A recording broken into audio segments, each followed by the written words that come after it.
pictures and videos. Got that? Take pictures and videos. Yeah. Remember, we want to have nice things. This is actually Jack. He's now cool with it. You really want me to say you're welcome to take pictures of videos? Yes. You're totally good. Totally up to you, but yeah. Only if it's flattering. Okay. Oh yeah. Yes. Make sure they're flattering. And If they are not, you have to delete them. take them down right away. You're required to delete them. Okay. So, wait for John to go ahead. He's doing final tests. Okay.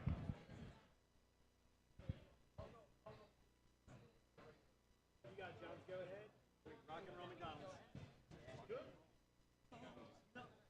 Almost nobody knows that song, and this week, 4 people have been live. You were one of them yesterday.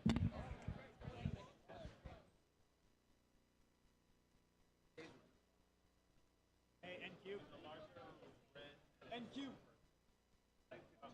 Tell us when you're ready. Yeah, let us know when you're ready. Okay. You had dual headsets on. It just looks super serious. So. I'm trying to get some set up on Okay. Whenever ready, guys. You're good.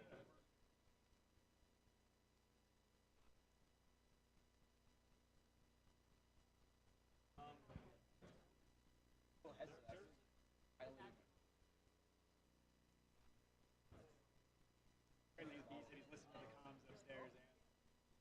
Yeah, my brain can't do that. And then I'm yelling at him. They're like, I can't. Yes. The first, he was okay a minute ago. You guys ready for him? You guys press start recording on all three. We pushing the YouTube.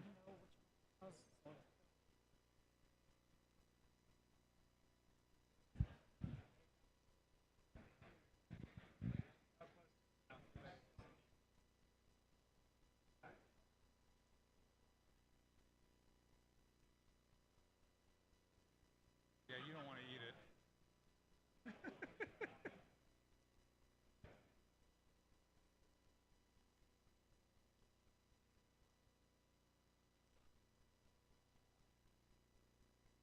But I noticed.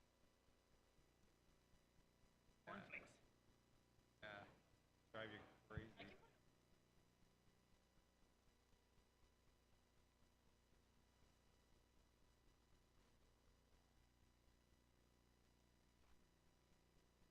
I had it kept running as weird.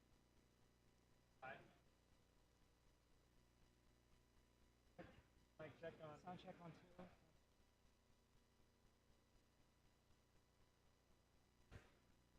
Check, check.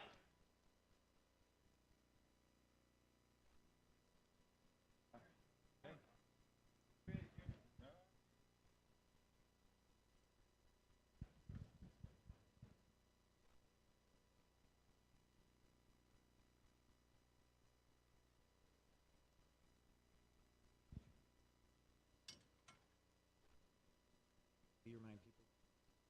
Cell phone wires? Yeah. Oh, yeah.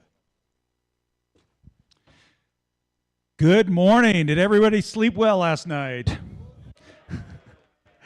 Well, welcome to SAINTCON Day 3. We're glad to have you here. We have an amazing keynote today, and we are excited to have you here. A couple of things for some housekeeping items. One, you are welcome to take all the photos and videos that you want. However, by doing so, you are making an agreement that if they're not flattering, you will delete them immediately. Okay, so what we're going to do is here in a moment, I'll invite Cannibal up on the stage. He will introduce our keynote. In the meantime, remember that we do have the family night tonight at 6 p.m. There is still some space available on that. So if you have not registered and you want to bring your family with you, please go and check that out on the website. And I'll turn it over to Cannibal.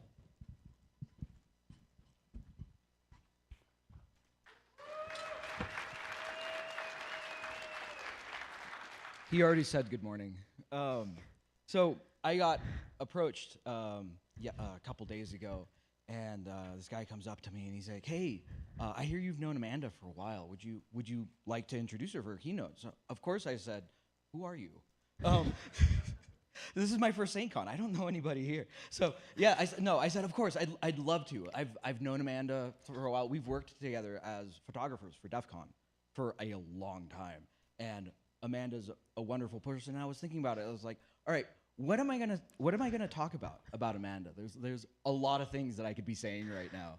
I was like, should I talk about like her passion for mental health hackers? Should I talk about her expertise? And I was like, no, that's pretty generic stuff. And I was thinking about it, it's like, what really makes Amanda Amanda? And it's just, she is a real person. You ask her a question, you're gonna get an honest answer whether you want it or not. And but I think the best thing about Amanda is her fierce loyalty to her friends. Because if you mess with her, you're in for it. But if you mess with her friends, it's mama bear time. And that to me is Amanda.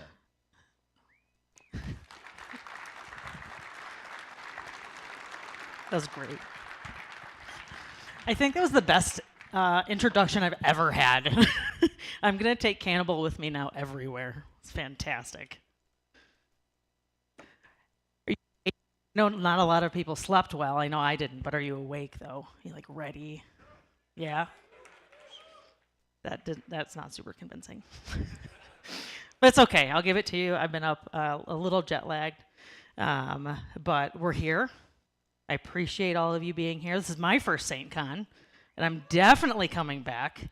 This place is fantastic. Beautiful scenery outside. Pretty cool people inside. Yeah, so thank you so much for having me. So for those of you who don't know my background, I've been working in SMBs and MSPs for a majority of my career. I started at a help desk back when you were helping people figure out modem strings to connect to the internet. And I moved from that into network and systems admin, and then eventually security. Oh, I forgot I have a clicker. Sweet.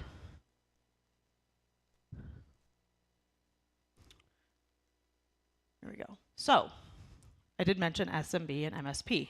Someone want to shout out what SMB stands for? Small and medium business. Anything else? Yeah, exactly. Server message block. But the one we're going to be talking about is small business. How about MSP? Or Minneapolis St. Paul. Exactly. But again, we're only going to be talking about managed service providers. So I'll start out with explaining this image. One of the reasons I got into security is I was tired of dealing with this stuff.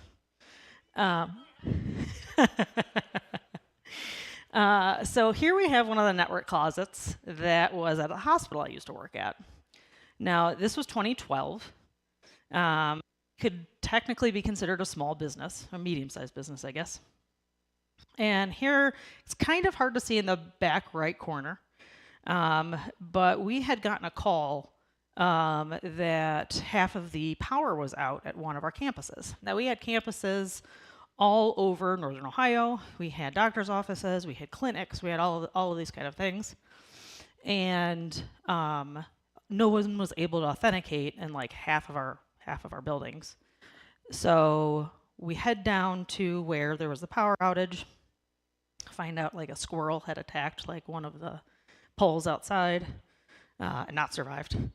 And we get to the closet and find a geyser of water spouting out from the corner. It was an uncapped boiler pipe. On the table there, that is our domain controller, which is a rack-mounted server that's underneath a PC, underneath a CRT. And I'm reminding you, this is 2012. That is running Windows 2000.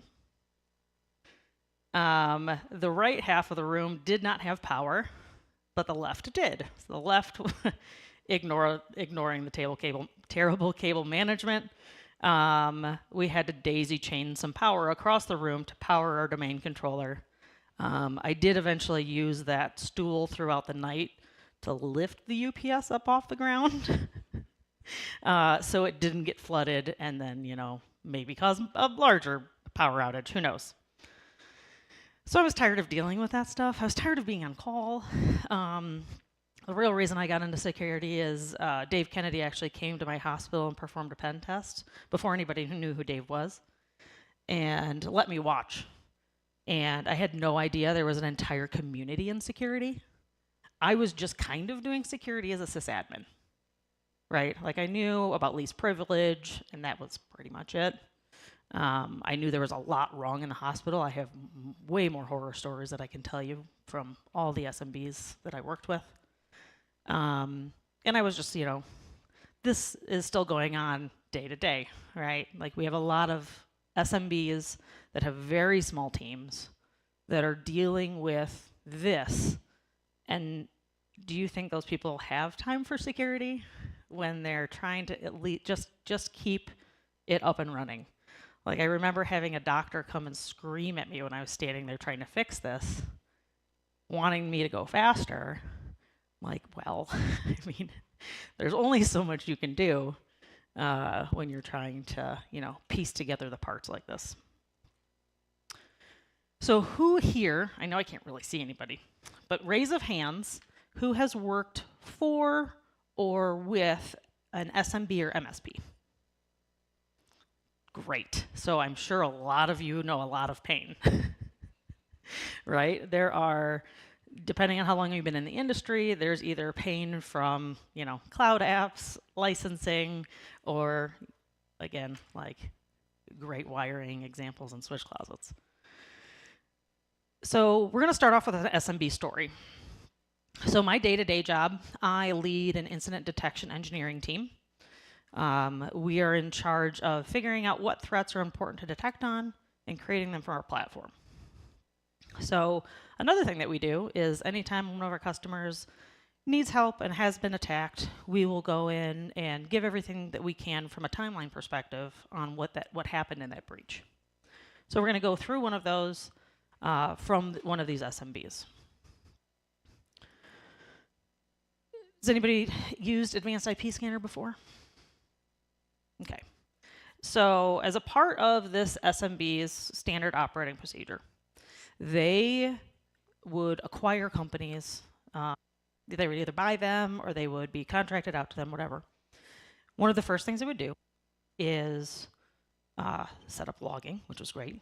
But then they would also install the Advanced IP Scanner and scan the network because they need to know what they're dealing with. They need to know what ranges there are. They may not even have access to the networking equipment yet. So this is one of the first steps that they take. So the guy goes to Google, downloads the first thing he sees for Advanced IP Scanner, and then starts running it. Yeah, I see you know where this is going. So a couple minutes later, this makes sense, okay?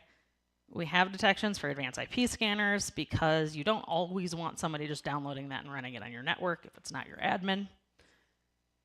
But in this particular instance, it started having more issues. So we noticed this being run on that device. So NSLOOKUP and system info. Normal admin commands that just like, who am I? Or trying to see what users are on a box. You know, all of those things you can normally run to just gather information. Do you normally see those when you install a program? No. They're usually tying into Windows, and they're not. Oh, there you go. And they're not usually running those commands. Oh, this keeps cutting out. Hold on.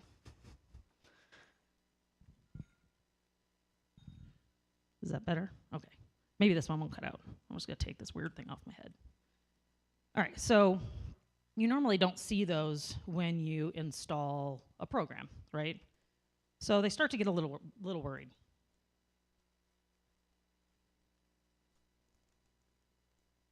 And again, as I put my hand up, who here has heard of, and it depends on what you call them, lullabas or lullbins? Either one? Okay. So it's living off the land binary, which basically means Windows installs all these great, amazing tools that admins can use and also can attackers, right? So this is one of them. Here they're using Visual Basic, and when you can see when that is run, it's like creating some stuff in app data. It's like this weird .cmd line, and then there's cvtres.exe. Not too long ago, there was a really good ISC SANS article on their Storm Center that talked about living off the land with CVT-res. And that's exactly what this was doing. So CVT-res is a program that helps build programs in Windows. And it stands for, because I always have to look at this, convert resource files to COF objects. I'm not a Windows dev, so I don't really know exactly what that means, but it does. It is a process that helps create Windows programs. Then activity number 5. You see Xcopy. Not necessarily a living off the land, but a tool that's used to exfiltrate data a lot. So this is actually that faked IP address right there, is their domain controller. And it is actually running that Xcopy on that admin's laptop or the endpoint that he had installed IP scanner on, and copying a bunch of files to the domain controller.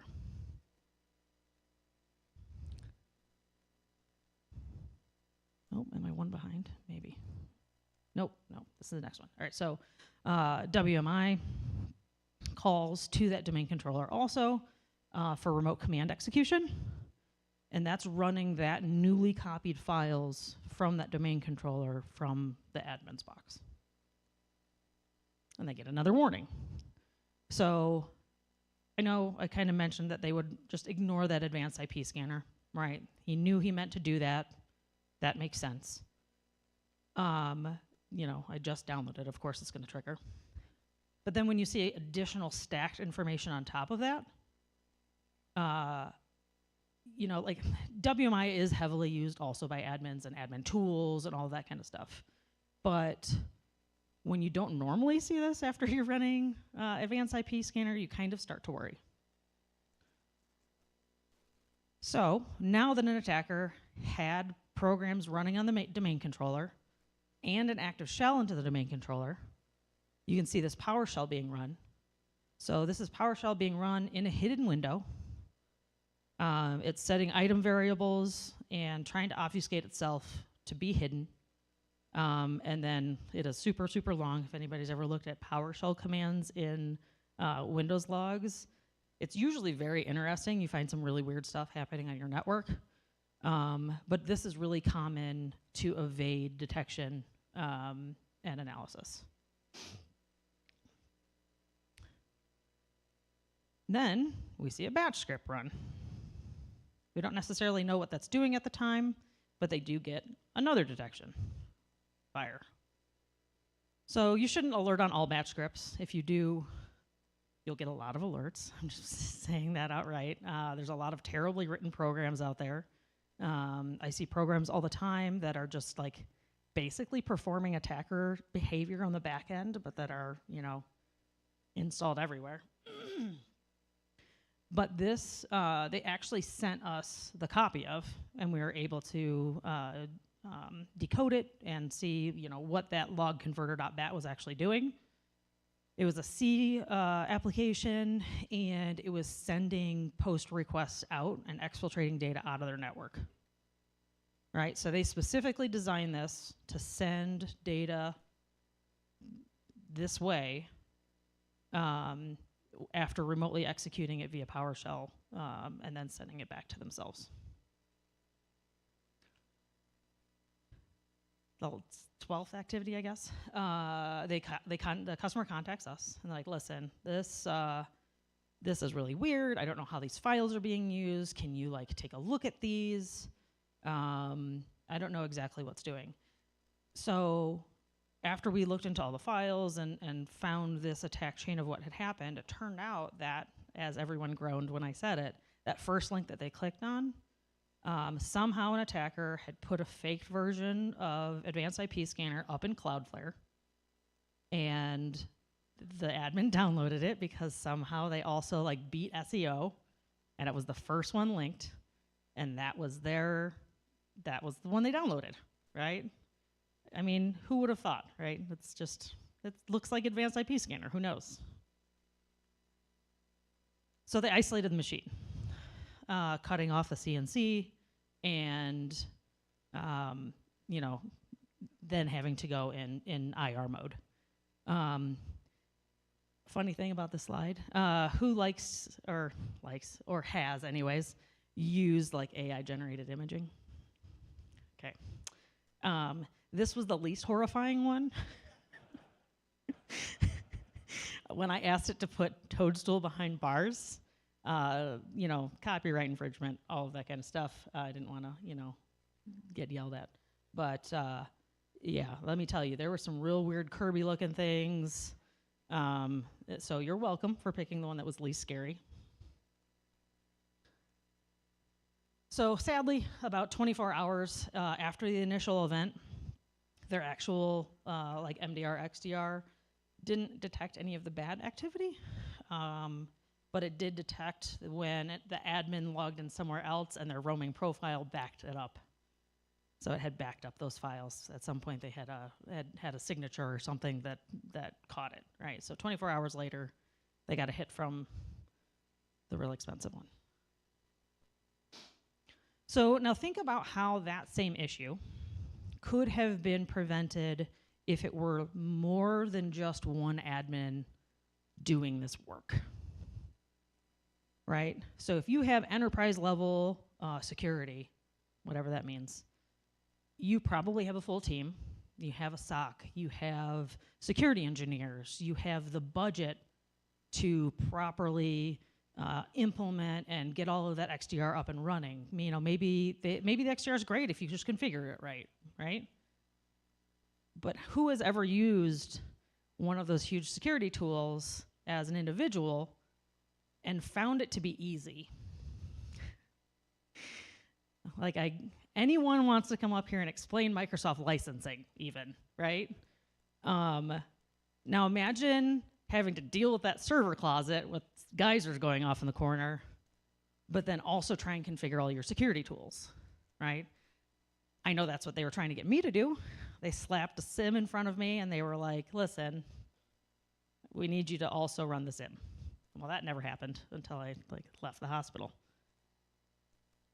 But over time, you know, more software is coming out and more enterprise level software is trying to come downstream, right? Because the money's in the enterprise, but there's a lot of issues when it comes to SMBs and MSPs because there's not many tools and services and you name it built for that space.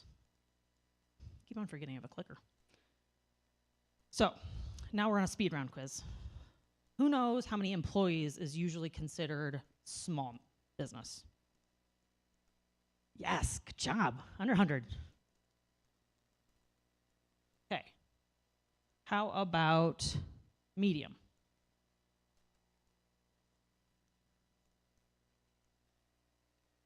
$100 to $1,000, well, $9.99, pretty close. So this comes from, I can't remember where this comes from. Small Business Admin? Yeah, Small Business Administration Economic Profile 2023. The teal is the amount of companies out there that have no employees. But if you think about it, a lot of nonprofits don't have employees, right? Or they're like single proprietors, whatever, you're your own employee. The dark blue is 1 to 19. And then the very small margin is the 20 to 400. How much data do you think lies in that section? In terabytes, yeah, no, just in general in the world, right? We think of enterprise as being like large data stewards, but then you have a very large amount of businesses. Like you could drive down the street every day and point out hundreds of them that have POS systems, that have HR systems, that have laptops in a corner, that probably have one server under a table somewhere, right? Yeah, we've all seen it. There's a lot to have to worry about and not a lot of time and money and people to solve the problem. So, all right, medium, as far as revenue, how much revenue is considered small? So annual revenue, I guess.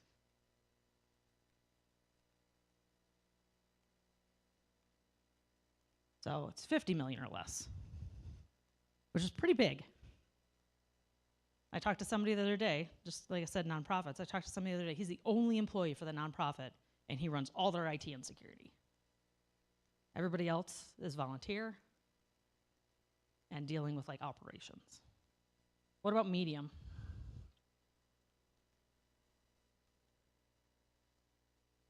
$50 million to $1 billion. Yeah, that's a lot of money. Coming from an attacker perspective, I wonder how many people that Cloudflare app hit, right, when they started exfilling data from that endpoint. And then we see a little bit of the GDP when it comes to small and large businesses. So now what do we do? I like listing, I like listing like the walkthrough, but then feel free to take as many pictures of this as you want. I can also send you the slides, whatever. I love creating detections and being able to find bad stuff. It's like one of my favorite things to do. Like my favorite customer is one that comes to me and is like, I tested your stuff out and you missed this, this, and this. Because it's seriously like whack-a-mole. I mean, if anybody's ever tried to create detections for anything or done defensive security in general, it's not, I have very good job security for a long time. So for the advanced IP scanner, what can we use to detect that? Install Sysmon. That's usually my advice to everybody. If you have Windows hosts, install Sysmon. Just leave, if you're gonna do one thing and leave with this, like one piece of information from this talk, go back and install Sysmon somewhere. Gives you great logging. So Event ID 1 or Event ID just from Windows is 4688. That has to be turned on, so you don't just get process creation on endpoints by default in Windows, which is a problem when you're doing anything with IR, because as you'll notice, most of these detections are based on process. And then it actually says advanced IP scanner in the whole description. How do you defend against this? This will be a recurring theme, user access control and application allow listing. Two of the harder things to do, right? I remember, again, because most of my horror stories are at this hospital, we had 30 domain admins. We had 2 in HR. Every single application support person was a domain admin. We had 1 in the pharmacy. One of our remote software vendors from India had a domain admin account, accidentally promoted one of my application servers to a DC once. Like, it's just past trauma. I'm sorry, I'm trauma dumping on stage. But those are 2 really, really hard things to control, especially if you're not creating a network from the ground up, which how many of us do, right? More than likely, you're in an organization that has been around for a while and you're trying to make things better. Those are 2 of the harder things to do, and I could go on a tirade about doing those, but we'll move on. And then to respond, you can kill the task, you can delete the files, you can, especially if it's not really malicious and you're just like trying to slap somebody on the wrist, super easy to recover from. Next up, we have the NS lookup and system info commands. So again, Event ID 1 and 4688, you can look for all of these different kind of commands in there. So anything run via the command line or PowerShell, you can detect on. PowerShell is like two different event IDs, but this is very prone to false positives. It's still worth detecting on, depending on your environment, though. That specific customer just didn't have that one turned on. But yeah, you can add any command that you want in there and alert off of those kind of things. It's not really recommended to defend against that necessarily. You can, control what commands are run on endpoints and all of that kind of stuff, but this is fairly harmless and very, very early on in the attack chain. And then responding is just further investigation. And then we have the VB running that CVT res that we talked about, so the living off the land. Technically, the other one was kind of living off the land too, but, And then we have to detect same kind of thing, but this time we're looking for parent process and process. So that's what the image is in Windows log terminology.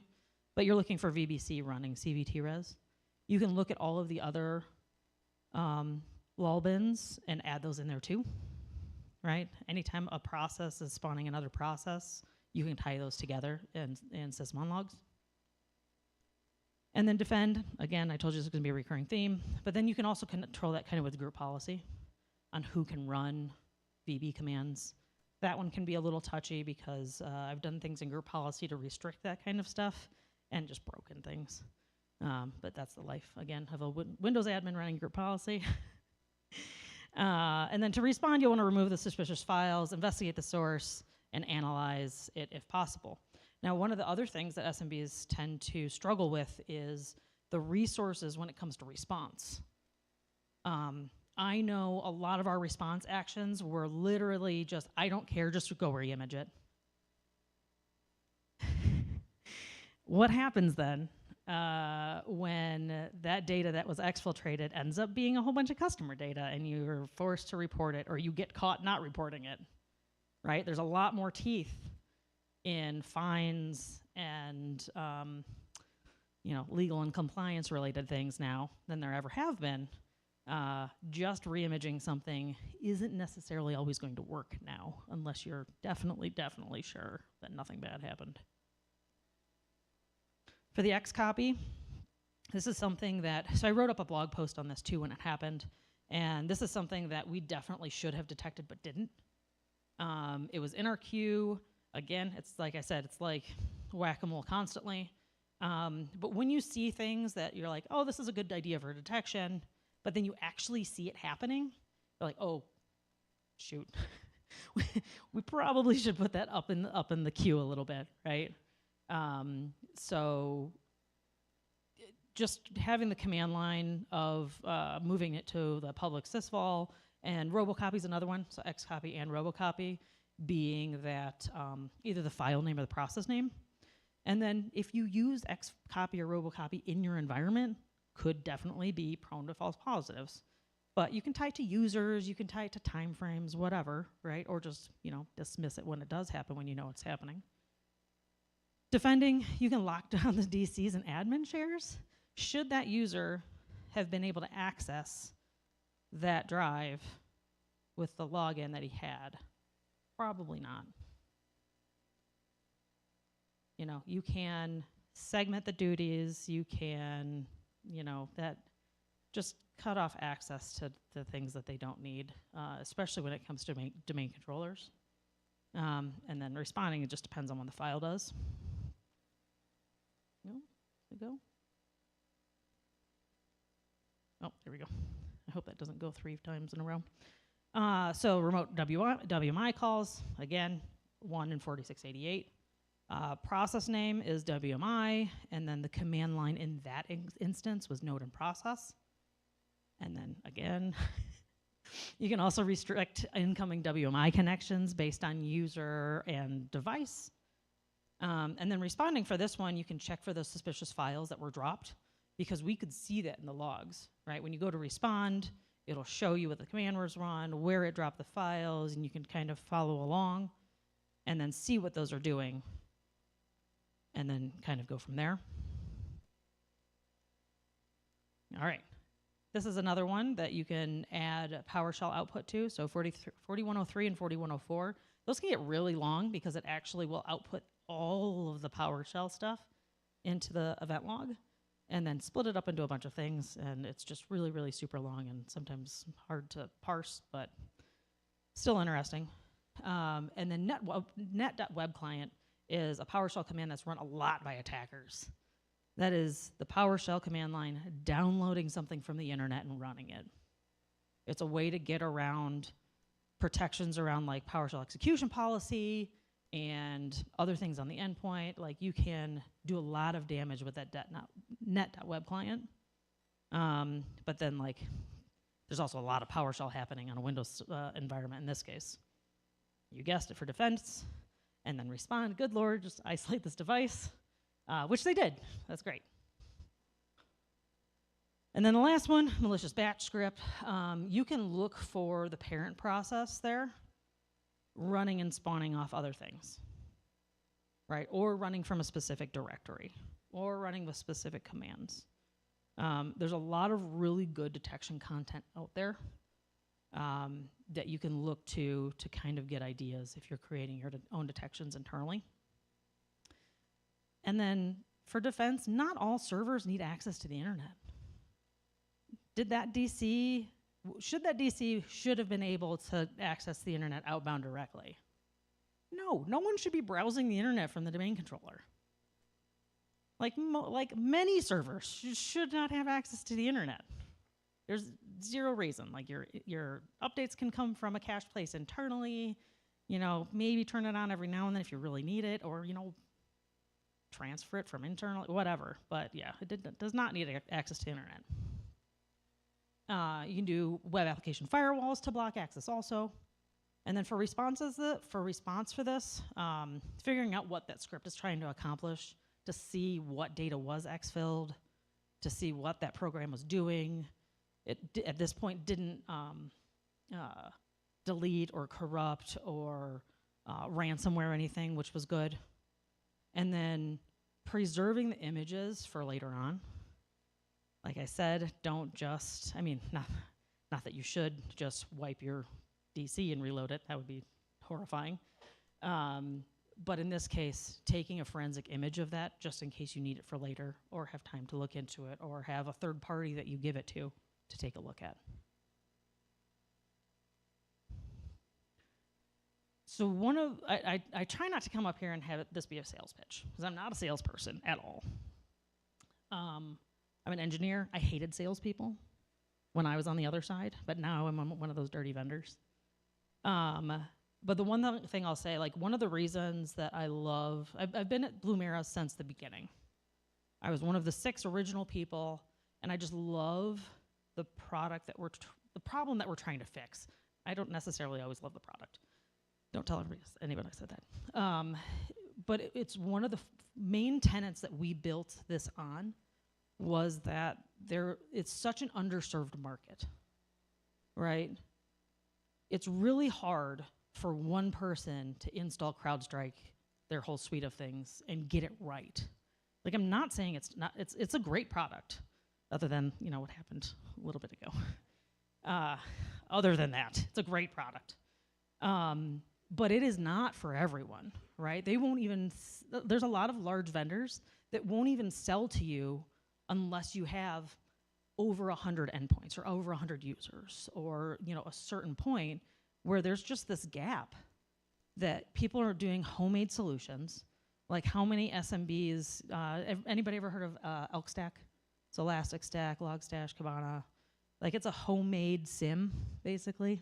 I mean, they made it, but you know, you can install it and kind of run it and configure it yourself.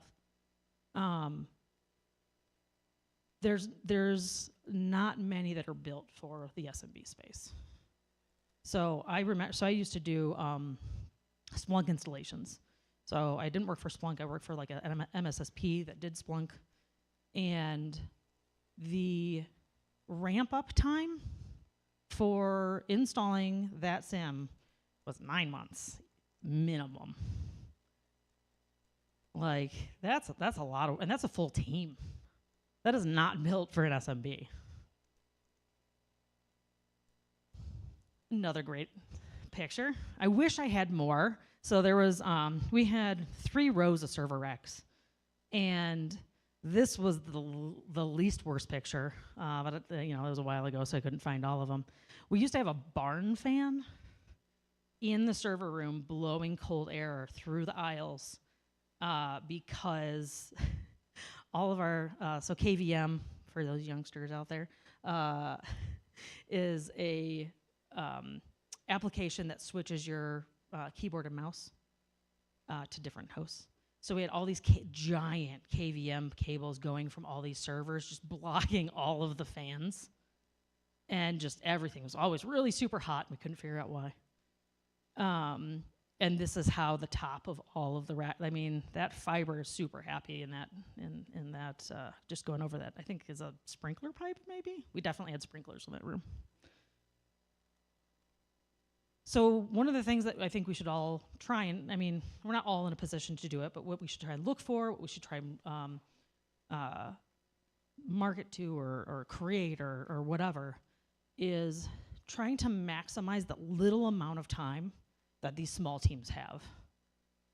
I didn't need to be handed at that point a sim that could, anybody ever heard of McAfee Nitro ESM?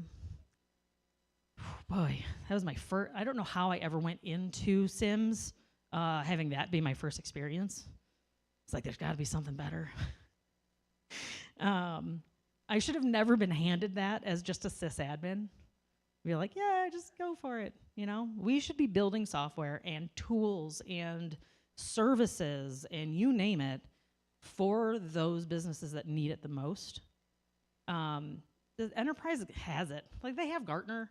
They have all of these great security, multi-billion-dollar security tools that don't work when it comes downstream. We need to serve the market that needs it. There's baby Amanda. The stack of servers almost higher than me. That was surprisingly had nothing to do with virtualization. Just, server refresh time, taking some 10-year-old servers and replacing it with some, whatever the new Dell was, I'm sure at the time.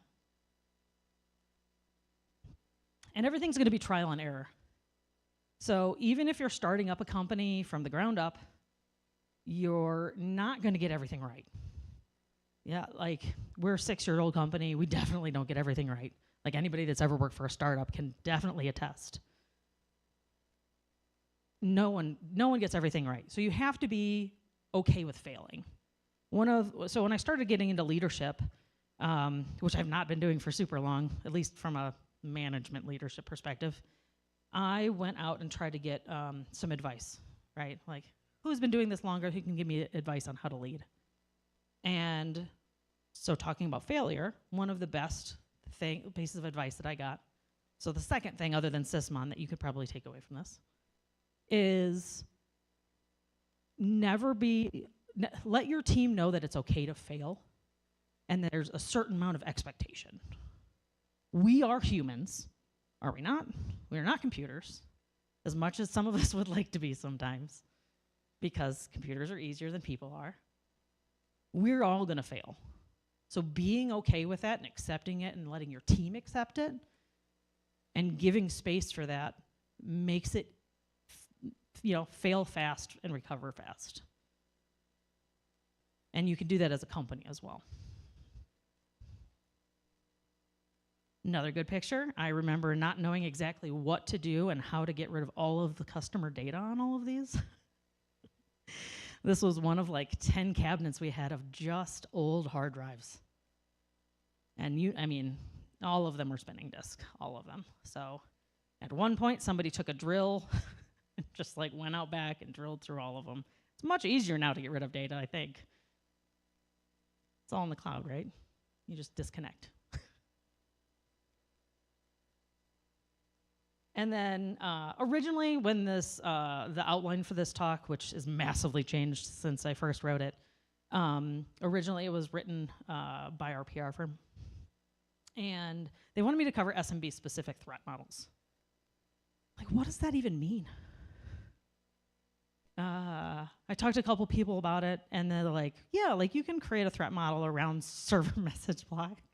Like, yeah, I know that. How do you create a threat model around SMBs that SMBs can use? SMBs don't have time. Like, do you think this guy who's taking a nap because we were up at 1 a.m.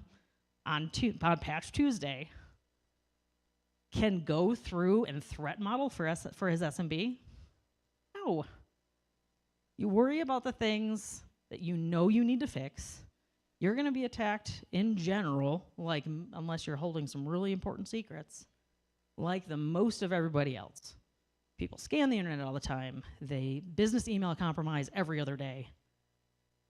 You just, if anybody tells you as an SMB to worry about threat modeling, you better have all your ducks in a very neat row before you even start to worry about that. And then I know I'm biased, but layering your defense strategies. So I run incident response tabletop, like program creation training. Do tabletops. Even if you have never done one before, I'm sure all of you, I'm looking out at the audience, not stereotyping, but I'm sure all of you have heard of D&D. Yeah. What level? No? Don't roll one. Yeah, definitely. Nat 20s all the way. Except when you're playing tabletops, you can definitely incorporate some of those D&D ideas into your tabletops, right? It makes it so fun. Like, it's one of the most fun things that, I get to do on a semi-regular basis is, all right, you walk in, you're like, all right, well, we have Azure, we have, 2FA everywhere, and we have this and we have that, and like we are rock solid. Well, you have somebody come in and be like, well, what happens if that exec forces you to take 2FA off and gets popped? Go with that, right? You can use dice to make decisions. Even our first tabletop that we ever did internally, we're all remote. Like, how are we all going to get together and run a tabletop when everything is in the cloud but our endpoints? Well, my tabletop was somebody broke into our CTO's house and knocked him out when all of his tunnels were still connected. Now what? Right? Super easy, just quick. You don't necessarily even have to have a program. You can use that to figure out where the weak spots are. If you're trying to accomplish one thing, you're accomplish getting everyone on MFA. Use that as your strategy. Be like, listen, if we don't have you all on MFA, this is what's going to happen, right? Anybody get the, was it Change Healthcare? The Change Healthcare notice in the mail? I just got a bill from my hospital for the last 10 months because Change Healthcare is the one that organized all the billing for my doctor's office, and they weren't able to bill for the last 10 months because they were ransomwared, and it all started with one person not having 2FA. Great example. Just go use that alone, like multi-billion-dollar healthcare company. And then lastly, invest in people. Obviously, you're all here investing in yourselves, which is fantastic. Is one of the ways that I got into security was going to my first security conference.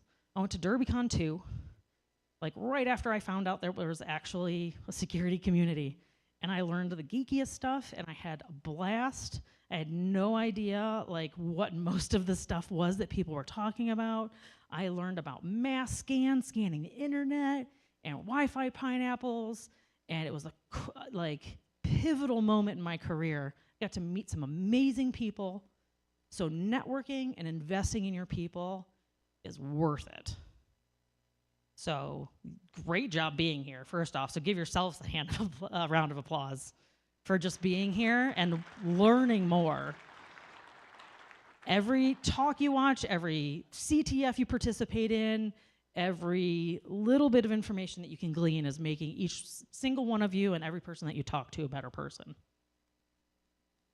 And with that, maybe that's it. That's me. So I know Cannibal didn't want to list all my creds, but they're listed there. Another really important part of something I do is I run mental health hackers. Woo! We are a nonprofit that destigmatizes mental health and security. So don't be afraid to talk about it. And that's it. I'll be around. My Uber comes at 12 to take me to the airport. So I'll be around, and you can come talk to me about whatever. And I guess, I mean, I have time for questions. Do we do questions in a big audience like this? Anybody? Sure, yeah. You want to tell you more about the mental health thing. So Mental Health Hackers I started in 2017 after talking about my own anxiety and depression and having enough people come up to me and be like, but you're smiling and laughing all the time. That's called masking. I was severely depressed for a long time. And talking about that and having other people realize, like, oh, why is she talking about me? I have those thoughts, and I'm having issues, and I thought I was the only one doing it. I have all these stresses at work and at home, and da-da-da-da. I'm not a mental health professional. Well, get that out of there. You just heard me talk about defensive security for, almost an hour. But can we talk to each other about it? Yes. Is peer support proven to work? Yes. So we have villages at conferences, we have tables, we do things online, and we provide a space that you can come to. Sometimes we have full talk tracks, right? I've had people come to Mental Health Hacker Village to give a talk on how they organize their pen test results to make it so they were less stressed, right? I had people come and talk about massive trauma as teenagers, or like traumatic brain injuries, or how to go through therapy, or how they went through therapy successfully. It's all peer support from people in the community. And then we also have like real doctors come in and help sometimes. But then we do like massage therapy. We have a bunch of information from NAMI, which last night, I don't know if there is continuing, there's a donation happening for SAINTCON that you can donate to for NAMI. Please do that. That would be great. It's a National Alliance for Mental Illness, and they provide us with a lot of information that we pass out. So that's what we do for Mental Health Hackers. If you have questions, we do have a couple of mics that you can come and ask Amanda questions. Perfect. Yeah, I'm real bad at repeating questions.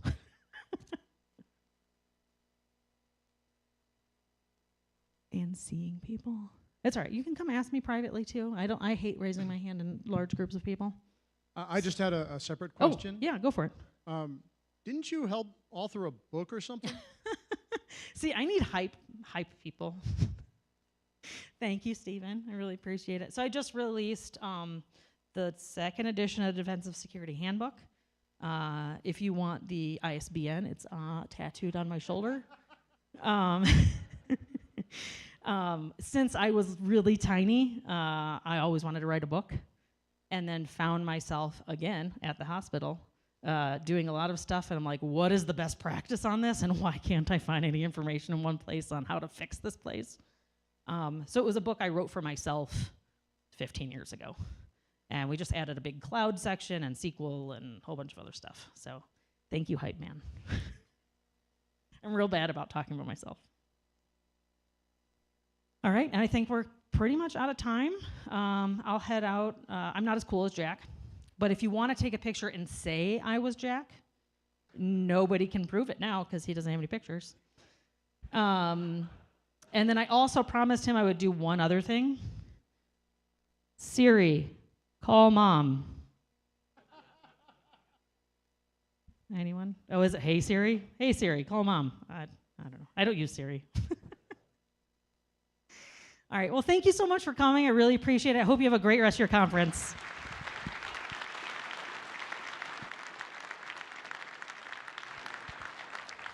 We would love to thank Amanda for coming and visiting with us today and spend some time. We hope you enjoy the rest of SAINTCON, and if you'll once again just watch out for these air walls as they come up, that you don't get in the way of the venue as they put them up. Thank you.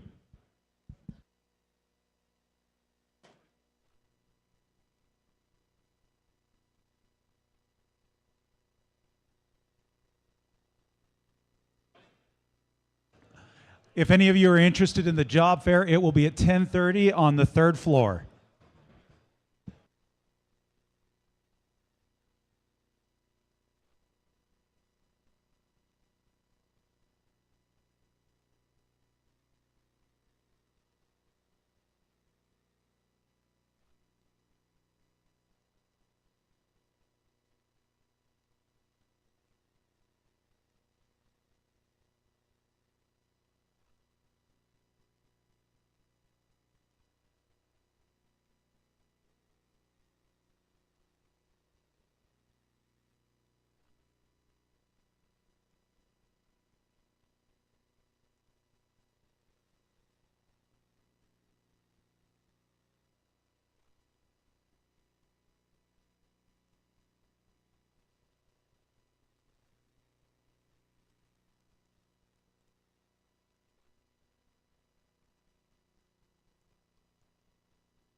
that moment, awareness filled me. I am not the first to seek asylum in the borders of Mexico.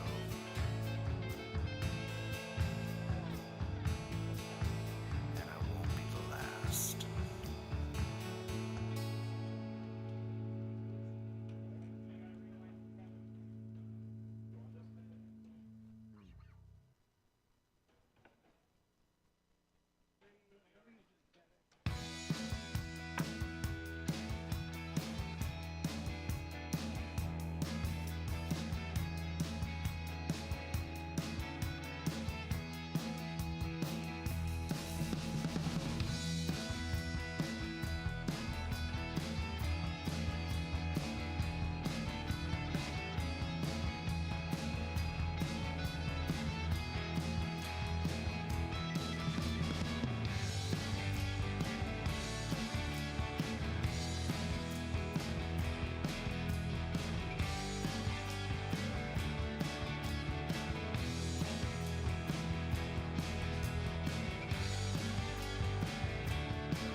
our lights.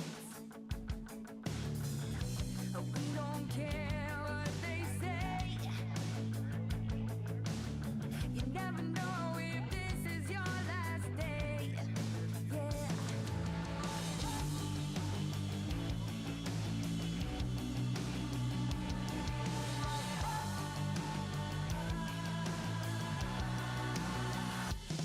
We'll light it up, burn it down, down, down, till there's not even a trace in this town. Nobody knows or cares who we are, but tonight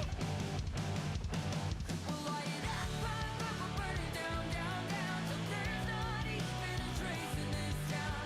Nobody knows or cares who we are, but tonight we are the stars.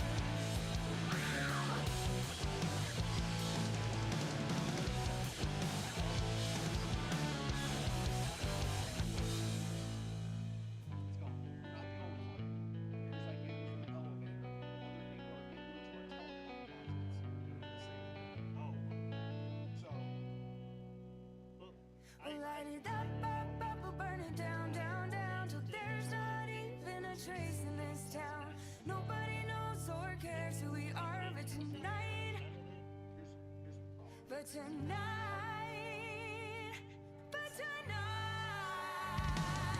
we'll light it up, we'll burn it down, down, down, till there's not even a trace in this town. Nobody knows or cares who we are, but tonight, we'll light it up, we'll burn it down, down, down, till there's not even a trace in this town. Nobody knows or cares who we are, but tonight,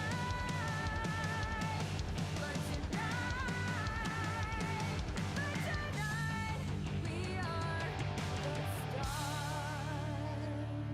Yes. Pick it up. He did. And then you go to give the card back, and then it looked like you copied it. I did not copy. Okay. Okay. So that is the I had card my that flipper was- in one hand and I had his card in the other, and I only held this card for maybe 2 seconds. It wasn't enough time to finish the flipper and copy The it. camera says otherwise, but I will go through it if you'd like. I promise I did not copy. I got the fever in me, can't hold my tongue and put me 6 feet deep. Oh no, oh no, 'cause I sold my soul at the old crossroads, can't pay me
time.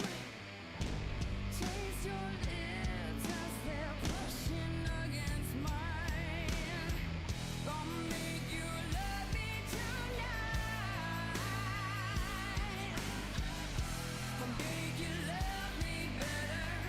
Give me control, surrender. I'll make you love me tonight. I'll make you love me better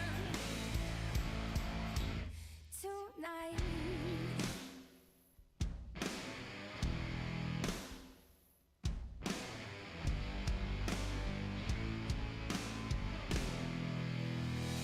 So I will let you please me. 'Cause baby, what you do, smoke out tears as I'm coming after you. Try to tease me, you know I can't deny the way you're moving, captivated mastermind. Gonna make you love me tonight. Gonna make you love me better. Give me control, surrender. I'll make you love me tonight. I'll make you love me better tonight.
check test.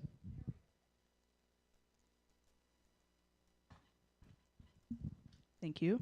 Awesome. All right. All right. Thank you, everyone. All right. I'm really excited to get to share this presentation with you.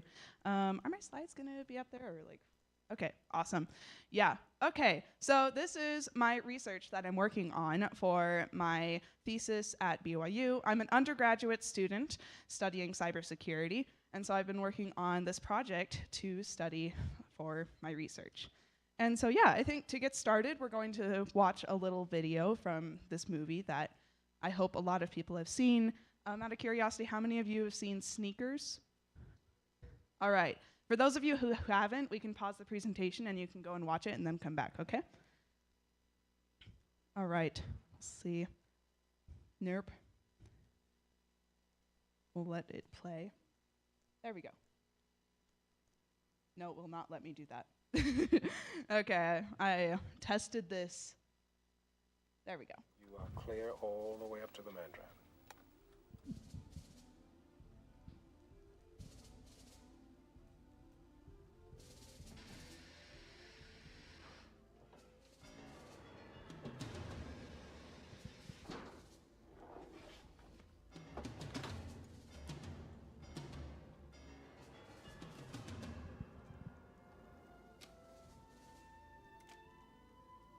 Hi, my name is Winifred.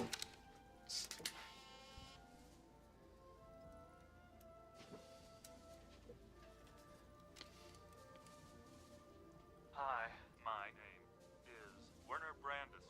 My voice is my passport. Verify me.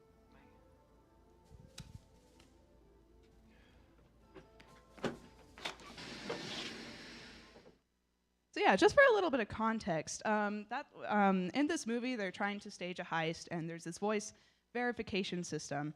And so what they do is they just follow this guy around who has access who has the voice verification to access the bank, and they just like piece together all the words he says to make a statement. And that's like a lot of work. You'd have to follow this guy around. You'd have to like record every word in that sentence. And it's really hard to get all those words, and then you'd have to edit it and splice it and stuff. And so like it's so hard to do in the real world, which is probably why this bank uses a voice ID service today. And so this bank allows you to access your account with your voice by saying at Schwab, my voice is my password, very similar to how Sneakers has their bank voice verification system. But yeah, the thing is, it's like, this is a great in practice, but like, what happens if like, hypothetically speaking, like, there's just like there's just something that goes wrong there? My voice is my passport. Verify me. And like, I mean, like, that's how it is. My voice is my password. Yeah, so like, that's not my voice. That's not a pre-recorded clip. That is, in fact, a voice clone.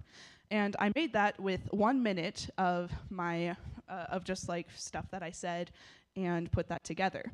And so the good news is I don't actually use the Schwab bank. So if any of you try to access my account, it will not exist. So that's good there. But this is just one example of how cloning can, the voice cloning is a real danger in the real world today. And I just thought their frequently asked questions were funny here because it's like, is my voice print unique? Yes, just like your fingerprint, your voice print is uniquely yours. So clearly that's not the case. But yeah, so. Hello, SAINTCON. This is Clone Catherine. Yeah, so this is Clone Catherine, or Catherine with a C. I sound pretty similar to Catherine. There's a few differences. My voice is still a little robotic, and it's hard to express emotion. But over the phone, I'm able to fool a lot of people. Yeah, so this is, it's hard to distinguish from my real voice. Again, like there's some distortion and stuff just because of how I recorded it. But again, like she said, over the phone, it would be really hard to tell this clone from me. And some other examples of where I've seen this software used, I've seen it used in TikTok voiceovers. People will clone celebrities' voices and like put it over a clip of like Subway Surfers with like a Reddit story or something, you know. And I've seen it with accessibility. I've seen cases where people clone voices to have as their voice if they can't speak for a short amount of time. And also political deepfakes, which is a whole other subject of research that's really quite fascinating. And just to go over what the difference is between the different types of phishing attempts, there's phishing, which I'm sure everyone's familiar with, social engineering attacks, and then there's vishing, is using the human voice, and then there's cloned vishing, which is usually a phone call phishing attacks that used an AI cloned voice. And this is what I'm covering in my research. So here are some of the common cyber attacks with voice cloning. There's family members calling for help. It'll be like, hey mom, can you come get me? I'm really scared, and these people kidnapped me, and now like they're asking for a ransom. And then there's authority figures. People will clone like for example, in the movie clip Sneakers, they cloned this guy who had access to the bank. And they also use it to fool voice recognition verification for banks. So here are some of the real world examples of this happening. And there's bank fraud. People cloned the company's director's voice and were able to make away with about $35 million. And then this scammers cloning people's voices in who are important to the victim in fake kidnapping situations. So this is another example. And so this is happening now. Like these are widespread attacks. It's really easy for these scammers to use this technology. Like it took me a minute to make that voice sample, and it took me less time for the AI to put together a sample that was convincing. And so it's really easy to do, and it's easy to do a lot. So why study this? Why even take this problem that's a cybersecurity problem and apply academia principles to it? So we want to study how effective are these voice clones? Is this even really a concern, or is this something like people are able to tell, okay, this phone call isn't coming from my daughter, so therefore it's not her? And we want to make sure that this isn't a concern, or if it is a concern, what we can do about it. We also want to see if people are prepared to spot these types of scams, and if this is something that we can help people learn how to combat. We want to convince people that this is a real risk. And a really easy way to do this is with an academic article with evidence that shows that, no, 20% more people fall for this type of scam than other types of scams, so we need to watch out for it. And then the other question is, how do we study this? How do you put together an experiment that accurately tests this hypothesis that, yes, voice cloning is something that is more effective for phone call-based phishing attempts? Cybersecurity is kind of hard to study because cybersecurity changes all the time. Like as I was working on the lit review for this, there were new articles every day that I was getting about these types of attacks, and they were going so fast I couldn't even study them. And so what we set up a fake vishing study, and we're going to send out these vishing messages with voice cloning and see how many people fall for it. The thing about this particular study is that you have to do a lot of ethics paperwork for these types of studies. And when you go up to the ethics people and you're like, hey, I'd like to do this study where I'm going to manipulate people and lie to them, and they're going to be signing a consent form that says they're working on a different study entirely, they get mad at you. And it's like, it was a lot of paperwork is what I'm saying. Oh my gosh, we finally got it approved like a month ago, and I was like, that was the whole thing. It took forever. So here's where we're actually at in this study. We started out with a lit review. We started out by trying to find research about this type of attack to see if there was anything in academia. Yes? Yeah. Okay, I will do that. Thank you. Yes. All right. And we wanted to, and then we went to step 2, which was the ethics paperwork. And now we're on step 3, recruitment. So we're actually in the process of like recruiting the people for the study so that we can deploy it and test our hypothesis. And then step 4, we're going to run the study. Step 5, we're going to analyze the data. And then step 5 is to actually write my thesis that I need to graduate. And that's going to be the easiest step, I hope. Ignore the Discord notification. That didn't happen. All right, so here's what the study is actually doing. So what we're going to be doing is we're going to be going to a bunch of professors at BYU. We're going to be cloning their voice. We're going to be creating a malicious message with their voice. And the message is something like, hello, this is Professor. I hope you're doing well. I'm updating class registration, and I need your student ID number. Could you please text me your BYU student ID number? You can find your 9-digit student ID number on your ID card. Thanks, Professor, and then the professor's name. So that's the message we're getting. We want to get this sensitive piece of information, the student's student ID number. And so we create this malicious message using their voice. We send the message to students in the class. So this means that the students are familiar with this professor. They've heard them talk a lot. And so they'd be familiar with the professor's voice. And then we're curious to see what will happen. Will people send their ID numbers like the message asks, or what will they do? So this is what we want to test. We have 4 different groups in our study. We have a text message, so we're sending just a traditional text message with all the same information that the professor sends out. So it's this same message here of like, hello, I'm asking for your student ID number. And then we have a robocall. Again, this is the same message, but it's with just a generic text-to-speech voice. Then we have the actual clone voice that we're leaving as a voicemail. Then finally we have the clone voice, but this time we're leaving it as a voice note. And this is just like, I was like, okay, as a college student, I can guarantee you I don't check my voicemail.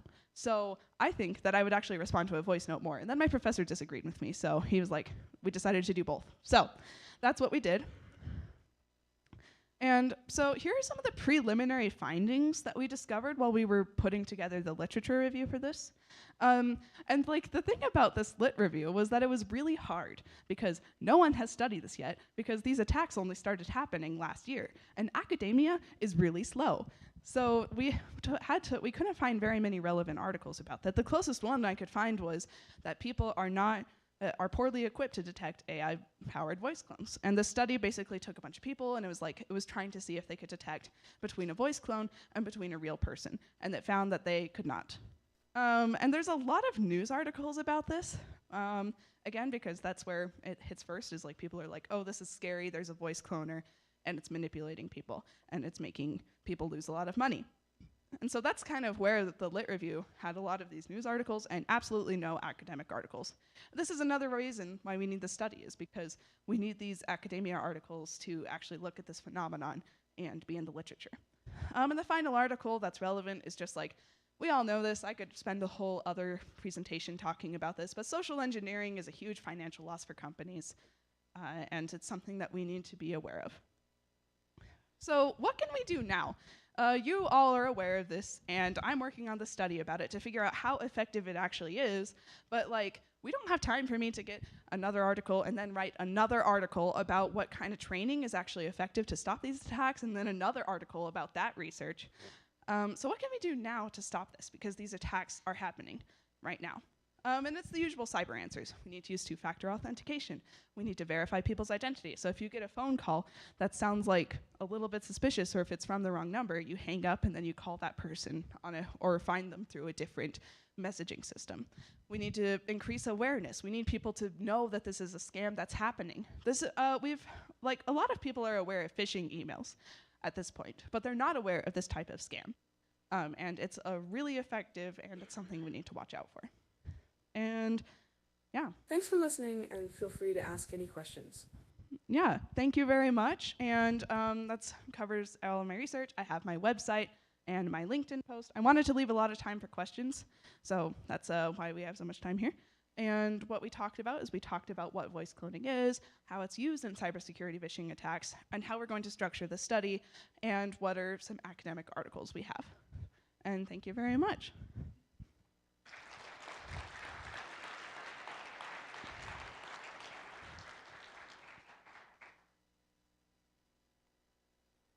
Yes.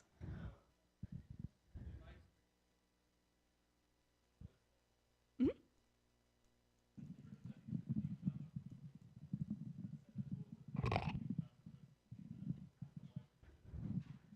Yeah, again, like these AI startups that like make these clones and stuff, they disappear and like reappear, like they're everywhere. I used VoCloner for the voice samples in this presentation, and I think we're playing it out. I'm not sure if we're going to use that one or 11 Labs, which is another really popular voice cloning software. Yeah. Any other questions? I can't really see, the like spotlight is blinding my eyes, so if you raise your hand, I'm going to be like, I can't. But yeah.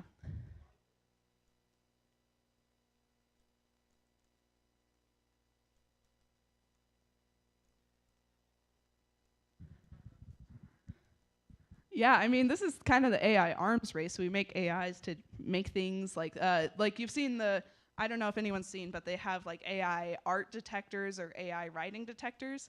And the thing is, like, they're just pitting them against each other. So the things that are making the AI art or AI voices just get better and better, and the things that are trying to detect the AI get better and better. So they're just fighting against each other the whole time. It's no like guarantee. And I also didn't see any specifically that are detecting AI voices, but a lot of other things that detect AI content. Yeah. Any other questions?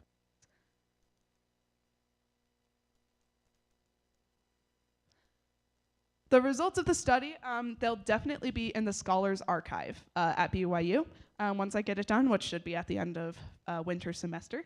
And they'll also hopefully be in the IEEE Security magazine, so watch out for that.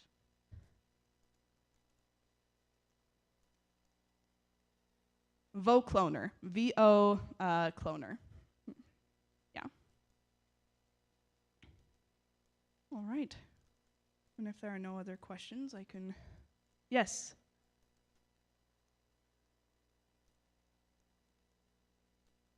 Yeah.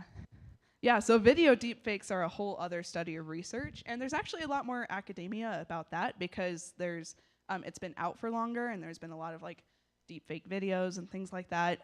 So we were considering at one point of the study to use a video call type system where we had like the professor's like face and everything, but like there's plenty of research covering that, but not as much covering voice cloning. Yeah. All right. That's all the questions. Feel free to come and talk to me after this, and thank you all for listening.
Welcome, everyone. You are at the talk, Let's Build an AI Security Research Team Using Python.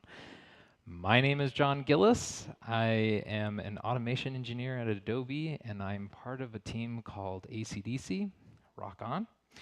That stands for Adobe Cyber Defense Center, one of the best departments ever. So, when we dive into this, I found that this was kind of really relative to what my experience was as I was building out this project and everything. A theory: when you know everything but nothing works. Practice: when you know nothing but everything works. Programming: nothing works and we don't know why. And wrapping into that, in this day and age of programming, we use AI hopefully quite frequently to code. And this, I found this yesterday and I had to add it.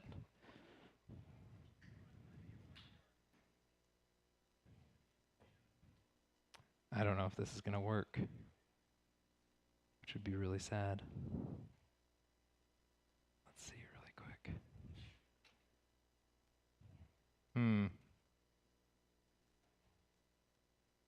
Well, that's what I get for adding it at that point. I'll tweet it out after. Anyway, so when building an AI security research team, the term that I went for is to build AI agents. And this is the buzzword that we've all heard over and over and over again. People are starting their companies for billions of dollars. And the funny thing is, when you ask someone what is an AI agent, no one really knows. So, what are AI agents really? And this is, according to me, at this time and point of our very rapid growth in this area. But an AI agent is simply just a function. It receives input, and then it delivers output. Inside of this function, we can have things, like we're using an LLM models. We can use GPT, we can use Llama, Sonnet, Minstrel, any of these. These LLMs can have access to a knowledge resource. We use vector databases for these right now. That might change. And they also have access to tools, which are functions, just sub-functions of the bigger function. And we'll talk about that in just a little bit.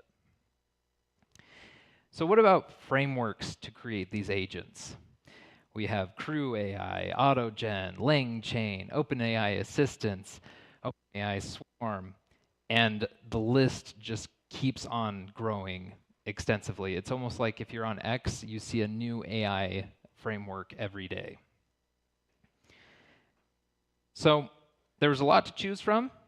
We chose to try out Crew AI first. And what was the thing that we're trying to make? Well, it's that tier 1 SOC analyst work, that monotonous getting a detection, going and checking out in Google searches or VirusTotal or Shodan or any one of the hundreds of different tools that analysts use.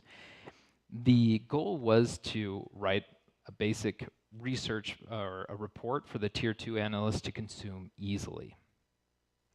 So our first attempt was with Crew AI. I didn't include all the code that went into that, but I ran into snags with Crew AI just to start off because the way that they create their agent communication system is by direct message. So for example, if you have a manager agent that's controlling a bunch of sub-agents, it would say, hey, I need you to write a VirusTotal report. And then the agent would say, oh, I can do that. Let me grab that. I'll make the report. And so when you run it in verbose, you basically would see this whole entire conversation happening. So the advantages there was it was easy to create a workflow. I mean, you got agents to do work, and if you fiddled around with it enough, you could get some good results. The disadvantages, though, was first of all, it was slow. You're basically having these agents talk back and forth. It's almost as if you're looking at a mini department in your company trying to work together. And it's already frustrating to see that from a person in that department. It's even more frustrating when LLM agents trying to do it. And it's expensive. It can be expensive. So not only are we watching them communicate, we also pay for that communication. It's almost like you're the boss and you're watching your hours and your budget go down. I found that it was prone to hallucinating just because of the amount of talking that would go back and forth. I found that agents would get lost, loop themselves, make up junk. And I will be clear, that's probably because I wasn't doing it right at some point. I'm sure if you talk to the reps at Crew AI, they would do a magnificent job of showing you how it works. For me, I was like, no, I need to do something else. And I wanted to bring this up as you're working in AI, I think, or building these agents, the most frustrating thing is that it is changing all the time, like I said before. There's a really popular place where you can publish your papers called arxiv.org. And so I just did a little experiment. I decided to search the term AI agent through the different years. So in 2022, I searched it and only got 8 results. Searched it again for 2023, and we got 37 results. Then I searched it again in 2024, and we got 122 results. And 2024 is not even over at this point. This is rapidly growing and changing.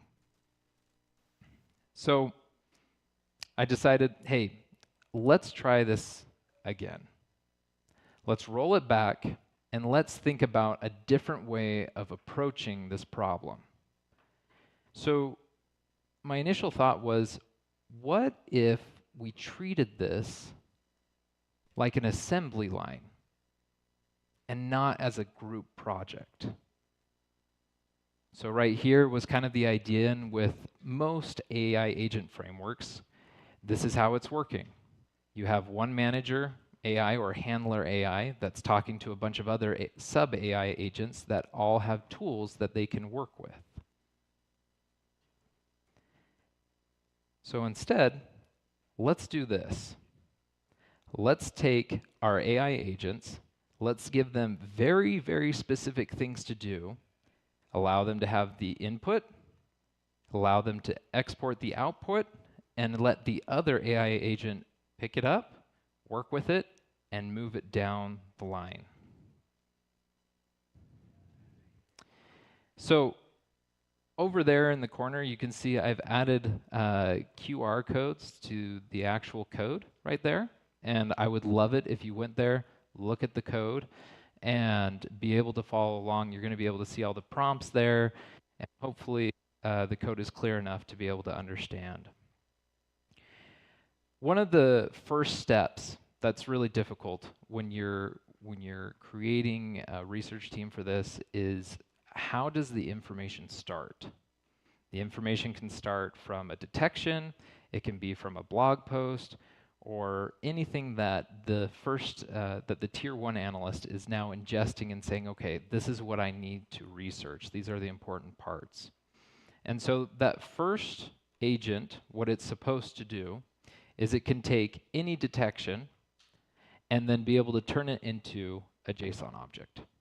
Very simple, very clear cut. There are features within the frameworks that I used, or OpenAI, that do this automatically, and it's a wonderful resource. So you can see here, we just got a simple detection. A file name, a file hash, an IP address, and then right there, a base64 encoded PowerShell command. And so in output is that JSON object. Step 1.5, because it kind of associated with the first one, is now this agent is looking at the JSON object, and I wrote in there a simple function to decode the base64. And the funny thing is, you don't need an LLM to do that.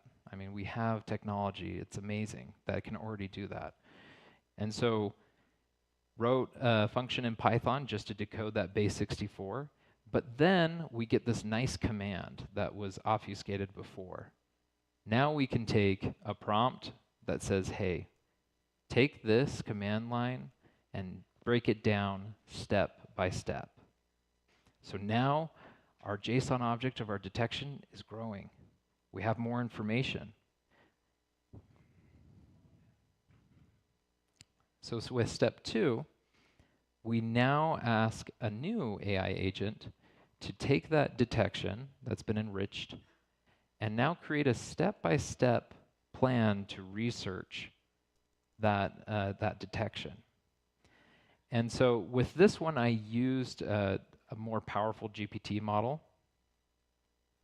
Now, it breaks each step down, and it tells you what the title of the step is, the description, the IOC type, and then it also gives you a tool. So when I was building these agents, I found that, and it's very, if you've worked with AI, the more context you can give it, the better the results you get. And so as I was building it, I found that tools, if I was able to give the name of the tool and already describe it along the path, there was less guesswork for what the next agent was supposed to do. And another point for giving this step-by-step, before I would throw the whole entire detection at it and say, hey, try to guess which tool you want to use to be able to figure out each individual part. And I found that my results were not consistent when that happened. The more precise that you can be with these agents, the more consistent it will be back. And to me, this makes sense. If you're working with people and you give them a project to do, or you give them a task that's wide open and you don't really explain what you want, your results may vary from that person. It's no different when you're working with these AI agents or these LLMs. So now in step 3, we're able to take the whole entire detection detection plan to research, and then iterate through each step.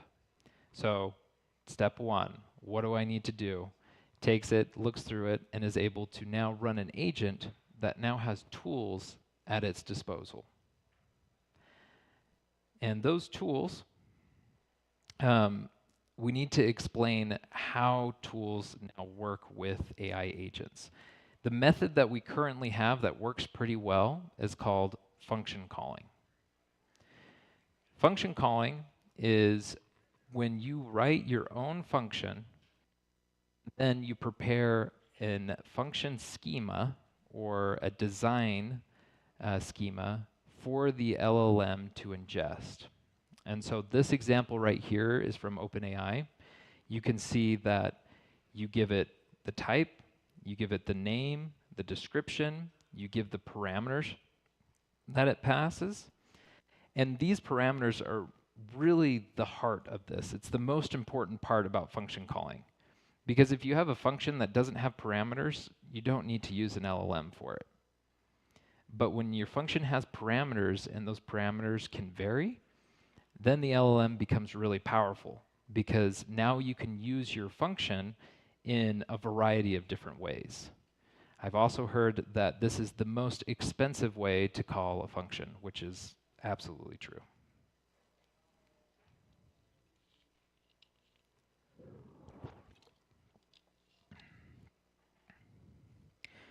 So let's break this down.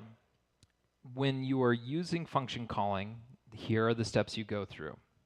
First, your application calls the API, or GPT, Llama, any of these, and it will take your prompt and define the functions. It will see the functions, and the LLM will figure out on its own if it needs to provide parameters in the function to solve your prompt or just to respond to your prompt. Next, to that part, the model decides whether or not to respond to the user or whether one or more functions should be called. Then on your side of your code, the API will respond with the specific function and the arguments to be used within that function. Then on your side, that function just runs, and then once it runs, the output is then provided back to the LLM. So then the LLM basically pretends like it ran the function and it gives the answer back. So when you see agents using these tools, none of these tools, as far as right now, are being run on the end of the LLM. They're being run on your own computer, and it's just intercepting the output and being able to translate the output back to the user. So the agent tools. Here are the simple ones that we started off with.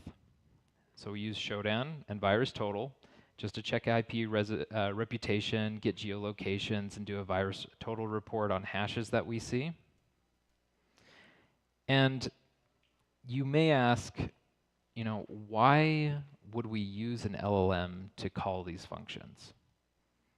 Wouldn't it be easier just to program it so that we automatically get these within the steps? And the answer there is, with LLMs and doing it this way, it becomes immensely more flexible in being able to get better results without writing tons and tons of code. I found that I can shorten down the amount of code that I'm writing and get similar results. And so the other thing about this is, as you're creating tools for an agent, you're able to scale them, if you were to imagine, vertically. If you imagine our assembly line that's coming through, we can scale horizontally by adding additional steps and additional agents, but then we can also improve vertically by focusing on a specific agent and giving it more tools or different functions that it can use. And so these were the simple tools, and then we went in and made a tool that was a little bit more crafty.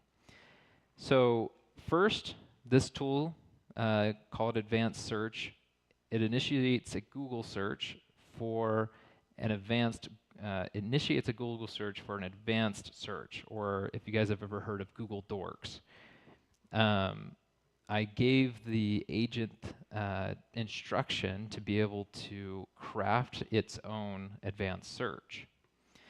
And so it passes this advanced search, and it grabs the top 3 URLs, and then it uses a tool called Firecrawl, which is able to take any website and turn it into a markdown file. So I take those top 3 sites with the original query, and then we turn them into a markdown file, and then we submit a prompt that includes those pages with the query on top to Gemini, which I don't know if you guys have seen, but the Gemini models are significantly cheaper when it comes to the amount of tokens you want to use. The one model that I used for this allows you to use 1 million tokens for, I believe, 7 cents. And that's if you use under 124K tokens. If you go over 124K tokens in one of your prompts, then it costs 30 cents per 1 million tokens. 1 million tokens is about 750,000 words. And to give you context, the first Harry Potter is about 76,000 words. So it is a significantly cheaper model to use, especially when you have a ton of information and you just want to summarize it.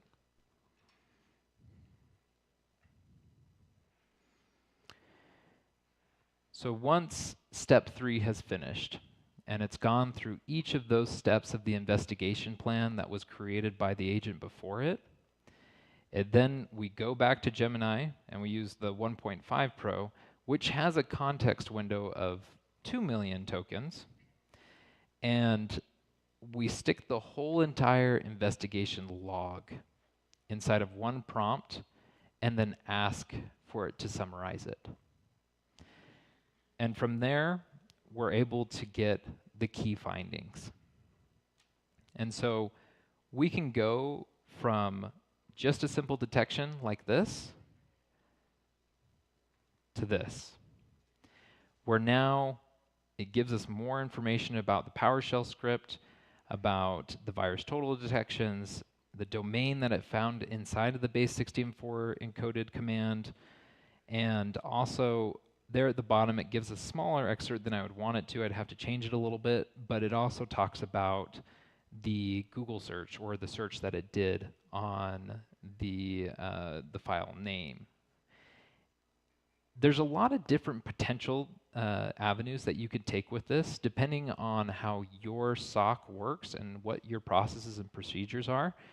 This is infinitely changeable to what your needs are. And again, going back to the ability to scale horizontally or vertically is not difficult to do. As long as you make each agent do a very specific thing, that assembly line is easy to maintain. And so I was having a conversation with one of my good friends this morning, and he said, you know, I wonder if in the future, he's like, I wonder if we're just going to start talking to people like we talk to our LLMs, which is, you now are an expert in XYZ with 20 plus years experience. Go do this. And my invitation to you guys is to get into AI agents right now. This is going to be something that is going to only grow, and building these functions that have capabilities like this are going to make your lives easier. So, to all of you, you are now senior experts in AI agents. Go do it. All right, now I can take questions. That's it for right now.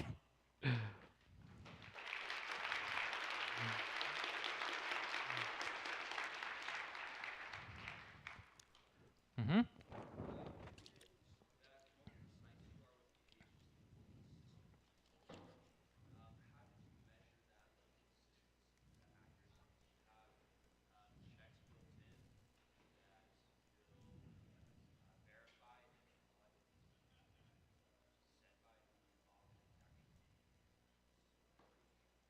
Okay, so just to make sure I understood the question, did I have checks built into the code so that it would be able to tell me how well it's doing, basically? Perfect. That's a great question. So I didn't write any checks into my code doing that. What I did instead was I took this methodology of making the smallest, stupidest, plainest way of writing the code and then iterating over it over and over again as fast as I could until it got the result that I wanted. And so as I did that, I was the check at that point, and then I was able to get to a solution that came a lot faster and then put it in. Awesome. Good question. Yes.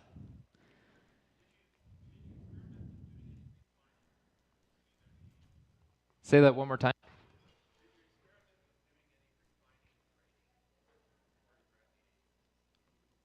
So did I experiment with doing any refining training? Could you talk more about refining training, what you mean by that?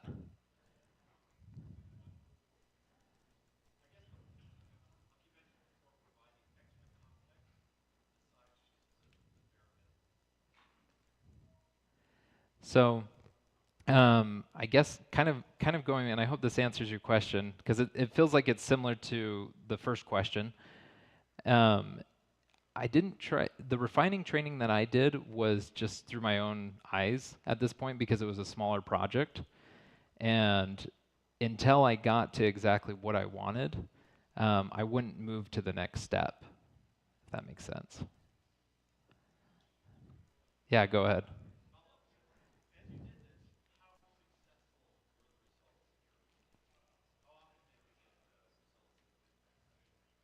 Yeah, so the end code that I had at this point was delivering good enough I say good enough. The results were what I would expect a tier 1 analyst to give to a tier 2 at probably an 80 to 90% rate.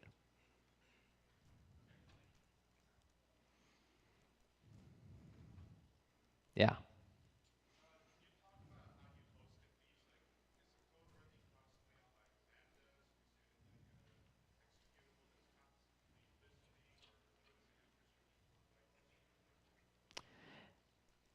Yeah, that's a great question. So I hosted this on my laptop. I didn't push it out to any kind of cloud services at this point. What I did was I tried to modularize the code so that when you did push it out to a cloud instance, that you could look at using microservices with it. But I didn't take it that far.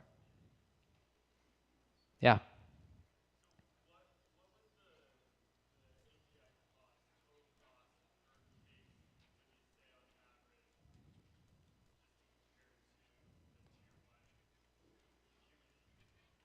Yeah, so I can tell you over the course of doing this project for about 2 months, I think I spent $1.50. So if you're scared about cost in getting this, don't be. I mean, if you can't throw down $5, then we can talk. You have other problems at that point, but yeah.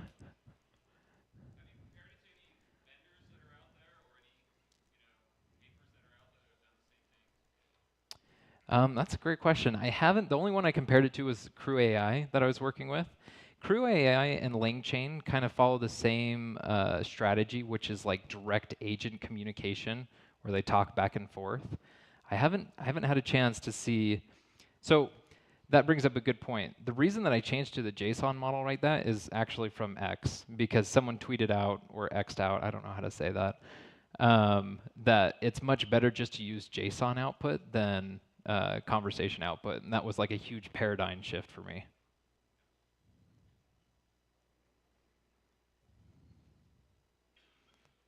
Oh, there we go.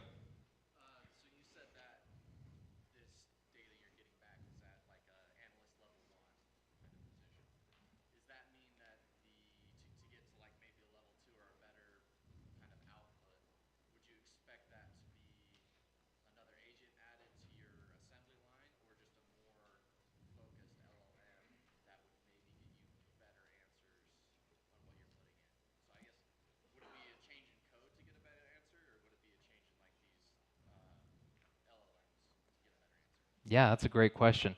So I'd say both. So one agent that I would love to see that I haven't built yet, but I'd love to do it, is an agent that has access to run scripts on an endpoint. And so I would probably see a tier 2 start doing that more than a tier 1. And so that would be one agent that would be by itself to be able to run these different commands on an endpoint. The other thing is, in your factory line, I would, on your vertical kind of on the first tier 1 analyst, I would start adding a bunch more tools to be able to do more research on that. So vertical and horizontal growth right there. Yes.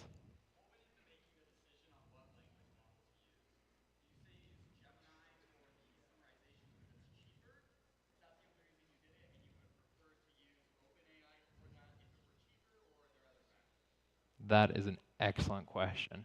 So my methodology when choosing an LLM is when you're going through your first iteration of creating these things, use the best possible model that is available. And so within your budget. And so once you know a model works really well, that's when you start exploring maybe open source models like Llama or different models that can be a lot cheaper to get your budget, a lot lower on how much you're spending. So start really big and intelligent and work your way down. So then you can measure your results against something that works well. Yeah. One more question. Yeah.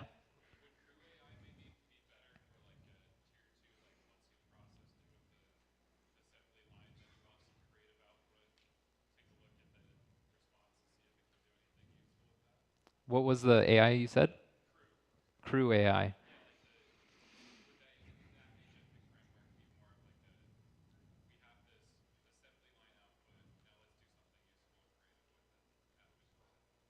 That's a great question. Crew AI kind of burned me where I was like, I don't know if I could trust this because when you're working in cybersecurity, we need things to be very direct and to work in a certain way.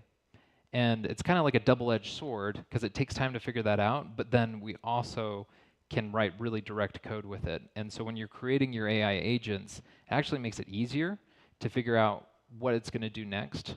So with Crew AI, yeah, if you're running something that you don't really know what the output's going to be, and it's a little less consistent, maybe a first draft for your executive report on your IR. I don't know. That scares me. I probably wouldn't do that. Anyway. All right. Thank you guys, and have a wonderful day.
Hello, everyone. Welcome to Enhancing API Security with AI. My name is Corey Ball. I'm a Senior Manager of Penetration Testing over at Moss Adams, where I help lead API, web app, LLM penetration testing, as well as API-related services such as discovery and continuous testing. I'm also the author of Hacking APIs, No Starch Press book that came out about 2 years ago. After the book came out, I founded the API Security University, which is a completely free API security learning platform. Any AppySec students? Hey! Yeah, we have just crossed over like 95,000 students and looking to hit over 100 by the end of the year. So, in this talk, we'll go over APIs as an attack vector briefly. Then we'll go over an approach to using LLM and adapting to new technologies and having a blank screen. We'll go through the Hacking APIs GPT, which is a GPT that I released after the book came out. It's powered by the book and other things, and completely free now in the GPT store. Then we'll talk through the Postman's Postbot and wrap up Ollama if there's time. If there's not, I will fly through that section and post the slide notes so that you can set up Ollama on your own. So why target APIs? APIs deal with the resource that attackers are after. And so the world's most valuable resource, or at least one of the top ones, is data. 83% of all web traffic, this factoid's from 2019, API related. The global API management market is estimated to hit 34 billion by 2032. Last year, there were 1.3 billion API requests built in Postman. And so this is a vulnerable attack vector that's all over the place, that's being adopted exponentially. Of course, there are great business reasons for doing this. It's a great opportunity. I don't know of businesses that are operating without APIs, not sure that those exist anymore.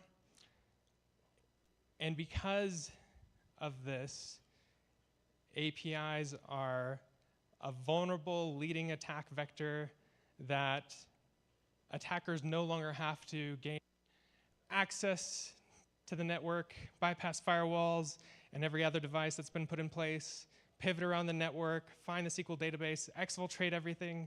Instead of doing that, they can just use the vulnerable API, save some time, and run away with the data. So, this is a lesson that I took from Gary Kasparov when he was up against Deep Blue. It's been one of the biggest stories of humans against machines in a game where we all know that humans eventually lose, and chess engines have been performing better than humans for the past 20 years. And there are a few cybersecurity lessons that we can take from this. So in 1997, the world chess champion Gary Kasparov faced off against Deep Blue and lost. Most people forget that only 12 years before that, he did a simultaneous match against 32 different computers that were the leaders, cutting-edge chess-playing computers, and he defeated all of them undefeated. The year prior to this, Kasparov defeated Deep Blue in a very similar setup. He won, I believe, by 2 points, and then when he lost, he had lost by 1 point, but it changed everything, and chess was over. Except for it wasn't, because instead of just giving up and saying, oh, computers are better than us, we don't have a role anymore, it was adopted by all the chess players, and the chess ratings across the board improved to new levels that they'd never reached before. And Gary Kasparov gives a very interesting TED Talk where he covers a lot of this. And here are some of the lessons that I think we can take from that TED Talk and apply to cybersecurity.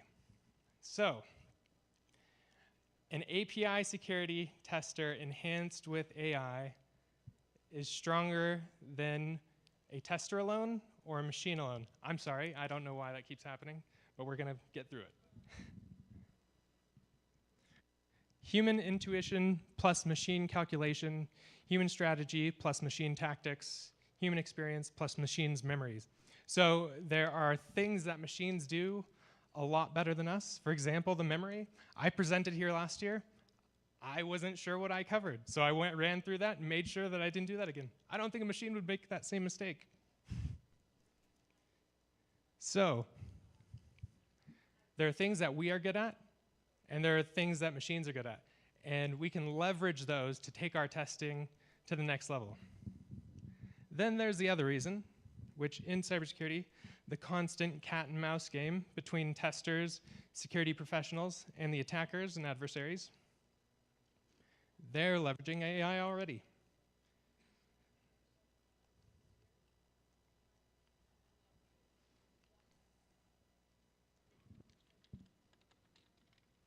So, the hacking API is GPT. Like I said, it's completely free GPT. All you need is an OpenAI account.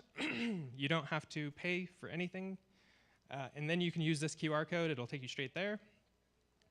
Very important for all of the security-minded people in the room. Do not share confidential data on other people's servers.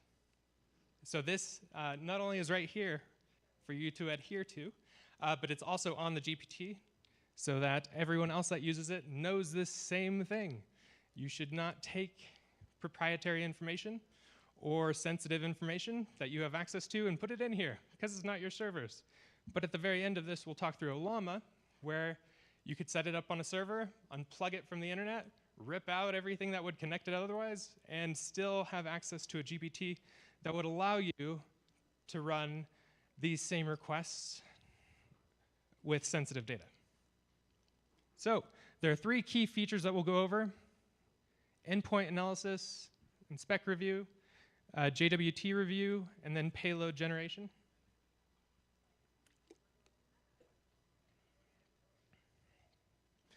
Endpoint analysis. Too many endpoints, too little time. So even as the guy that wrote the book, when I'm up against an API that has hundreds of endpoints, that have all sorts of methods of making requests, I'm up against 1,000+ requests to test and try to find the vulnerabilities and report them back to the clients. This is where LLMs shine up against my human brain in comparison to our AI overlords. And it does a great job of taking an open API spec or any JSON file that has the endpoints in there and reviewing all of those quickly and getting back actionable items for me to go and focus my testing on and find those most sensitive endpoints that deal with sensitive data, confidential information, and test those. So not only can you use the OpenAPI spec, but you could do it in a much simpler version, a much dumbed down version. You could go and take the list of endpoints and just copy and paste those straight in and get meaningful data back in. So this is an example I ran this morning on the Reddit API. I believe there are around 130 endpoints with all sorts of requests, and it pulls out the endpoints that are dealing with sensitive account information, private messages, and other requests. And in these, it says, here are the reasons you should target these endpoints, and here are the things you should test for. And so on my end, instead of having to go through, build out all the requests so that everything is functioning perfectly, work my way around to understanding it at some point, and then finding those requests that deal with the most sensitive data, I can use this, save some time, and find those top most interesting requests. And these are fairly accurate. I have not had experiences with this hallucinating out of a provided list. These are actual requests that are fairly interesting, and I would, after reviewing all 200 endpoints, come to very similar conclusions. The other thing we can do with the Hacking APIs GPT is easily decode JWTs and review them. One of the things I used to speak about in every presentation, I would say, you just need someone in the design process that wears the tiniest black hat that can say, you know what, I don't know if we should develop that feature. That could be used for malicious purposes. That's all we needed. But now we don't even need that anymore, because you could have the Hacking APIs GPT say, you know what, that might not be a good idea. You may want to have these security considerations as you're creating that new request. So this can do the same thing with JWTs. There are plenty of JWTs that we see that have all sorts of sensitive bits of information inside them that may not be necessary. And still that same confusion about encoding and encrypting. And so sometimes you even stumble across usernames and passwords that are still in the JWTs. So this here. You could do the same thing. Decode the following JWT and review the security content. Copy, paste. It decodes it. And as you can see here, Maybe you don't need the role, maybe you don't need the fact that multi-factor is disabled for this admin. And it pulls out that same information. It even gives you a warning about HS-256 because the key for this was actually not predictable, but it was very weak. And so this is a good call out for number one. And then, of course, there's no multi-factor enabled. Do the adversaries of the world need to know that about this account? Probably not. Is there a business purpose for this to be in there? Maybe not.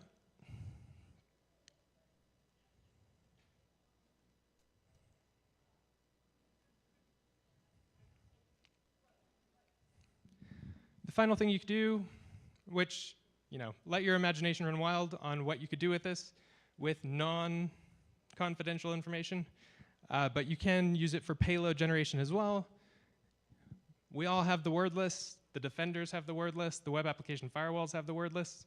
And so if you're looking for new words to use instead of the word lists that are out there that everyone has access to, you could use the Hacking API's GPT or any other GPT to create a new list. And so one of the things I like to do, open source tool called Swaggerjacker that will scan through a URL, find API endpoints, and it will have those there available for you.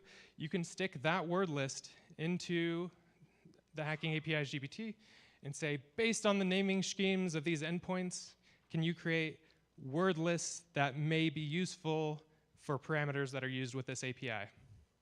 So then you're getting custom created payloads, and you can have success with that.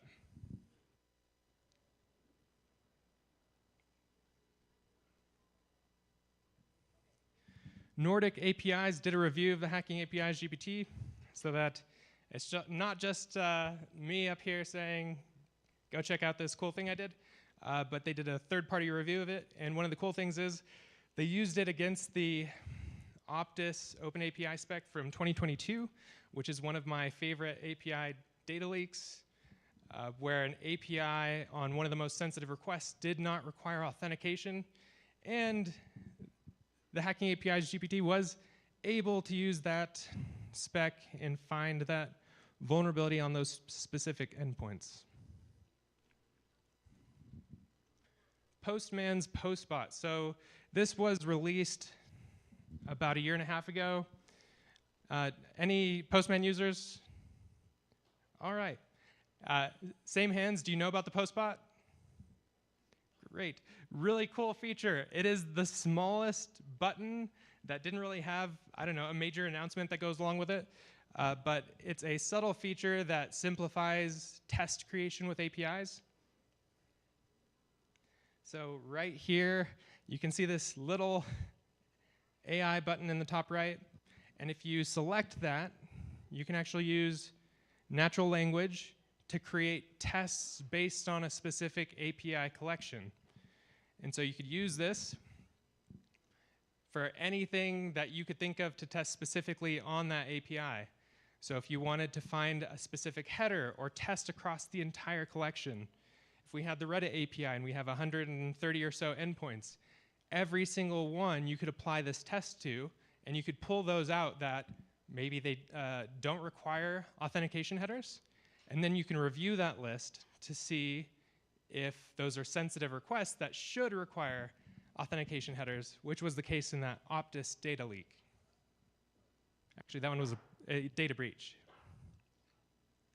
The other cool thing is it does have several automated tests. Down here you can see I just said, straightforward, I'm trying to hack and exploit this API.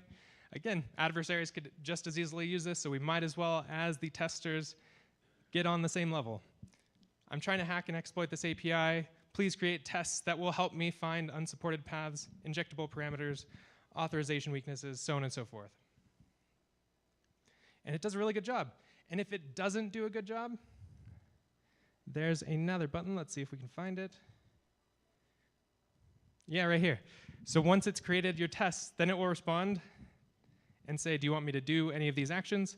And one of the buttons that works is called Fix Tests. So if something is broken in your test, or you've created your own test that's having problems, you can use that button to help you out. So here's a few examples of some tests that you could run. Missing authentication, like I mentioned, HTTP versus HTTPS usage, sensitive response data. Similar to the JWT review, it's going to look for keywords that probably wouldn't want to find in an unauthenticated request, for example.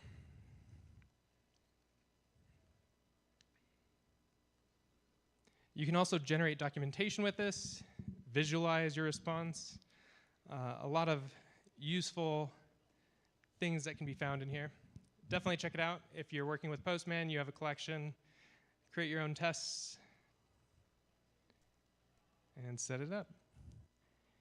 Here, for all of the people that were very concerned about the hacking API's GPT, thinking the line to not share confidential data on other people's servers, this is for you. This is Olama. You could use this, like I did, on a server, in a dark room, disconnected from the internet, in a Faraday cage, completely locked. And then you can run your sensitive requests. These are, I'll share the deck and make sure that's available, because these are just the instructions on how to go through and get this all up and running. Once it's up and running, you can choose your library. I experiment with a variety of libraries to try and find the one that hallucinates the least and has helpful information. But you can go and use this in a very similar way to the Hacking API's GPT. You can power it with public OWASP documents, the testing guide, the API security top 10. You can plug all these things in as documents as a knowledge base, and then put in the requests previously shared with the Hacking API's GPT, where you can scan for sensitive endpoints, have it talk to you about the potential risks, and act as that little black hat in the design room so that your organization isn't deploying sensitive features that lead to business logic vulnerabilities. A little early, but this is the QR code to AppySec University, completely free educational platform. We just released an NLP and LLM API security course, came out a couple days ago. Great overview of not just, not on the offensive side, but more on the defensive side. What are the considerations you should have when your organization is hosting their own private GPT? And what are the considerations that you should have when making those features available in your application? In addition to that course, we have my API Pentest course, OWASP API, Security Top 10 course, and a few others, including Fundamentals. If you need help with your APIs, that's what I do over at Moss Adams. Feel free to connect with me on LinkedIn. We provide API pen tests, discovery, continuous testing, and API-focused risk assessments. That's all I had. I can answer any questions. Thank you, thank you, thank you. One more thing before the questions. At 2:30, Moss Adams is sponsoring a Hacking APIs book giveaway. So we have 50 copies. I'll be down there signing in the Moss Adams booth, which is against that wall downstairs in the exhibit hall.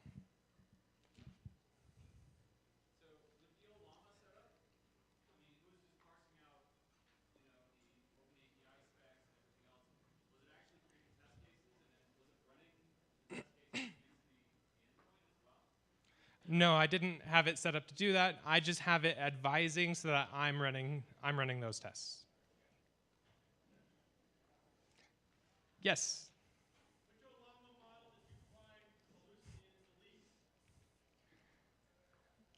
None.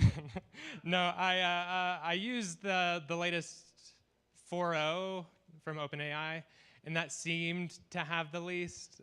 There were Llama 3.1 still had. It likes to help even when it doesn't know the answer. That's all it is. Any other questions? Yes.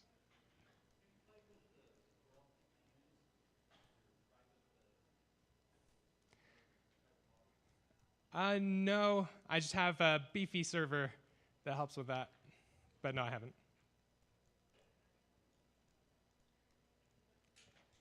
Okay, thanks everyone.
beats together, now you know you in trouble. Ain't nothing but a G thing, baby. Too low death niggas, so we're crazy.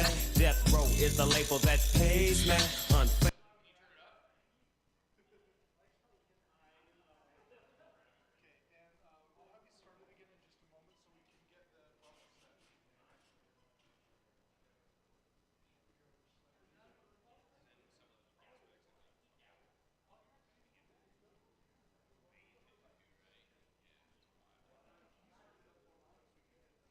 So please don't try to fake this. But back to the lecture at hand.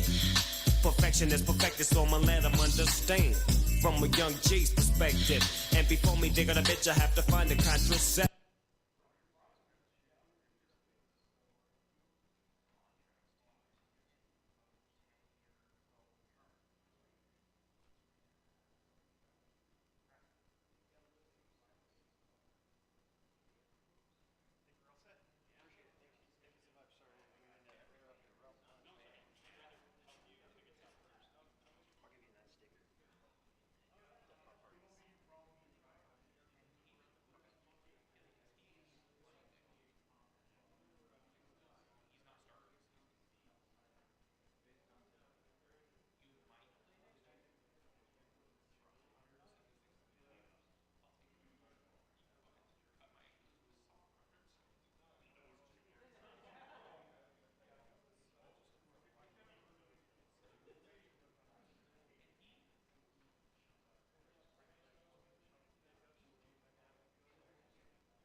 Check, check, check. Microphone check. Check, check. Okay. You said.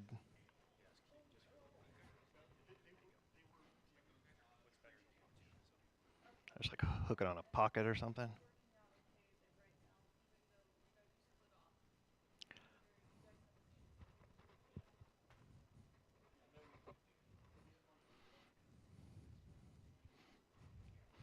This.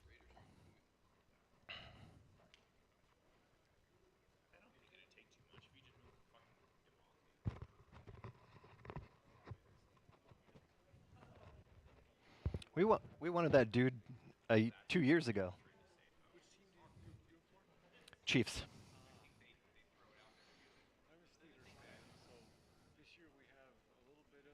There's some hope, man. Yeah. Yeah.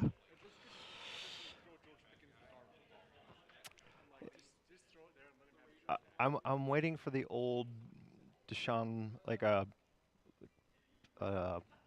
what's your quarterback now? Is it? Yeah, Wilson. Um, I I miss the old, Seahawks. He did not look right in Denver, and I don't know if it was the program that they had him through or what.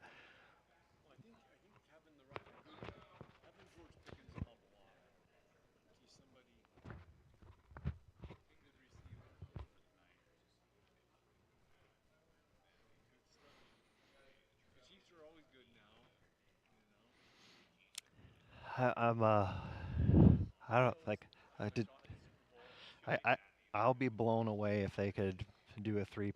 I was shocked that they did two.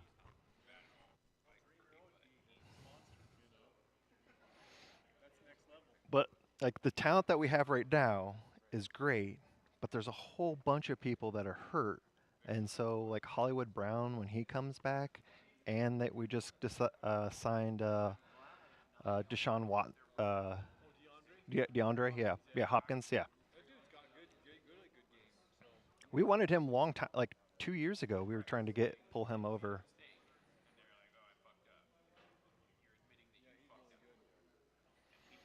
So we have him. Juju came back. Trying to remember who else.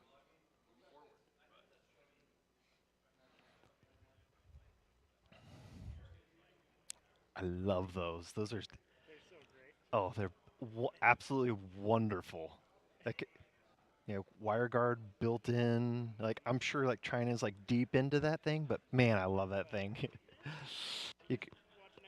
I love like just you can crack in a Tor node and you're. Yeah. Hey, how are you? Yes. Yeah. Awesome product. Get enough of those. Like I have like 2 or 3 of them, plus the little home puck.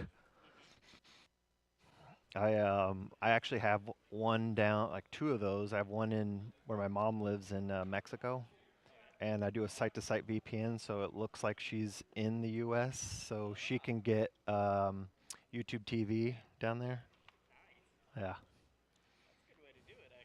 Yeah. And then, if it gets kind of, they're like, hey, we need you to go home, because actually the YouTube connection I have is back in KC, so I just spoof GPS on my phone, and then I have another router there, so I pick up that IP there, spoof the GPS, and say, I'm at home, and then like, everything comes back to normal. Hackers are gonna hack.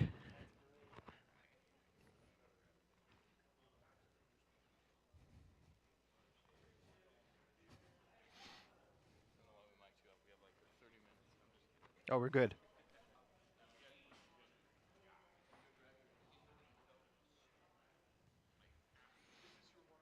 Yes.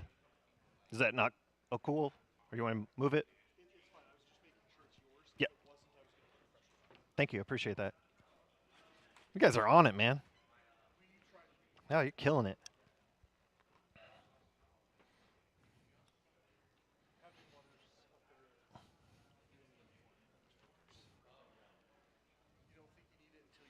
Yeah, you're like, oh, it's getting kind of gluey in here. Oh, I'll give you a sticker. I happen to run DEF CON parties in DEF CON, so I track all. DC 801? Oh, yeah, I know. Like, Neil and all that. Like, oh, sorry, Grifter and yeah. Yes. Dumby.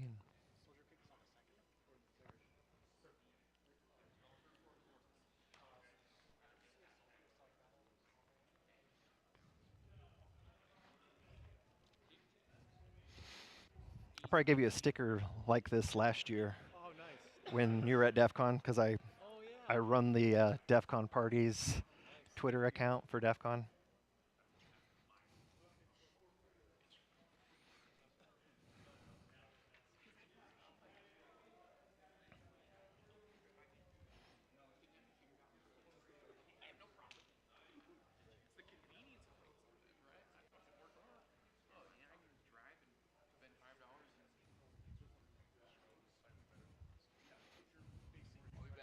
Okay, are you rocking this room?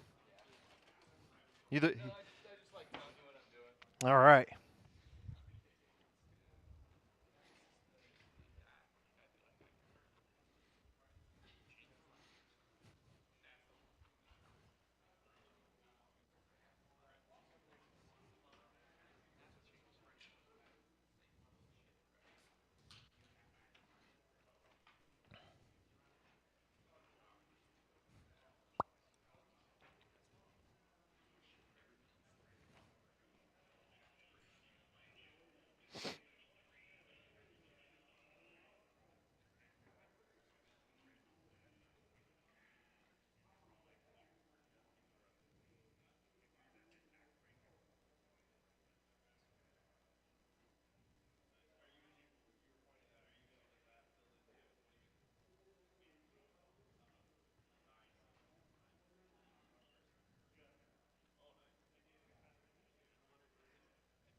Grifter, grifter, grifter.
How's lunch?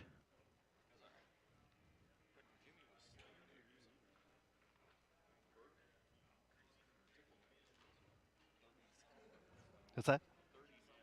Oh.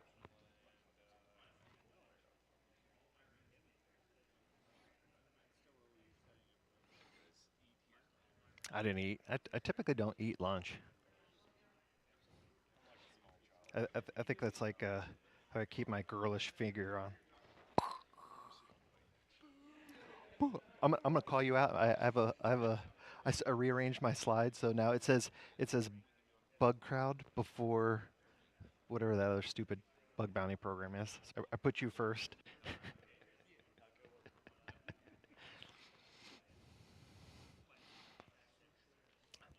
Now I need to go through your program so I know how it feels.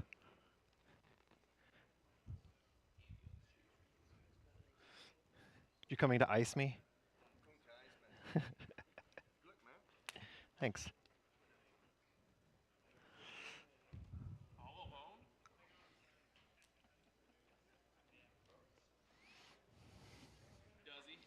You're bringing me a Taylor bracelet?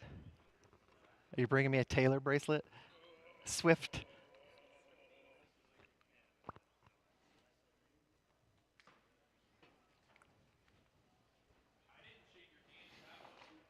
Yes. I don't know where your hands have been.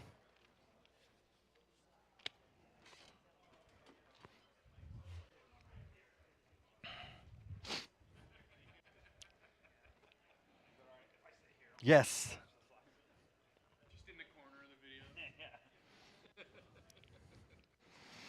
We'll have like.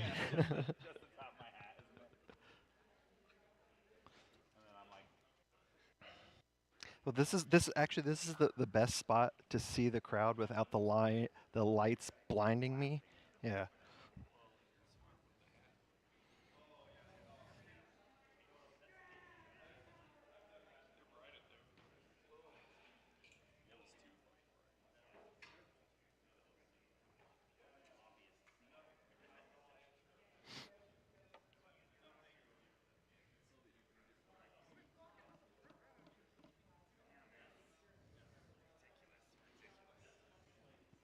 Redonkulous.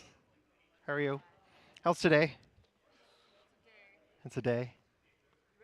Oh yeah, I've been waiting all week. I feel like come on.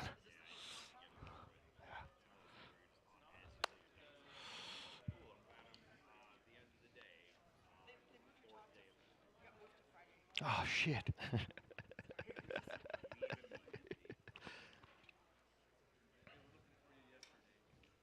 I know. I don't even. Yes. Okay. Cause what's that? Okay. That's what I'm actually. I'm gonna visualize. Hey Neil. Not more than 2 shakes, because otherwise you're playing with it. Huh?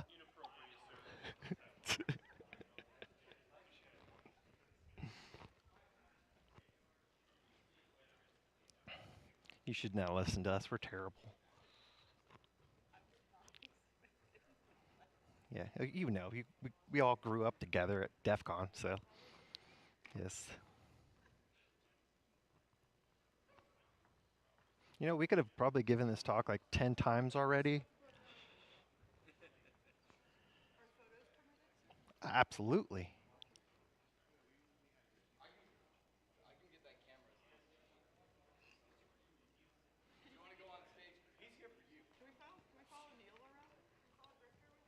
Yes. I'm glad that I'm not the only one that makes that mistake. Like people are like, "Who's Neil? Who's Neil?"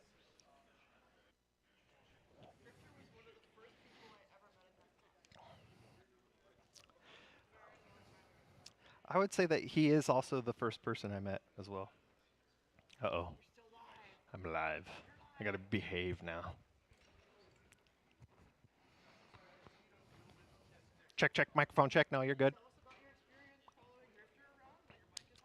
Of course. So it was we were throwing a party back when we had the Sky Talks, and the hotel tried to bury myself and Bill out in the desert because we were throwing a party and we brought our own alcohol into Vegas.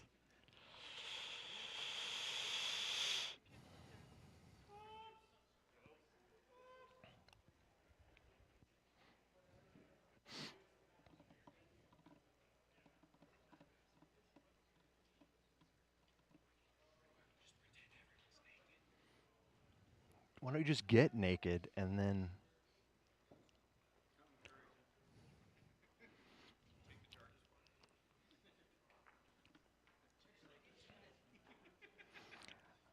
I don't see any underage. You're good. Is everyone 18? Bart is about to get naked. Is everyone over the age of 18? Oh, we could make it like hacker pimps, like old school DEF CON.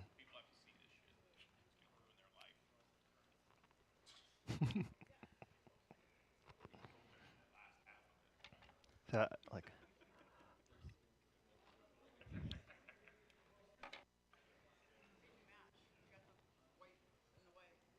Yeah, I'm gonna take the tea home.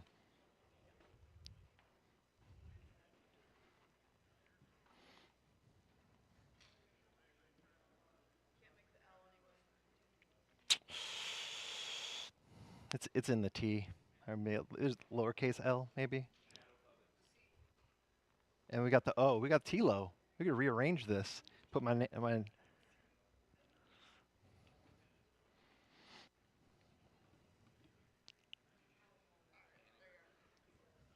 candid, not uncandid.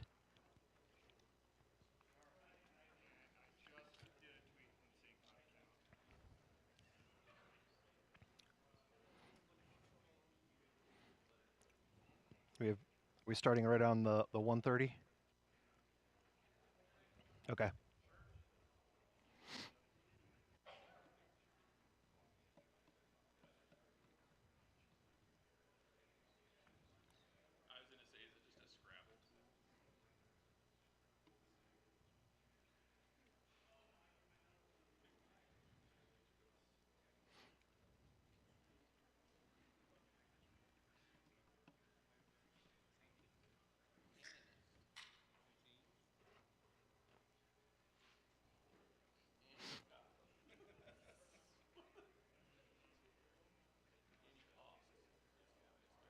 I got water. I'm good.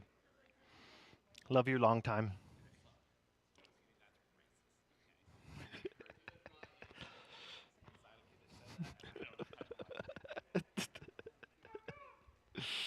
This is dangerous to have a microphone here. I gotta be careful.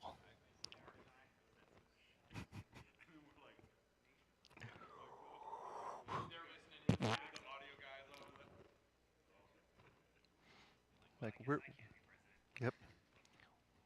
We're probably the worst to be mic'd up. I would vote for you. Grifter for president. Grifter for president. Yes, Grifter said it was okay. Okay, so we wait on the dot. Okay. Ding.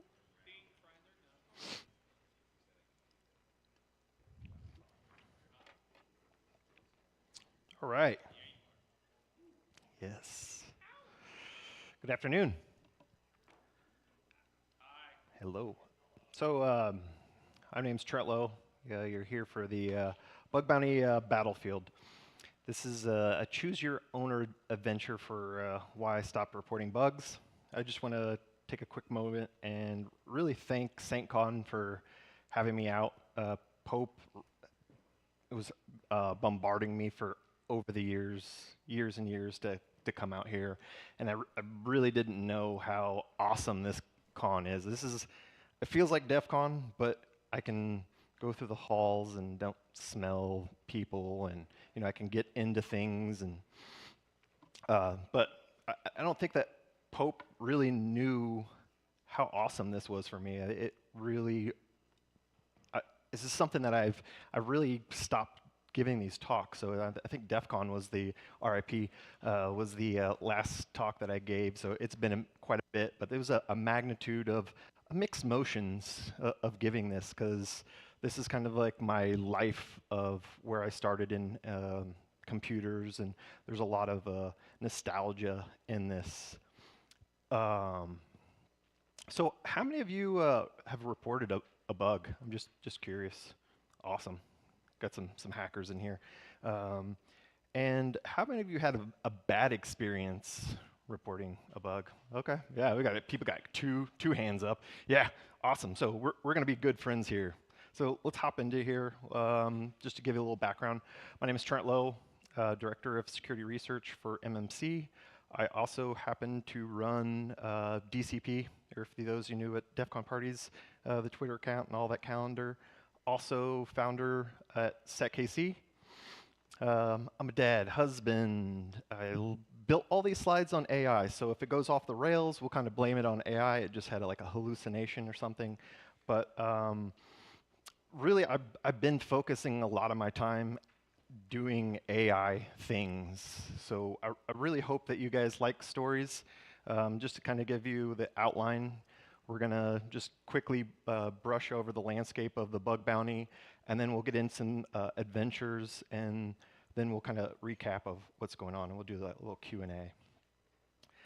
So, bug bounty landscape, there's many platforms, and we've really moved into a really interesting space because, you know, if you can remember a long time ago when we would just like scan things or, you know, poke at stuff, you know, like a lot of lawsuits came out of there. Like, and just recently, we're still having, I think it was Missouri was freaking out because some reporter, you know, went to inspect Element and, you know, viewed the code behind. And, you know, I think it was the mayor was like, I'm going to, you know, take down this guy for, you know, viewing the code on the website. But it's gotten a lot better. At least you can, you know, approach companies. Because when I gave a talk many years ago, I was really nervous because I just didn't know what would happen by exposing these things, especially because the company did not fix it. It took them a while. So, you know, EFF was a great resource for me early on. You know, I'd reach out to them like, hey, is there anything that I should or should not say? But, you know, the landscape has changed. You know, there's great platforms. There's companies that are, you know, involved. And, you know, I'm constantly seeing these big, huge numbers of millions of dollars that are going out to researchers. But unfortunately, I'm not one of those guys that get all the researchers. So let's go ahead and get into this adventure here. So, and just so you're aware, the tools that I typically use is just Chrome. I don't use Burp Suite or anything that. If you know, I was talking to some people earlier. If I were to use a tool, it would probably be Zap. And even if Zap's not even supported anymore, I'll just use it just because it's old school. I hear that, woo. All right, so this is how it's gonna work. There's gonna be some options that we can pick. So you can pick that either we go down the bug bounty route or we continue on the security researcher. But there's also gonna be some other things that you guys can pick and choose about, you know, the adventure itself. All right. Do you guys remember HyperCard? Anyone remember HyperCard? Awesome. I want to hang out with all you guys. This is the area where, when I was making these slides, I remember like making video games using HyperCard, and you know, HyperCard is kind of what, you know, prepared me, I guess, for my career of making slides and presenting. You know, the HyperCard of, you know, those games, and around like 1993, 94, my mom was a school teacher, and she wrote a grant, for AOL. And it came with a slew of hours, and I was immediately hooked. Or we have people here who've used AOL? So the same HyperCard, awesome, okay. So American Online. And so way back when I discovered a way to use AOL for free because my mom came to me and she said, "You cannot use this. This grant is for my school." So I was already stealing from the government at like age 13 or 14 or something like that. And so I'm like, all right, I need to find a way. So I ended up finding that if you type the keyword launch in the keyword of AOL, it would bring me into the free area and the, I guess, paid area, the normal area. So I could access both. And so what do you guys think? Should we try to report the bug? Like, yeah? No? Yes? Okay. Nope. Yeah, sure. No? All right. We'll report the bug. So I reach out, I go into the help chat, and I'm like, hey, guys, do you have like a reward? Because this is, I'm very young. I don't even know. Like, bug bounty is not even a thing. So I like, do you guys have a reward to provide me with something, and they're like, no, but you should do this out of the goodness of your heart. Oh, okay. So I'm like, do you guys have a bug bounty? And they're like, no, or not a bug bounty. I'm like, do you guys have a reward system? And they're like, no.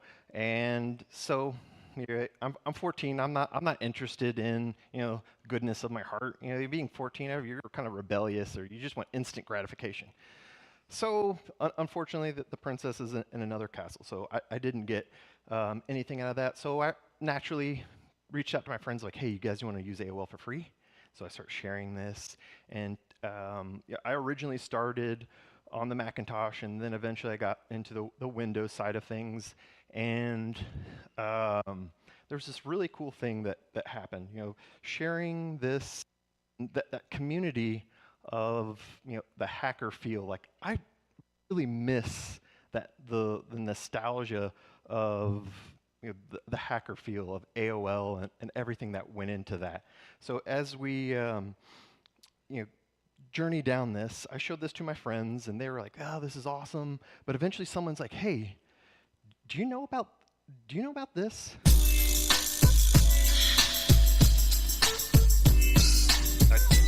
Man, that's like goosebumps for me. So I end up learning about AOL, and as I was giving this talk, I really thought about it. I'm like, everything that I still do to this day came from AOL. Like, phishing was a big thing. Like, that's where it came from. I remember the first time like someone tried to phish me on AOL, and I'm like, what is this? And like the guy responded, he's like, it's phishing. I'm like, what is it? It's phishing? Like, okay, thanks. But this was phishing, it was spoofing, we had Visual Basic code, we had all these things, and we also had like Redbox and war dialing and pager bombing. And I had these friends that I met online, and we were doing cool things, and it was just fun, and we were just kids. And so I always wish that we could always go back to that. Like, that was just like a moment of time that I was like frozen in. But I really miss those days. So, the things I learned, I journey on. It was many years later. I came across some things called Evite and Eventbrite. How many of you use Evite? Awesome. Okay. Eventbrite? Okay, a little bit. What you guys want to do the Evite? Want to do the Eventbrite? We got a choice here. Like, Eventbrite, Evite, Evite. Okay, wait, Evite. Okay. I'm gonna do the opposite of what you guys say. I mean, we could, but so Evite was a fun one for me. So initially, I found that I could find out who the guests that were invited to the party. Like, if I couldn't see that, because a lot of times I don't want to go to the party because there's this like certain individual that I just do not get along with, and I have the ability to view who was invited to the party. And so I was just kind of like abusing some services. And there was also a cool thing is that I could also assume the identity of the person that I didn't like, and then I could click unsubscribe, so they would never be allowed, they'd never know about the party. They'd never get the email about it. So that's kind of where this went. And so, do you want to report, or you want to do security research? Continue? Okay. We'll do research? Okay. No, we're going to do the security research.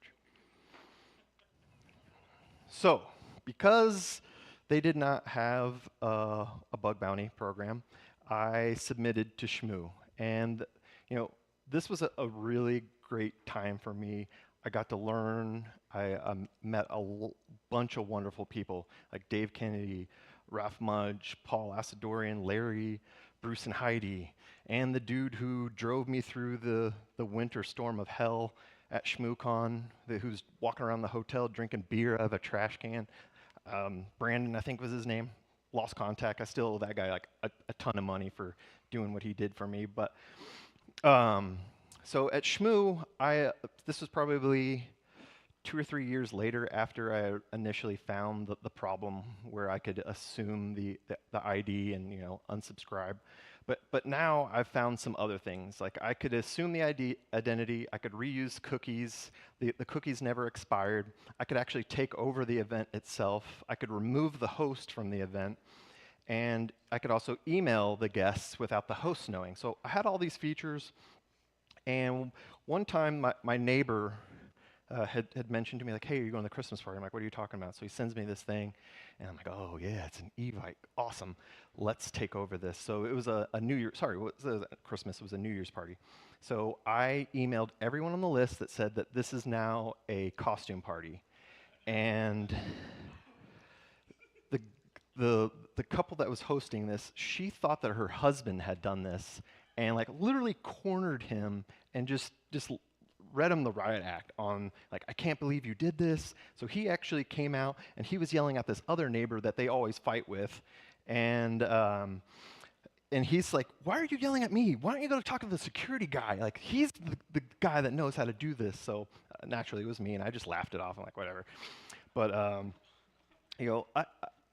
even though I didn't have a bug bounty and I didn't earn anything from it, I still got to go to Shmoo, and I met some great people, and I continued down, this route of doing bugs. Then I was doing some work for IR, and I can remember we were trying to track down this host that was on the network, and looking at the host and trying to identify who this was, I did see that there was some traffic to Southwest, and we had discovered that Southwest wasn't using TLS, and because they weren't using TLS, I could decode the barcode that gets generated, and then I had discovered that I could be A00. I really wanted to do this because I just didn't want to go to jail, but I thought it would be really funny to go up to like the business guy who's has the clout of A01 and stand in front of him and like, well, I'm A00. And just So unfortunately, Southwest didn't have a bug bounty program either, but do you guys remember cheating in those books, where you would, look, you want to look back and kind of see? So we're going to do that. We're going to go back a little bit. I took this talk and I gave it. I reached out to Southwest, and they're like, okay, cool. You're going to give a talk. They didn't address the issue, but they don't have a bug bounty program. But they do have the money to fly someone out to my talk, sit in the corner, bring a video camera, and record me the whole time, and to make sure that I didn't say anything that was bad or made Southwest look bad. But Jason Street invited me to give a talk at Route 66, and great conference. I actually gave 2 different talks there. I talked about Eventbrite, because the Eventbrite, since we skipped that, the Eventbrite vulnerability was in the URL. There was like an error message that I could control, and I could also control the redirect link. So I submitted it to them. They're like, no, we don't have a bug bounty program, but we'll get you on our wall of fame. So they ended up patching it. And so they're like, hey, it's fixed. I'm like, awesome. So what I ended up doing is just putting ampersand and then copying that same vulnerability and pasting it again and hit enter, and it works again. And I'm like, hey, try harder. And so I only got 1 out of that, but in this talk, I also talked about other bug bounty programs. Like the Route 66 talk was about, do companies have bug bounties and how fast do they respond? And so I found vulnerabilities in things like Google Plus and Target and JCPenney, which then kind of drove me down this weird path of looking at photographs. Like JCPenney's and Target had the same software that, and I was corrected earlier. So I was going to say pregnancy photos, but they're the maternity photos. And those photos inside there that I was able to access and view are those photos that you don't want your friends to ever see. And I saw some weird things in there, but continuing on, I started looking at like Bass Pro photos because I would take Christmas photos. They would give you the free photo, but they'd have all the watermarking, and I was able to bypass all the watermarking. So I had all these vulnerabilities, and I'd constantly reach out to these companies and like, no, we don't have anything. But the researcher that I was and the person who I wanted to be was to give this stuff to these companies so they could fix it, because a lot of times this stuff really impacts your friends or your family and stuff like that. So I wanted to do the right thing. And those who know me, who I'm all about shenanigans. So it's like, what? Who is this guy? But continue on. I wanted these companies to have these vulnerabilities so they could fix them, and it was just an idea of that if they would fix it, if they would pay me, but at the end of the day, I just wanted it fixed.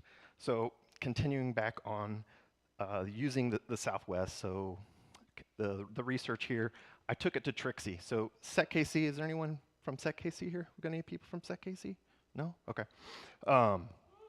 Yeah, SecKC. They put on like a hacker talent show, and I showcased hacking TSA. I showed how you could use a barcode and essentially just get on a plane. And the how I was able to do that was people would post photos of their boarding pass, and I would message them on Twitter. I'm like, you really shouldn't do that. And they would block me, and I would get angry. So I'd take their ticket and then go into Southwest and cancel their flight. No, I did not do that. But I did discover that I could, depending on which leg you are on your trip, I could have adjusted their ticket. I could have changed when they were going to leave, because in that barcode, it's not encrypted. And I could have changed that stuff. But from this, I won $1,000. I won SecKC. I was so excited, or Trixie. I was so excited. I'm like, okay, well, I kind of made some money. It's not really a bug bounty, but it was all my research that I had done over the years. So and at the same time, I started speaking at things like B-Sides and InfoGuard. So I'm using these talks. I'm not getting bug bounties, but I'm still sharing the mission. And then comes Yammer. So Microsoft had a bug bounty program. I'm like, awesome, big company. They're naturally gonna have something here. So I found a cross-site scripting vulnerability in, I think it was somewhere in 2017. And 17 days later, after I reported to them, they're like, this doesn't qualify, it's out of scope. I'm like, darn, okay. But 5 months later, they said that they had partnered with HackerOne, and I had noticed that Yammer is in that program. I'm like, okay, cool, let's submit it. So I submit it, I get a case number, they fill out the investigation, and there's like, hey, this qualifies for a Wall of Fame. I'm like, really? I'm just still getting beat up here. So I'm like, so I spent 10 months working with Microsoft on this, and they're like, hey, Wall of Fame again. So I'm always asking for updates and waiting, and it's just too long. So I'm like, okay, well, let's take a look at Microsoft again. And at 2019 now, I submit 3 vulnerabilities to Microsoft in an email, because it's the MSRC, and you just email them, and they respond back to me. We can't do 3 vulnerabilities in an email. Open individual emails, and they close. I'm like, okay, rage. So on 4/16, I find I submit separate vulnerabilities. One of them being the workbench vulnerability. And what I was able to do with this was, and I'm just kind of showing the impact, and like maybe you decide how much this vulnerability is worth. So I could do domain user enumeration on anyone who used SharePoint if you shared a document externally from your company. So if you were to share a document outside, I could take that, snatch your cookie, and then use the workbench and enumerate your domain. I could just query things. So naturally, I reached out to a friend who worked at another company that shares a lot of documents publicly, and I said, hey, why do you have 2 domain accounts? And she was like, hey, why do you know that I have 2 domain accounts? And I explained it to her, and she's like, Jesus, okay. And so I ended up submitting this, to them, and they take a look at it, and I end up getting $5,000 for this vulnerability. Okay, it's not bad, but I'm like, it's kind of unfair. I think this is worth a lot more because but the thing that I didn't like from this was that Microsoft never said anything about it. They just patched it, and those of us who were using cloud services, essentially we're just renting their computers and their software from them.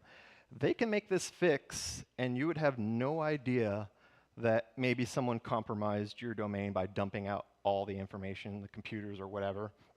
But no one knew about this, and I have this actually tagged on my Twitter account because it's just something that just drives me insane. It's like, so now since we're renting software from a company that we don't control the software, and when they apply patches or fixes, they can just make changes and they don't have to tell us. It could be a huge vulnerability, and they just quietly sweep it up, and we would never know. And it's just still something that can happen today, and I don't know I don't know how to answer the problem, because they should have sent out a notice and said, hey, you should check your environment, look at these logs, and they'd probably be like, hey, if you really want to see these logs, you have to buy like E5 Enhanced +++++, and then you can see these security logs that that I was talking about. Okay, fine. So then I find those 3 vulnerabilities. I end up there was an account enumeration.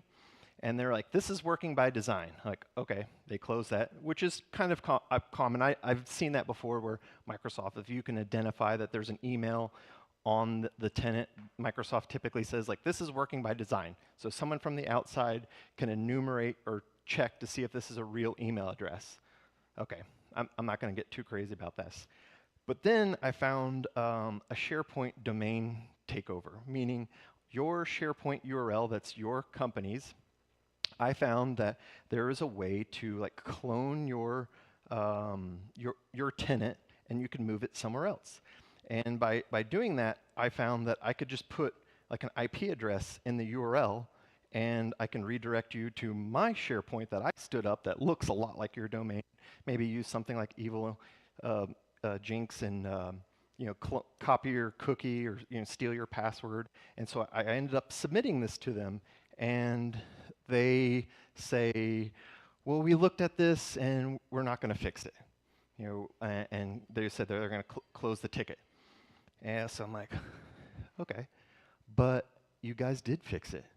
And I was so furious about this because they fixed this vulnerability that in this email, the way they addressed it is like, hey, this doesn't meet our requirements.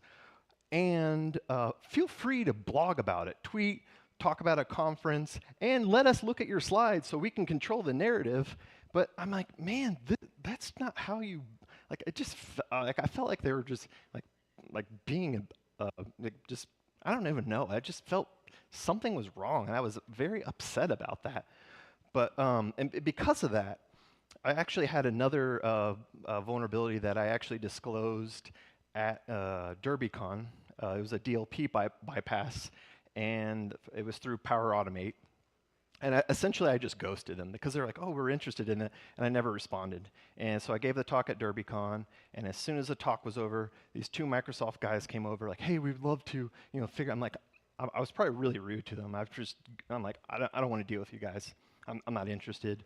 But you know, thanks to DerbyCon that they were able to give me that, and but no thanks to Microsoft. So I can say all this, but I do have the receipts. So don't you love AI? You can just like, hey, make a sandwich with receipts in it, and we have the receipts. So let's take a look at these receipts. This is literally what they said to me on the, like, we've investigated the report. It doesn't meet our bar of service. We will not be fixing this, and we look forward to working with you. And so I respond back to them. I'm like, Sarah, I don't know how I feel about this because you said you're not going to fix this, but you did. I tested the vulnerability, and gave me a message. So then she writes back, and she's like, oh, thanks for reaching out. We were going to fix this, but then we didn't, and then we figured out we did. And so now I qualify for to be on the the board of thank yous again. So I'm literally mad about this. So I continue on, and I'm like, they were able to fix this. I'm like, well, great, but she apologized, and she's like, well, if you could have weaponized this, so now you take my vulnerability, I give you the opportunity to fix this, you take my vulnerability, you fix it, and now you're like, well, why didn't you like fully weaponize this? Why didn't you do this? And on top of that, they're like, also social engineering it lowers the score. I'm like, well, in this case, it's really not all that much of social engineering. It's that customer's domain. All I have to do is send them the URL, and they could mouse over it. They could do whatever. Yeah, that's our domain. Like, I was able to control it. So I'm continuing to just get angry about this. And so she's like, I send back this like really, trying to be nice and professional, and I end up just saying that I don't think that this program is a repeatable process. You're not able to effectively fix things and reward researchers. I'm just mad, just super mad. And so she replies back to me, and she's like, well, because it was led to such a quick fix, we fixed it. I'm like, so if it just if it was longer, if it took longer, then you would have given me a reward. I just didn't understand, and I was just angry, and I didn't know what I should do here.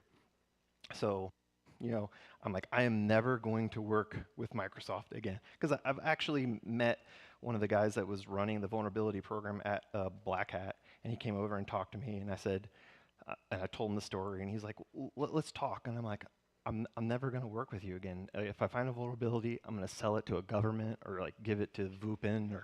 And he was like, okay. But y'all remember COVID? All right, so COVID comes out, and the school sends me an email like, hey, just FYI, we're going to use this thing called Zoom. And so I'm like, I need to take a look at this. This is something that could impact my kids. Let me take a look at this. So, everyone was using Zoom for all sorts of things like school and work and telemedicine. And when I took a look at it, I figured out that I could guess 4 rooms, and after the 4th attempt, I would get a CAPTCHA. So I'm like, okay, cool. What if I change my IP address? And so I changed my IP, and I'm like, oh, okay, I can guess another 4. And so I ended up using Microsoft's Power Automate. I built this tool, and it's running, and it's capturing all these valid rooms.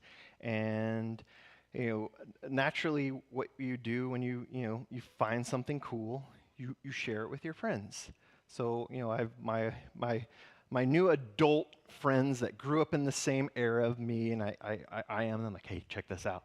We can guess Zoom rooms, and the whole premise behind it is that it's not, it doesn't have a passcode, but they have this service built in. But free account, they don't give you the protection of having a passcode on the room. It was like it wasn't secure by design, and what I really wanted them to do. And unfortunately, when I reached out to them, I gave them the bug, and I waited, and I was really, I'm like, we need to get this fixed, because we were hearing on the news about all the Zoom bombings where people were joining and like doing inappropriate things to schools and classrooms, and that's just not something I wanted to deal with my kids. So I messaged someone that I know called Brian Krebs, and I said, Brian, do you have contact at Zoom, man? He's like, what do you got?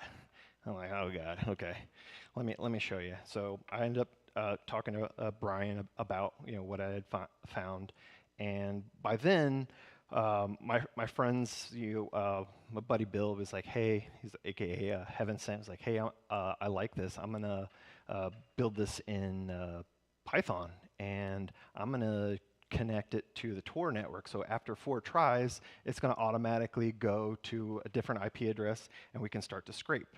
It's like, okay, cool. If we're going to do this, we're going to do it right. I'm going to go and figure out how to scrape the information out of the Zooms without connecting, because if you connect to someone's Zoom room, it would typically say like someone's joined and send you an email. I didn't want that, so I perfected some of the code, and I gave it to Bill, and he started working on his part.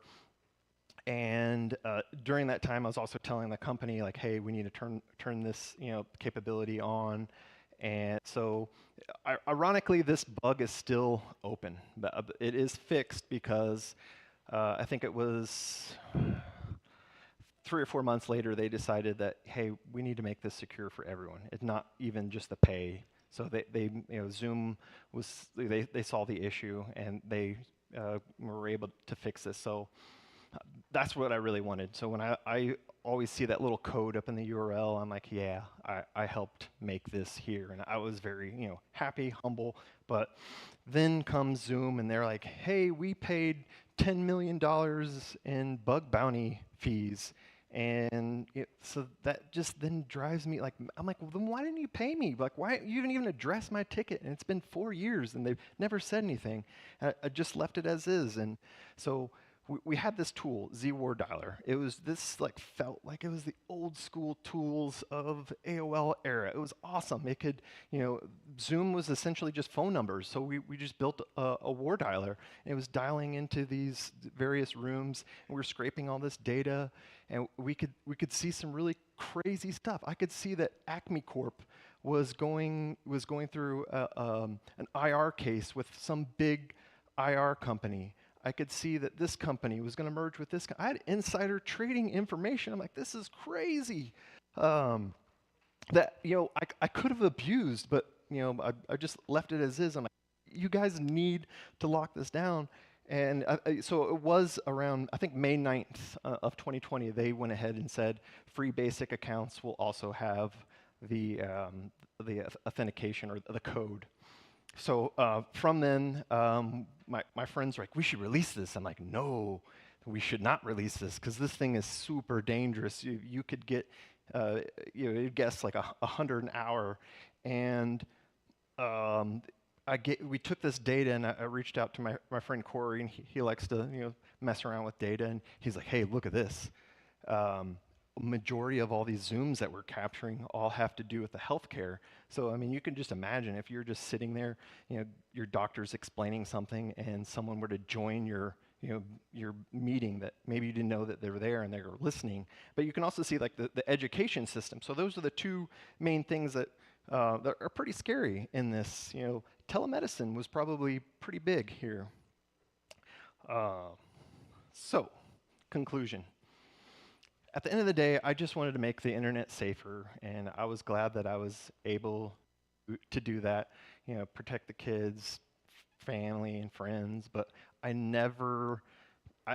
don't think that I was ever compensated correctly, and it's just a challenge that I have, and it really did bother me, and it made me stop talking. It sucked. It really hurts, because I wanted to share all this stuff, but I was mad, And unfortunately, that's just how it was. And I'm really appreciate that Pope came out here. I mean, I love you, man. That you pushed me to do this. So I hope that I can be back. I hope that we can have these conversations where we can challenge and we can figure out how we can fix this. Because I would love a place that we could take a vulnerability and to give it to a company and they find the right way. I'm like, Casey's here.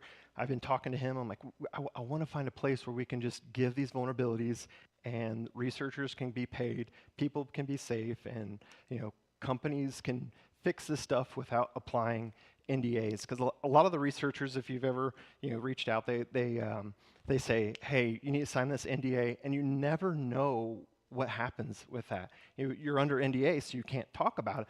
So if you reach out to a company like, hey, we want you to sign this NDA, then they're like, oh, we have a bug bounty. Here's what we're going to pay you, and you can't talk about it. You can't fight this system. And I hope that we can make a change here. And so like for my mental health, like thanks for SAINTCON for coming out, Pope. Love you, brother. I'm so glad that you were able to, push me to come out here and talk again. And I hope we can, have this conversation and figure out where we can go from here. So, questions.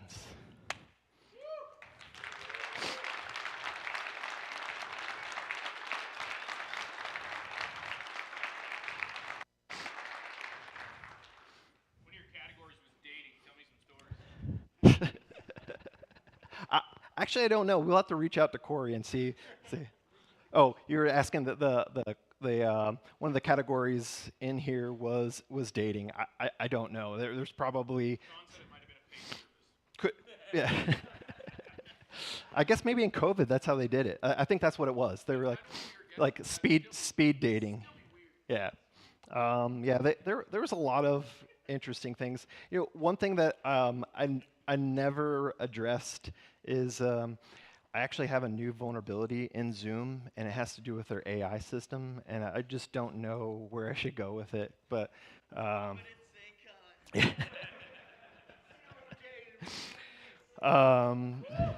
it's a pretty cool one.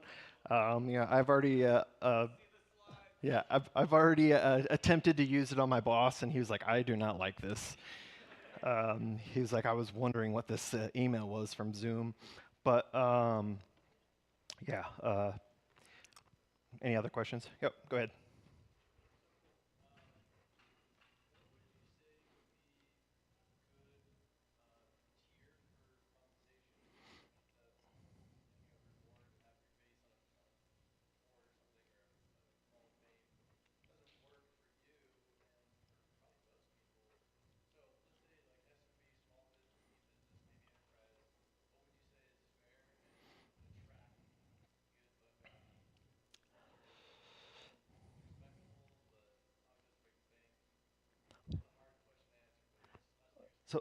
So the question is like, I'm just going to paraphrase here.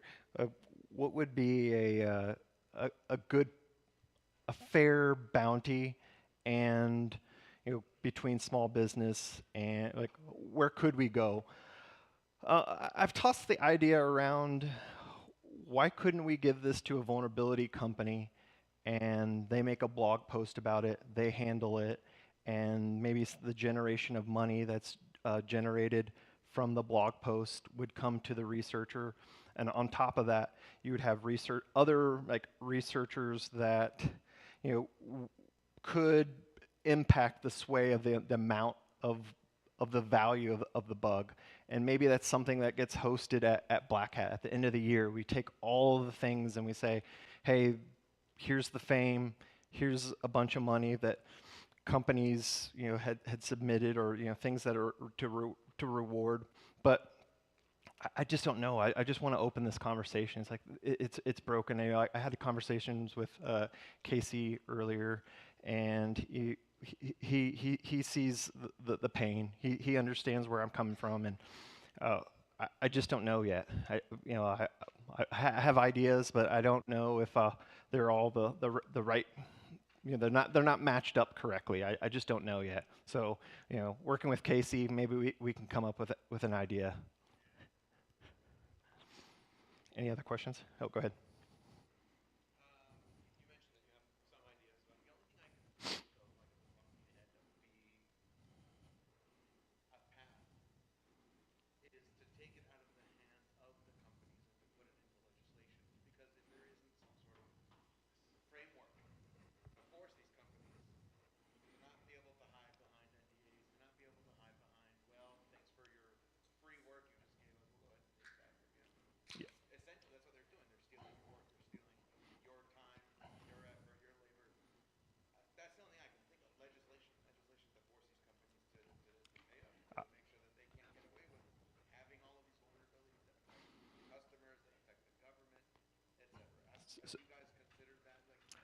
I haven't. So he was asking, like, he thinks that an idea might be using legislation to, force these companies to pay and fix. Because yeah, I mean, I've submitted anonymous bugs through like US CERT, and yeah, and they're great. Working with US CERT is great just because they're not going to be strong-armed. Like they're coming from, they're backed up by the government. So, when the company says, "Hey, we're going to patch this next week, so you need to take, we're not going to address this, or we're moving to a new piece of software next year. We're not going to fix this." They're like, "That's not how this works. Like, this is a responsible disclosure. We need you to fix this." So yeah, I think we do need some government help here as well, because you're right. The the NDAs that are put on these researchers, a lot of time it hurts. It hurts the community, because especially if it's one bug that it's in this one product, it's really in all these other products as well, and we don't know it's there, but we can't talk about. Researchers can't get up and say, whatever. Luckily, all the companies that I was, dealing with, they didn't have bug-bound programs. They didn't ask me to sign NDAs, and they probably will now after seeing these talks. Like, we need to get an NDA. We need lawyers and lawyer up. Any other? Oh.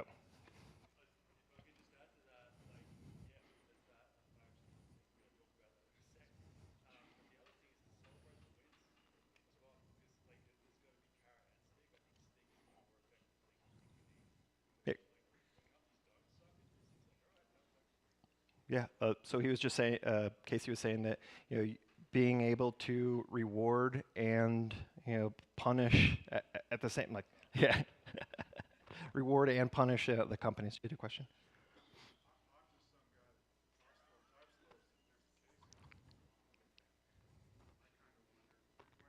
No, he just Neil's having some fun with me.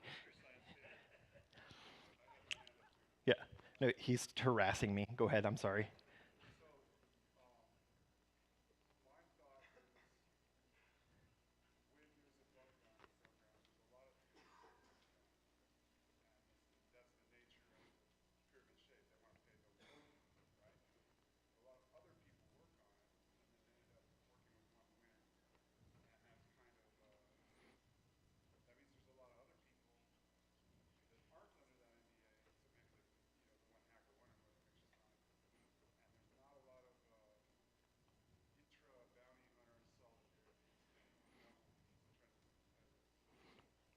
So, yeah, sure. So, what he was saying is that a lot of times that if I submit first and then he submits, he doesn't get the reward, and there's not a lot of communication between researchers. So, like, maybe I'm under the NDA, but he's not, and maybe he wants to speak about it, but at the same time, the company could patch it by then. So, yeah, I understand where you're coming from, because that happens a lot in bug bounty programs where 10 people submit the same bugs, and it's like the first one there. So there also should be some sort of thank you mechanism. So I don't know what that should be, or maybe that a less of value of vulnerability, like, hey, here's a free coffee, or something. No. Go ahead.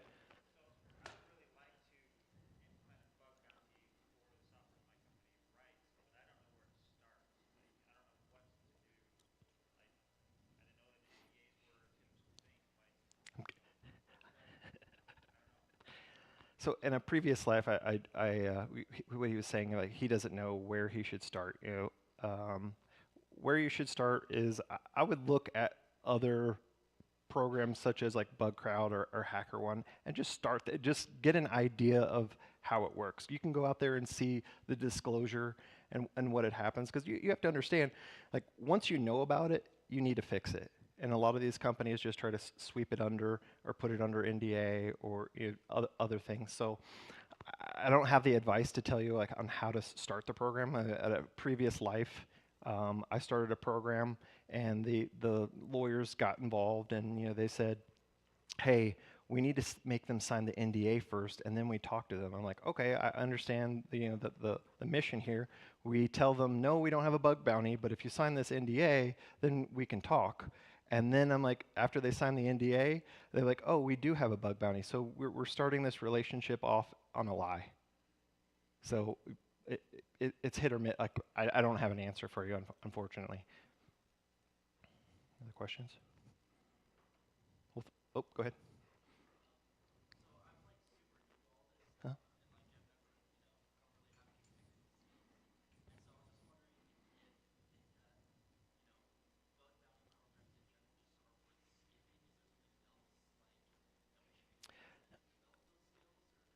So he was saying that he's new to this field, and he doesn't have any technical skills, and I think that's completely wrong. I think you do have technical skills, especially because you're here. So kudos for you.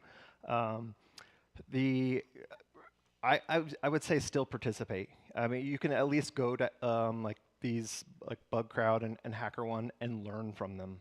I mean, you could even go and look at my old talks and just get an idea of where this stuff is coming from, because ideally it's everywhere. I mean, these vulnerabilities, you could probably spend today and find a vulnerability in some company, and it's super trivial.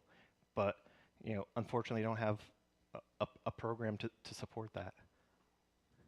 So, go ahead.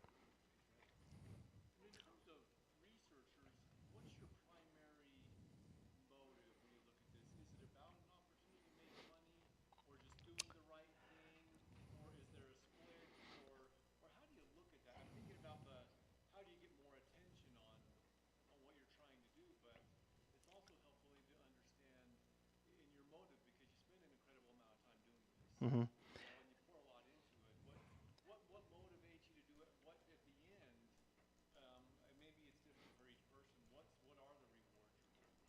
So the question is like, what's the motivation and what's the reward? So the motivation for me was, at the end of the day, I just want everything to be safe, especially because it involves all of us here, and it's hit or miss. Like money's really not the thing, but when I'm looking at it in the news and like Zoom's coming out and say like, we just dropped 10 million usually, I'm like, well, why am I not involved in that? Like, so it's hit or miss with me. I don't know how to address that correctly, because at the end it would be great. Like maybe all bug bounties are free. Casey's like, shut up, and we're just gonna fix things, but I don't think that's it. We should be rewarding, because these companies are making massive amount of money, and you're taking these researchers, so they didn't pay for a pen test, they didn't pay for a red team to hack it, they didn't pay for all these things, the time and money that, someone found something, and I took the time, I wrote a great paper on it. To give you a good example, when I was transitioning between two different companies, I had some free time, and I asked my wife, I'm like, hey, can I have that bus app that you use to see where the bus is? And she gave it to me. And with that day, I found that I could add kids that don't belong to me, so I knew their student ID, their name, and I could see what bus stop, where their bus stop was. I could watch the bus. I sent them an email, and I said, hey, you have an hour to address this, or I'm going into the school. And so I go to the school, talk to the principal, and he's like, I understand this is super dangerous. I don't know how to help you. I can call the company. I have contacts, but I can't talk to them. I'm like, I just need your email. I took my time. I wrote a whole thing on how it all works and what they should do to mitigate this, and I gave it to them for free. So, I mean, that's just something I just spent out of my own time, because I don't want anything happen to people, friends, and family. So I don't know how we could address that. You know, like the motivation. Go ahead.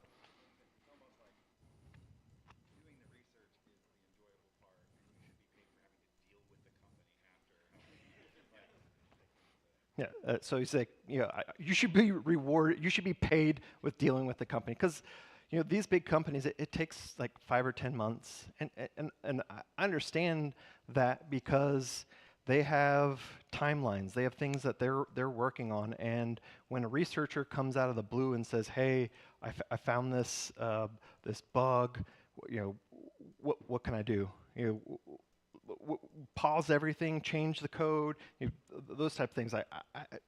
What should we do? Like, because now you have someone who's essentially like extorting you, kind of. Because I'm not one of those researchers. I'm sure all of you have had those emails like, "Hey, I found a bug in your do you have a bug bounty program?" I don't start that way. I say, "Hey, do you have a bug bounty program? I found a vulnerability. Like, let's have a conversation. I'm willing to share it with you because I want to get it fixed at the end of the day." But yeah, we need to find a way to reward people correctly. Thank you so much.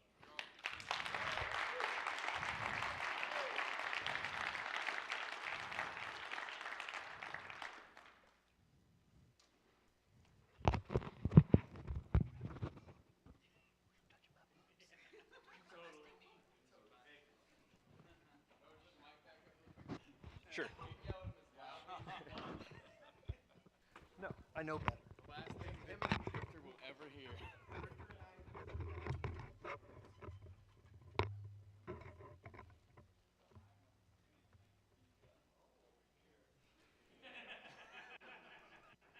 Someone take a photo. It was live. No, it's recorded. Yeah, I didn't stop. But you can't see the shot. Oh, yeah, it's live stream. 26 viewers.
Check, check.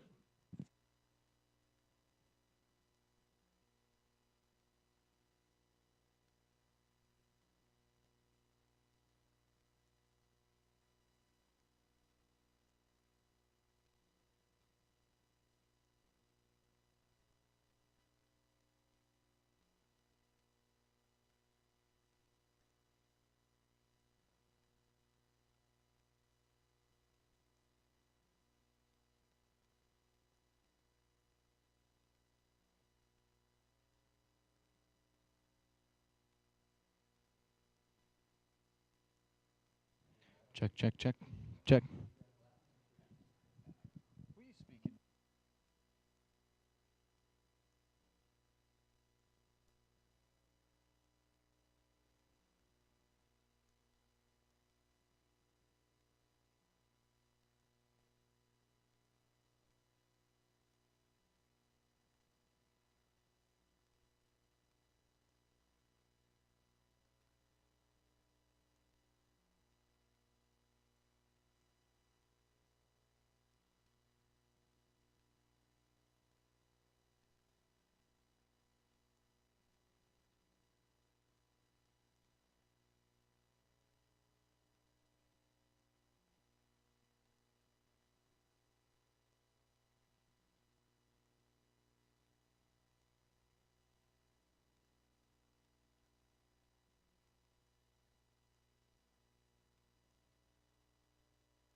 What?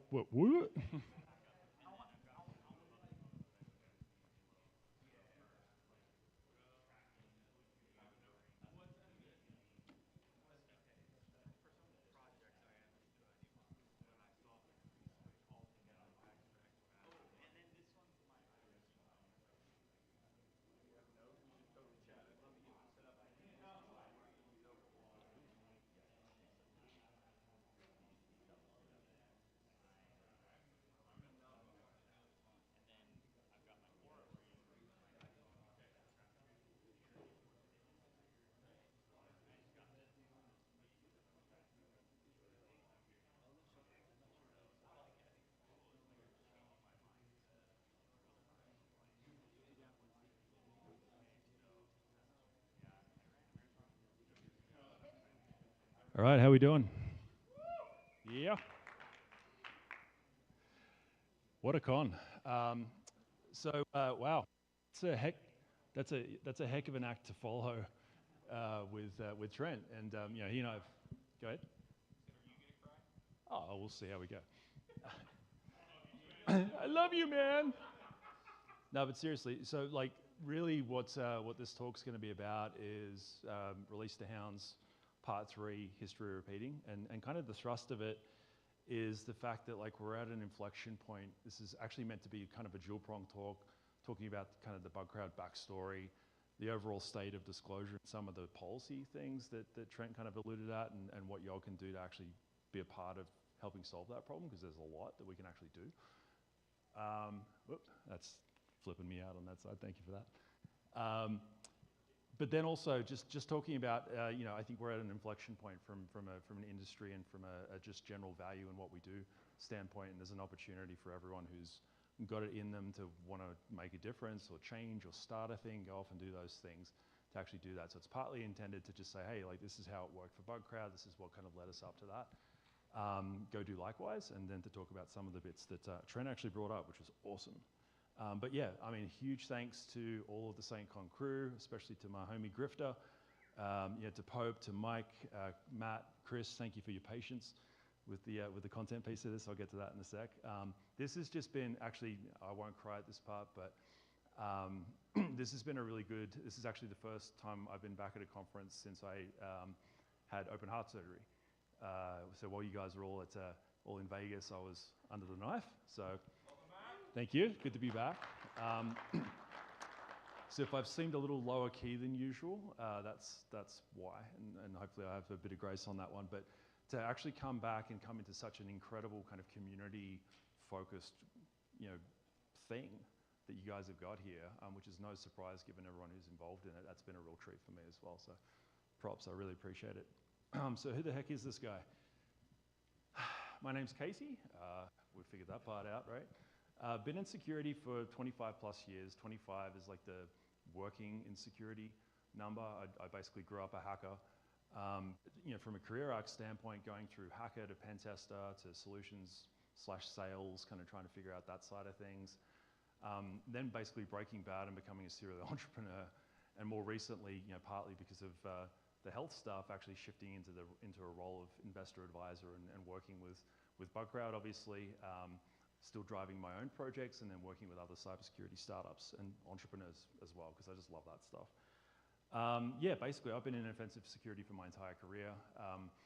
A lot of exposure to some of the problems that Trent talked about prior to having the light bulb moment for Bug Crowd, but also coming up in the community that I kind of became a hacker in, or realized I was a hacker in, which is Down Under, just in case you didn't pick the accent or the inflection.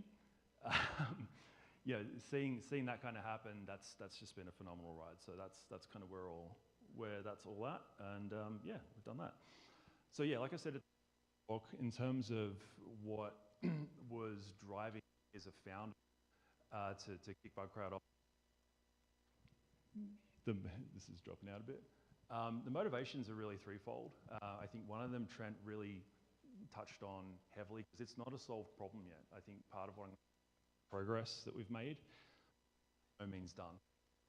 The whole idea of basically changing the operating environment for people that hack in good faith so that it's legal, which is a lot of what we've been doing over the last 10 years. I think The next 10 is, part of that is making it consistently rewarded, but also continuing work on the legal kind of acceptance side of things.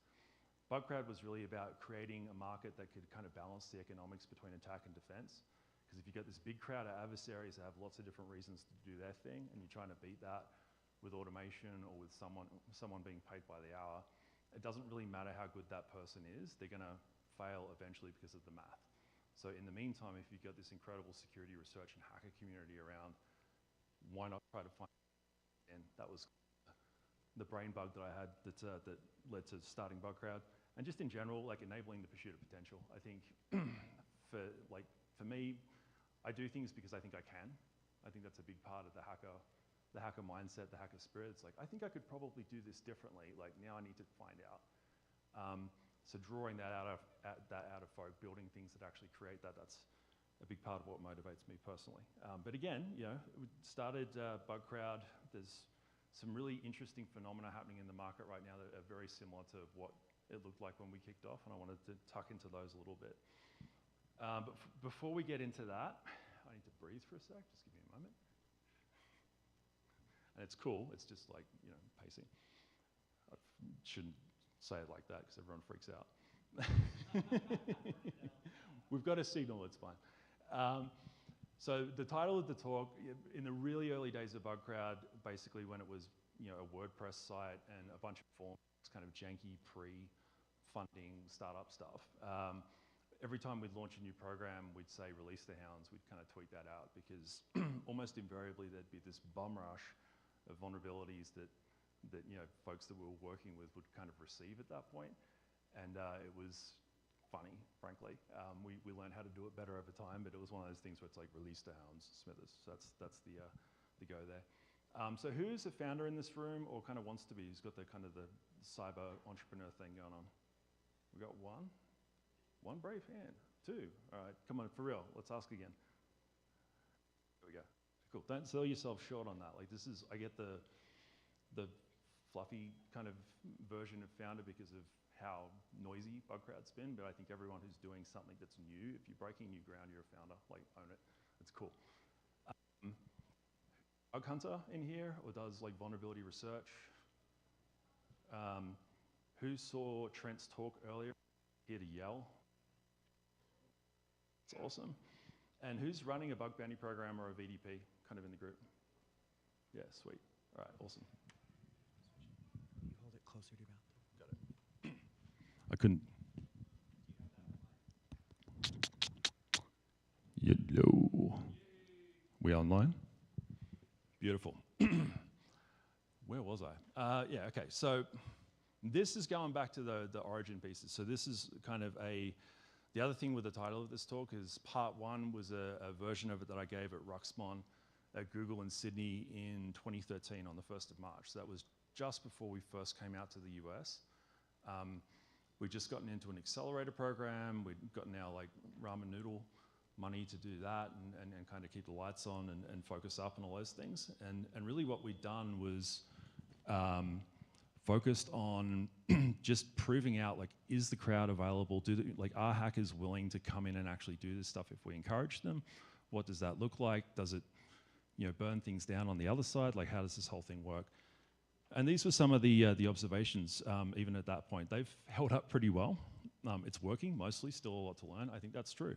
If you're talking about crowdsourcing just in general, what Bugcrowd's gone on to do is to basically look at kind of what I called out before around, all of the creativity in the white hat community being a balancing force to the bad guys and looking at all of the different ways that we can apply that, which is kind of, what I set out to do in the first place, but bug bounty is a really key expression of that. It's the one that everyone understood at the time.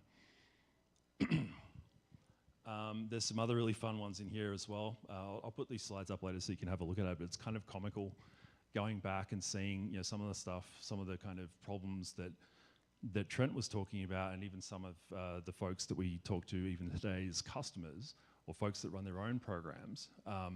There are issues that are just inherent to the fact that crowdsourcing is really powerful, but it's kind of noisy, and there's all sorts of different things that you have to manage in the process.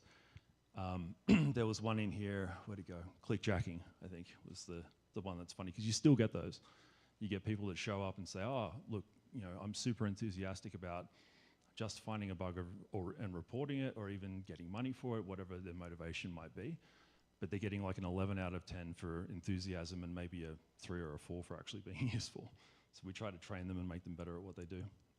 Meanwhile, this is what the office looked like.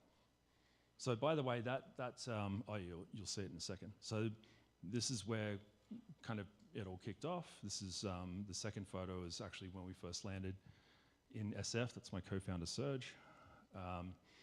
And this is the platform. This was literally I think it was a Kickoff Labs sign-up page, and it was ghetto. It was janky. Like, we just ran whatever we needed to see if this was even possible in the first place, right? And the thing that was interesting about that was, like, we kind of knew that it would work. We knew that if you get a broader group of people and incentivize them to compete to find vulnerabilities, you're going to get more criticality, you're going to get more issues, because that's just the way that the bad guys do it, right? So we kind of knew that that part would work. A big part of it was, would the market accept this? Because at that point in time, hackers were just default criminal.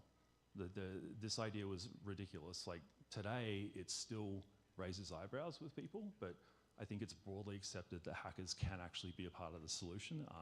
They aren't inherently part of the problem. It wasn't true back then. So we're testing that. First program on WordPress. And yeah, this is kind of reflecting how the vibe of, you know, the industry just in general at the time felt, right?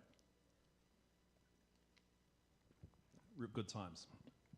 Because I do think that you know, the professionalization of security and even bringing hackers into the defensive solution space to be a part of that solution, I think that's created, you know, incredible opportunity for us. It's helped us actually jump in to be a part of solving problems, all that kind of stuff.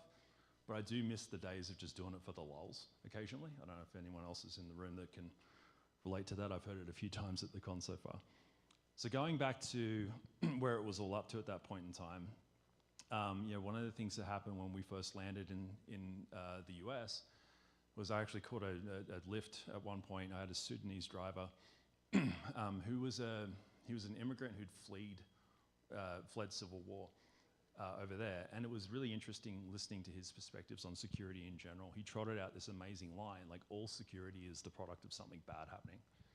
I'm like, that's a really pessimistic but pragmatic way of kind of, you know, summing up the problem that we've got to work with and the things that we've got, you know, available to us to actually work with to do better and to actually, you know, try to make things safer, try to make the internet a safer place, as Trent mentioned before.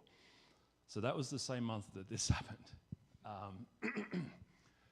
And you know, for those, like, how many of you in the room were actually operating in information security, or, like, you know, old enough to actually remember when we called it InfoSec? Yeah, all right, cool. So my point of view, which is obviously Australia-centric through that period of time, it's that security wasn't really something that people cared about yet, like in terms of the broad population, right? It was zealots even inside organizations. There wasn't necessarily the ability to get buy-in and actually talk about this as a thing that matters. It's not just a thing that we want to do. It's a thing that matters for the safety of the user. It's a thing that matters for the safety of the shareholder and for everyone else who's involved. To me, when the Snowden disclosures happened and some of the things happened around how hacking was ostensibly being used internet-wide, what that did, not to speak to the morals of that particular action, but I think one of the byproducts that it had was that it got everyone thinking about this at the same time. I don't think that had ever happened before. So all of a sudden, as a technical internet user, hacking happens to me.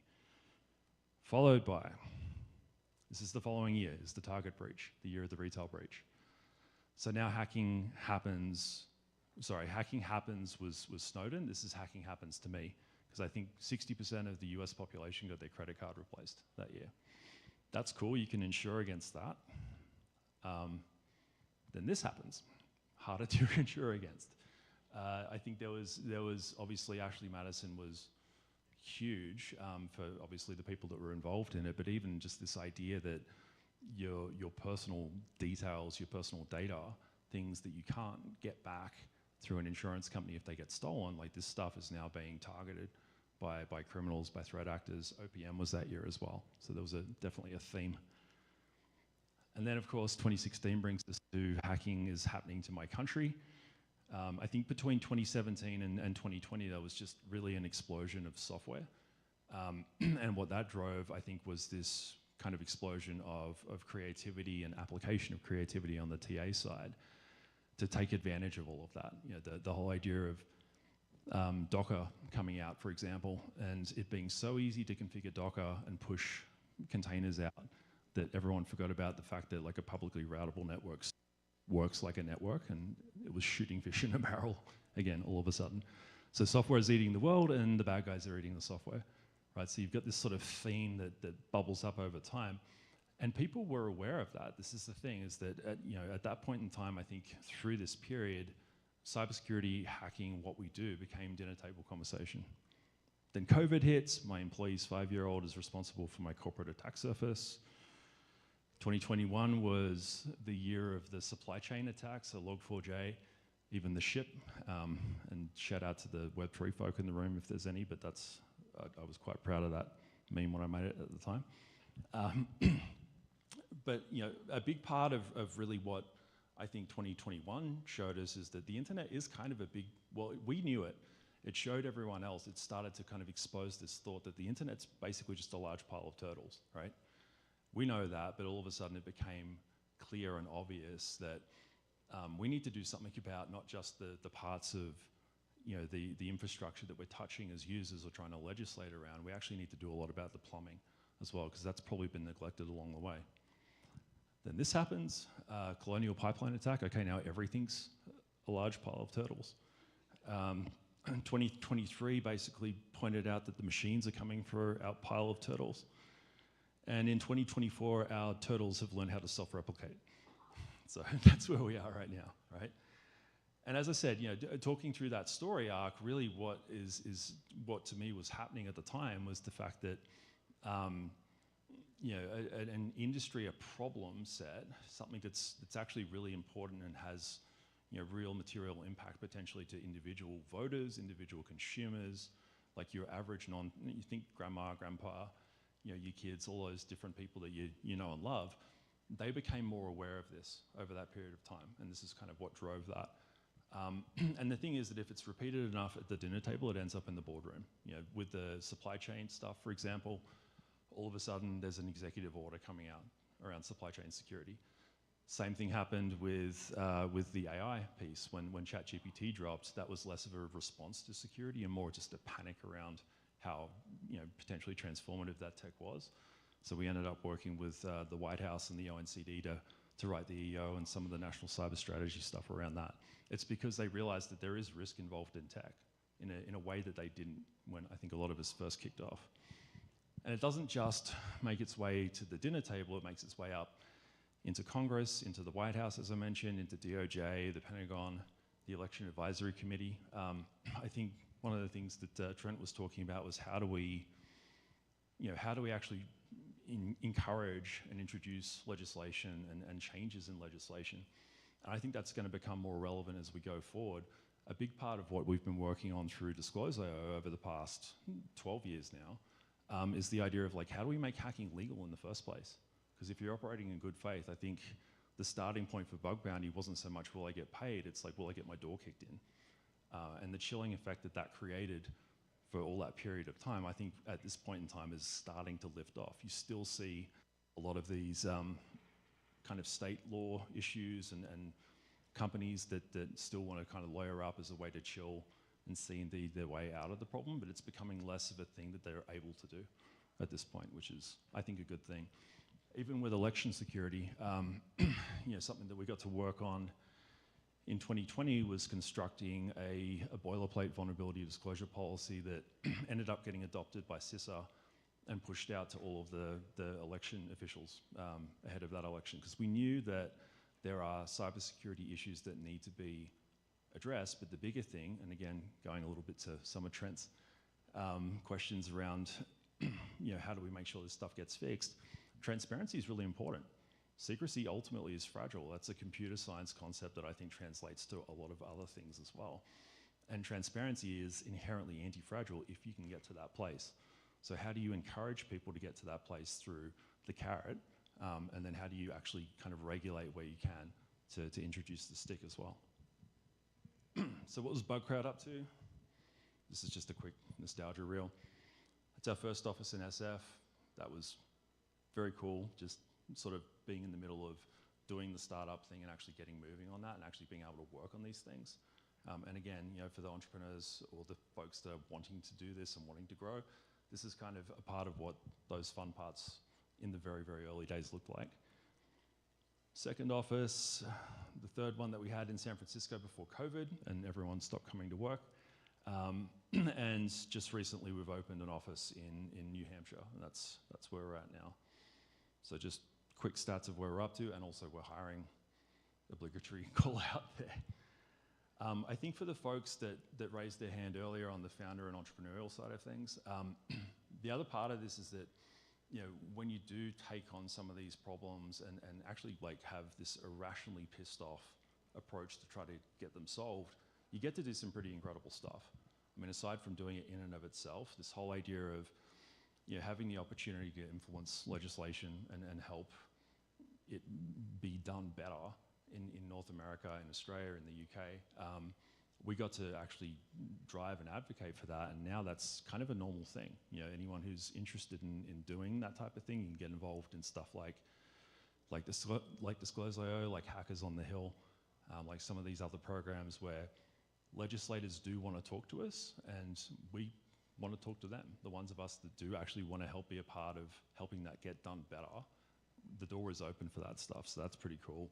You know, getting to advocate for for women in tech, getting to, you know, basically bring people out of, like connect folk in parts of the world that don't have or didn't have an opportunity to actually contribute to this, and plugging them into that. There's all these sort of fun bits and pieces that we get to do. Plus, you get to do some silly shit too, which is fun.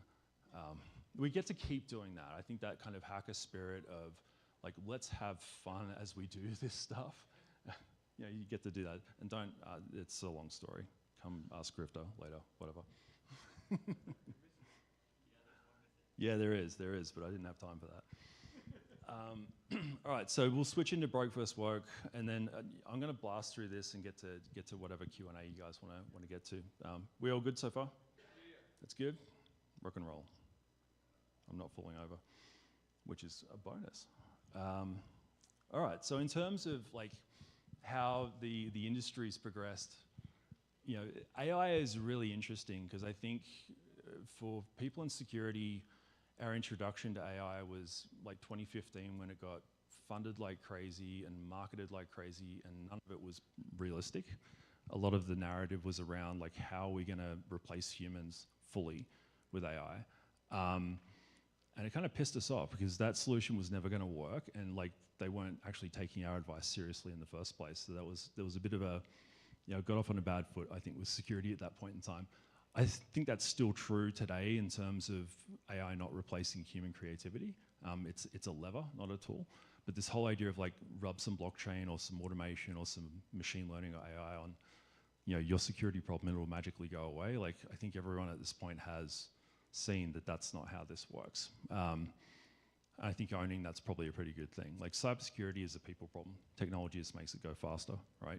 The adversary does it like that. We should do that too. We should think about it in that way. Second, a more perfect security solution is a better security solution. So this is for the folks that are trying to think of new ideas, disrupt, do all those kind of things. I think there is a tendency to try to solve the problem to 100%. I don't necessarily think that's always possible. I don't think it's really ever possible when you think about it at a system level, because even if we do achieve that, the bad guys just innovate past it, right? So how do you make a better security solution than the ones that exist today? To me, that's about making secure easy. Like, how do you make it easy for the people that you're working with to do the right thing that's going to be more secure for them and for their users, and to make insecure choices more obvious? So thinking about it as a design and a marketing problem, as well as obviously a technical one. That's a soapbox that I am happy to get back up on at another time when I've got more energy. One piece here is that, yeah, bug bounty payouts is a vanity metric. So Trent brought this up. I do think it's important for companies that are doing the bug bounty thing to basically celebrate that. Partly because it's encouraging the hackers to participate, it's rewarding and celebrating the hackers that have participated. To me, part of what it does as well is it kind of furthers this narrative that hackers are a part of the solution, not just a part of the problem. To me, that's actually a really important part there. But as Trent mentioned, the unintended consequences, you can kind of dust your hands off and say kind of job done at that point. I don't think that's the right way to do it. To me, a more rational way of approaching bug pricing is to look at it as, what is the required payout? How much do I need to offer to the market in order to get a P1 on this system? Because if it's $10,000 and I'm not getting any hits on that, and then I bump it up to 20,000 and I do, then all of a sudden I've figured out kind of a proxy metric of the overall cost to attack the company, which to me is a lot of what we're here to do, full stop, is to raise that price, right? Thinking about it in that way is just, some people do it. I think the really thoughtful organizations that have taken this type of model on, we do it, we help folk do that, but I think just in general, it's a good way to think about a lot of different things in security, because if you can attach a price to it, then all of a sudden, the business understands what's going on, and you can have like a productive and a rational conversation. Vulnerable disclosure programs is a virtue signal as the broke version of that. So, hey, look at me, I've just started a bug bounty or a VDP. I think marketing this stuff is actually still kind of a good thing to do, because enough people understand it that you can actually use it to create more trust, you can attract hackers, all that kind of stuff. If that's all you're doing it wrong. So if you're actually fixing things when they come in, all that kind of stuff, that's when you're starting to do it better. But to me, the better way to think about it overall is really, we're not going to, vulnerabilities are a product of the fact that humans are imperfect. We're creative and we're powerful, but we screw up sometimes. And then we use computers to magnify that mistake or that awesomeness, right? For as long as we're involved in doing that, there's going to be bugs. And some of those bugs are going to have benefits. And yeah, here we are. So the whole idea of using basically the admission that it signals that we're going to have vulnerabilities no matter how hard we try to prevent them to your entire organization, what that switches you into is this posture of humility where you can actually have open, productive conversations within the org around how you're going to get better at it, not do the whole ostrich risk management kind of try to deny it away thing. Assurance we get from pen testing is sufficient. So this whole idea of just, I've been through a checklist, we're good. I have a lot of feelings and thoughts on this one, just in general, because I think we're at a point where the pressure on actually demonstrating why we do what we do is increasing pretty rapidly at this point. But it's still something that gets asked of us. So to me, the solution is assurance and a focus on impact. If you can go through and say, cool, we've checked all the boxes that we need to check, but what we've also done is basically gone in as hard as we can to replicate the kind of risks or the kind of impacts that a legitimate threat actor could actually deliver. Red teaming, bug bounty, there's all sorts of different ways to achieve that, but I do think this whole idea of we've checked the boxes, we're good to go, that's something that needs to hopefully die in a fire at some point. And yeah, again, for the entrepreneurs and the innovators, the broke mindset is the big players have cybersecurity innovation sewn up. There's no room for me to do a thing. I could never impact this or influence this. I did.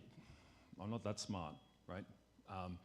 I think the thing is that the community that you've got around you, that's ultimately where you're going to get the answers from, and being able to bounce off your peers. I've got this wild idea.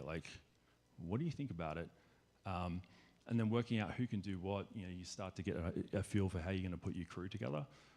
Part of what I wanted to do with BugCrowd was to take that general phenomena that exists in our community and find ways to plug it into all sorts of different problems. And even now in kind of more of an advising role there, that's still something that I think about outside of BugCrowd as well as a general thing that's really powerful. It's really important. I think this conference already understands that and takes advantage of it. So yeah, don't let the big fellas or the big players scare you off.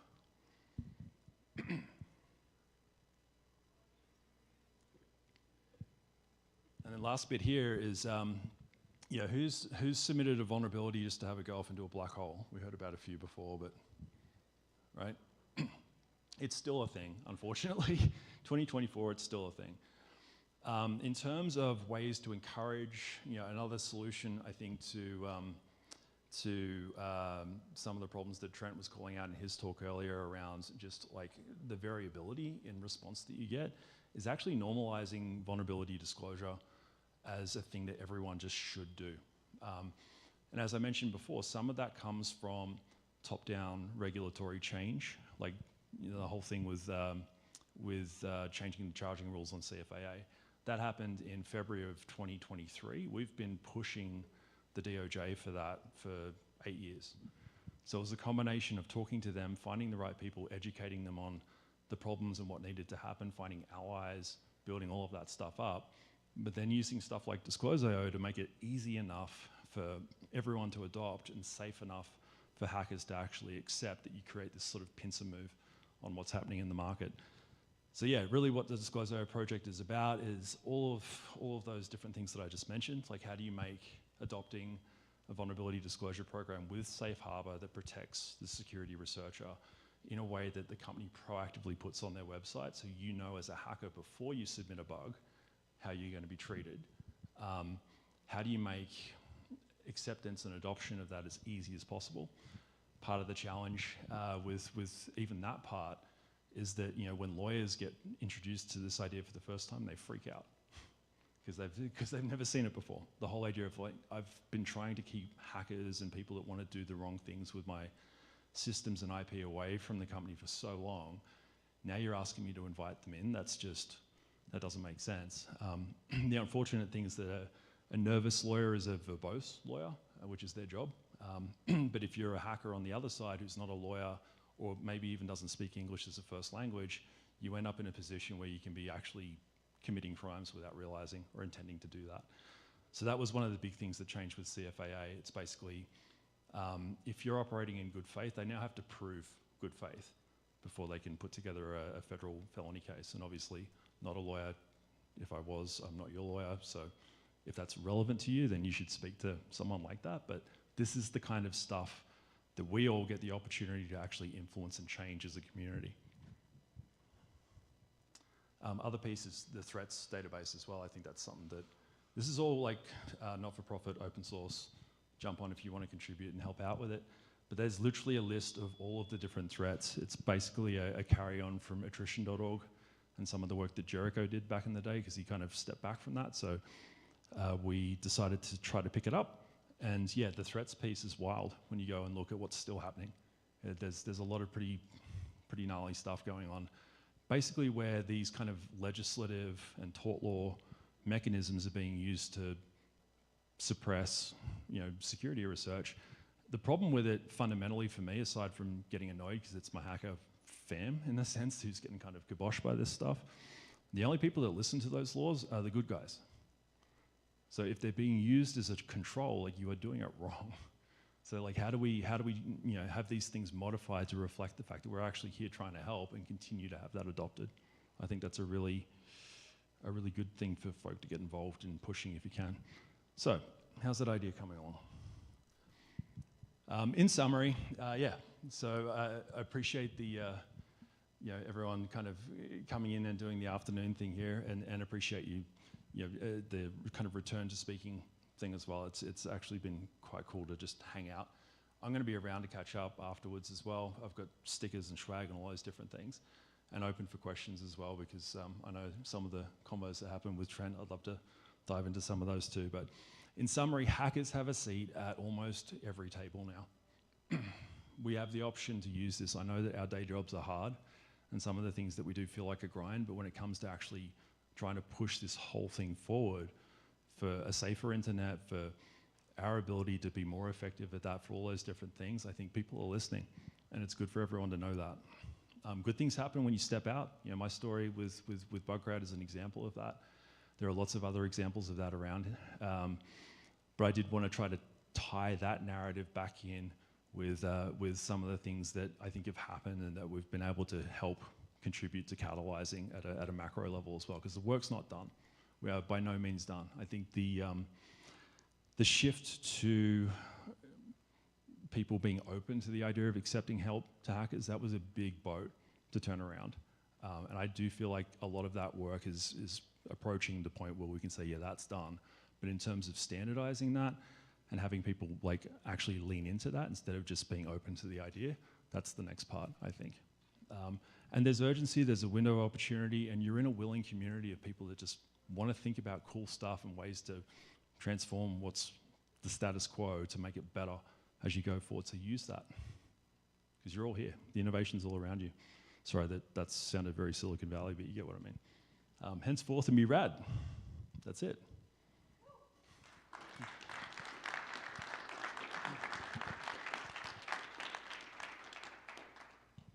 Any questions?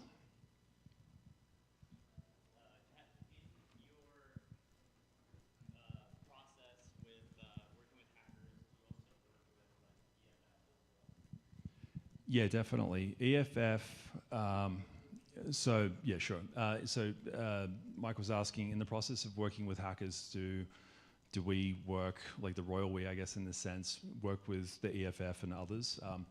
Yeah, there's a bunch of organizations like that around now. EFF's obviously, they're kind of well known. They've been doing this for a long time.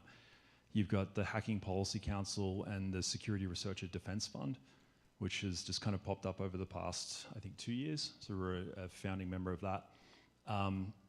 Yeah, really, like those folk are best for education and for jumping in when you need help, because all of a sudden you found yourself in a position as a hacker where you need a lawyer and you don't know who to ask or how to get one.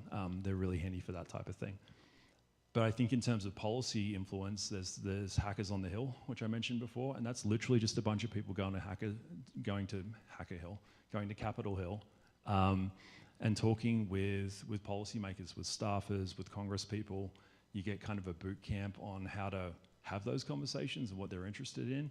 But then in reality, you just kind of get walked up into different offices and get to talk about the aspect of cybersecurity that's the thing that you're most passionate about. You get paired up with the staffer or the policymaker that's working on those type of things. And it's awesome, because the thing is, if we don't show up, it's not their fault, because they're better at policy than we are. But they can tend to write stuff that's kind of dumb from a tech standpoint, because we're better at tech than they are. So that whole opportunity, taking advantage of that, I think is a really good thing. Thank you. Anyone else? Yes, sir.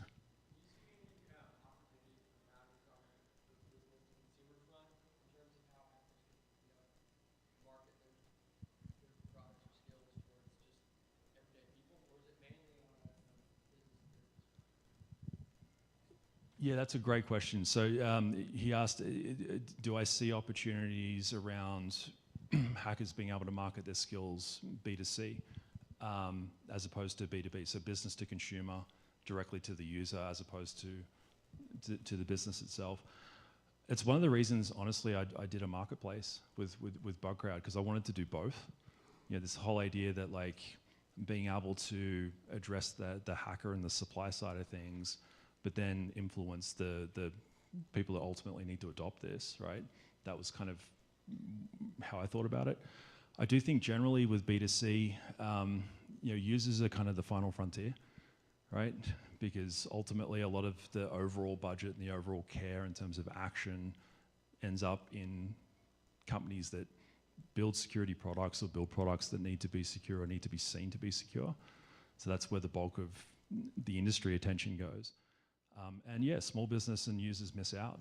So I do think a thing there, I mean, even like, listening to some of the incredible content creators like Jack's talk the other day, and some of the other folk around, like I see those kind of things as in some ways a B2C business, because what they're doing is getting out there and educating a broader audience that's not just us inside our echo chamber on what the hell's actually going on, and how can they actually think about that and start to make decisions that make them more secure. That's a huge gap. Like there's a lot of different things. I do think opportunities to help out with education, for example, like everyone who's basically below the security poverty line. I think that's an opportunity for hackers to jump in, and I think B2C opportunities will kind of pop out of that. That's a system level answer, but hopefully that helps. Yeah. Yes, sir. Yeah, yell at me now? No.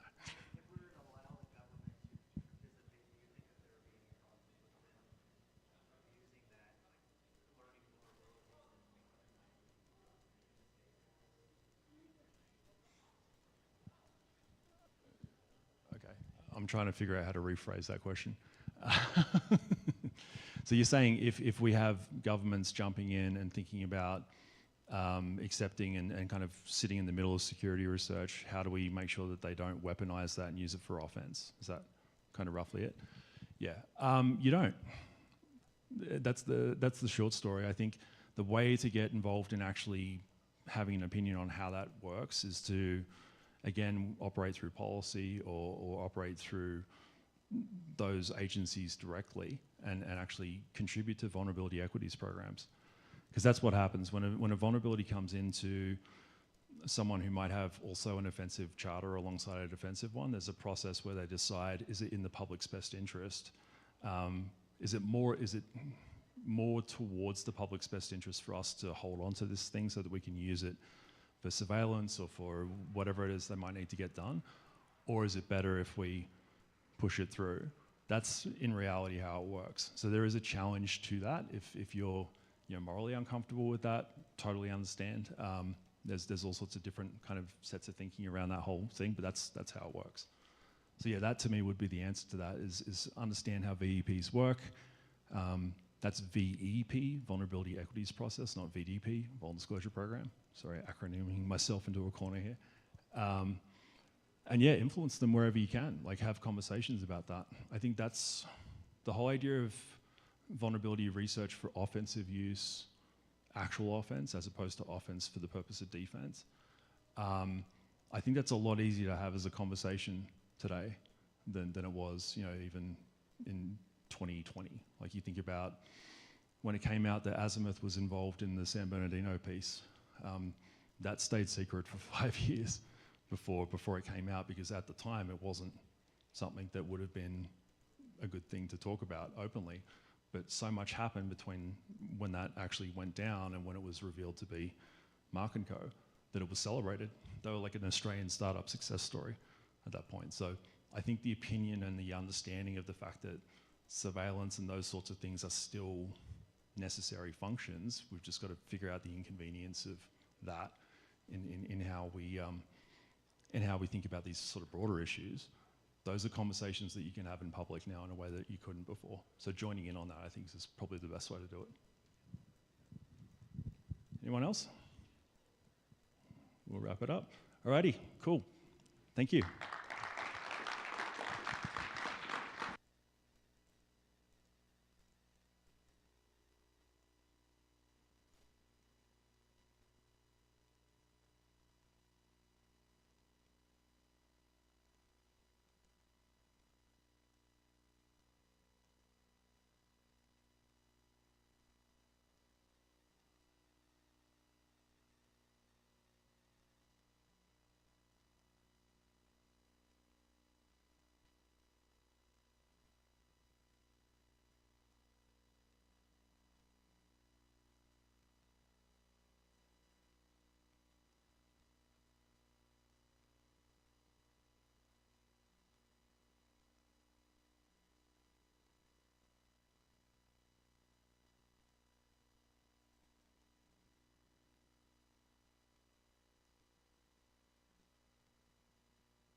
Now oh, this is on. Do you have?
Yeah.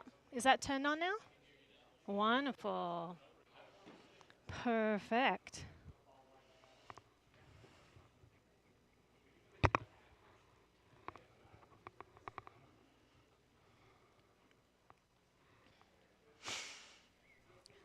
Dun dun dun.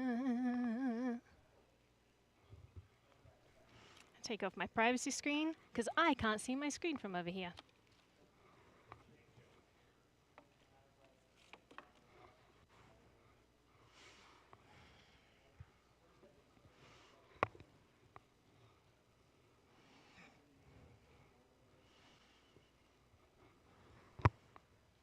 Let me know. We're good to go. Wonderful.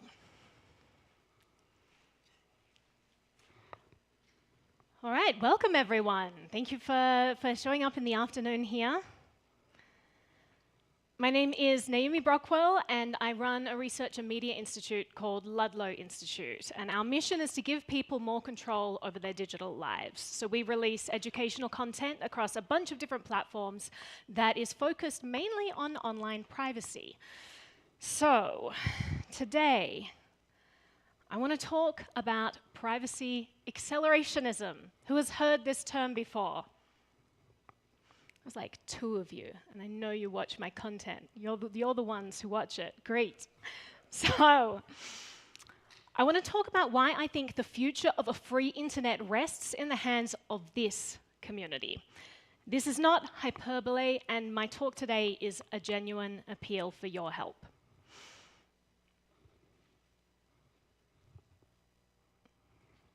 And you're going to have to hold on, because I'm not going to explain privacy accelerationism until the very end. But it's like, just think of it as this really amazing build-up. So who here thinks privacy is important? There's a lot of hands. That makes me really, really happy. And it makes sense, because this is a group of people who understand the value of privacy. If you're red team, your job is to stay hidden in a network so you can find vulnerabilities, right? So privacy is essential for you to do your job. If you're blue team, you'll probably be in situations where you need to ensure that a hostile entity in a network isn't tipped off that you're onto them. So, privacy is essential for you too. In both these situations, privacy is power. Privacy is leverage. So who else in a society needs privacy? Put your hand up or shout them out. Who needs privacy? Everyone. Correct. Correct answer. Who needs privacy? Anyone? Anyone else? Teachers need privacy. Children need privacy. Huh? Workers need privacy. Yeah, we got whistleblowers need privacy, activists need privacy, human rights workers need privacy, lawyers need privacy, journalists need privacy, right? Journalists, that's an interesting one. Look at this. There's an entire Wikipedia page just filled with a giant list of all the journalists and media workers who've been killed in Mexico alone for the work that they've done, for exposing government corruption and violence amongst drug cartels. People need privacy for survival. People living under oppressive regimes need privacy. So we understand that privacy is really important for a lot of people. But unfortunately, that is not the current narrative that you hear from the overwhelming majority of people. Who can guess what the most common response is that I get when I talk about some sort of privacy leak or I advocate for some sort of privacy tool? Who thinks they know what the response is? I don't have anything to hide. Absolutely correct. I have nothing to hide. This is the pervasive narrative that I hear over and over, and that I know you have heard over and over. Who's heard this? Who's heard I have nothing to hide? Yeah, it's pervasive. Yet we just made a list of countless people to whom privacy is incredibly important. So let's dive into this kind of disjunct here, right? We know that privacy is important to political opponents in an autocratic regime who is, if they're being targeted by the sitting regime. We know that privacy is important for human rights workers trying to free persecuted people. It's important to a woman hiding from her ex-lover who's turned into a stalker, to an activist who's trying to communicate privately with other protesters who are trying to fight for change in society, to the person who just lives on the fringes of society, who doesn't fit into social norms, and who just wants to live their life free of harassment.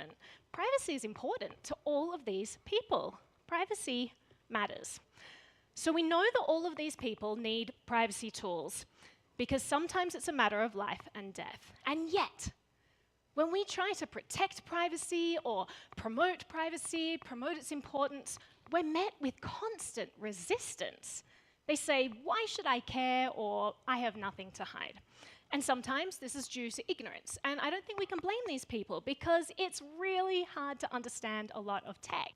We have governments and corporations who are deliberately trying to obfuscate how much information they're collecting about people. So it's really difficult for the average person to understand what's actually going on. And if we don't have proper understanding, then this naturally is going to lead to complacency. And that's what we're facing right now, total complacency in society. But whatever the reason for this pushback, we're at a time where we need more people on our side, pushing out tools, getting them into more hands, so that this balance of power across societies remains in check. Yet we have this mass of people working against us, telling us that people shouldn't care.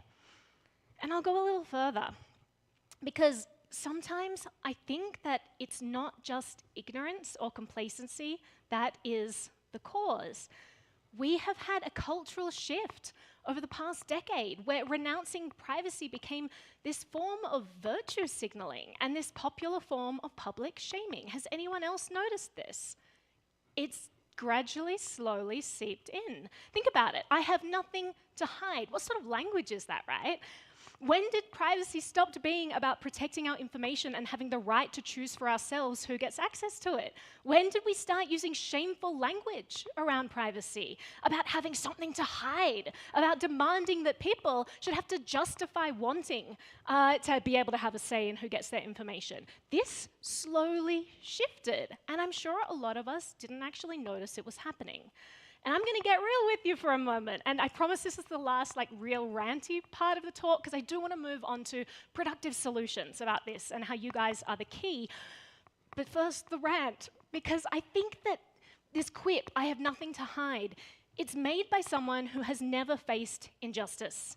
It is made by someone who is privileged enough to have never lived under oppression, by someone who has never joined in the fight against bad laws or systemic abuse, who never plans to in the future, no matter how bad laws in society might get.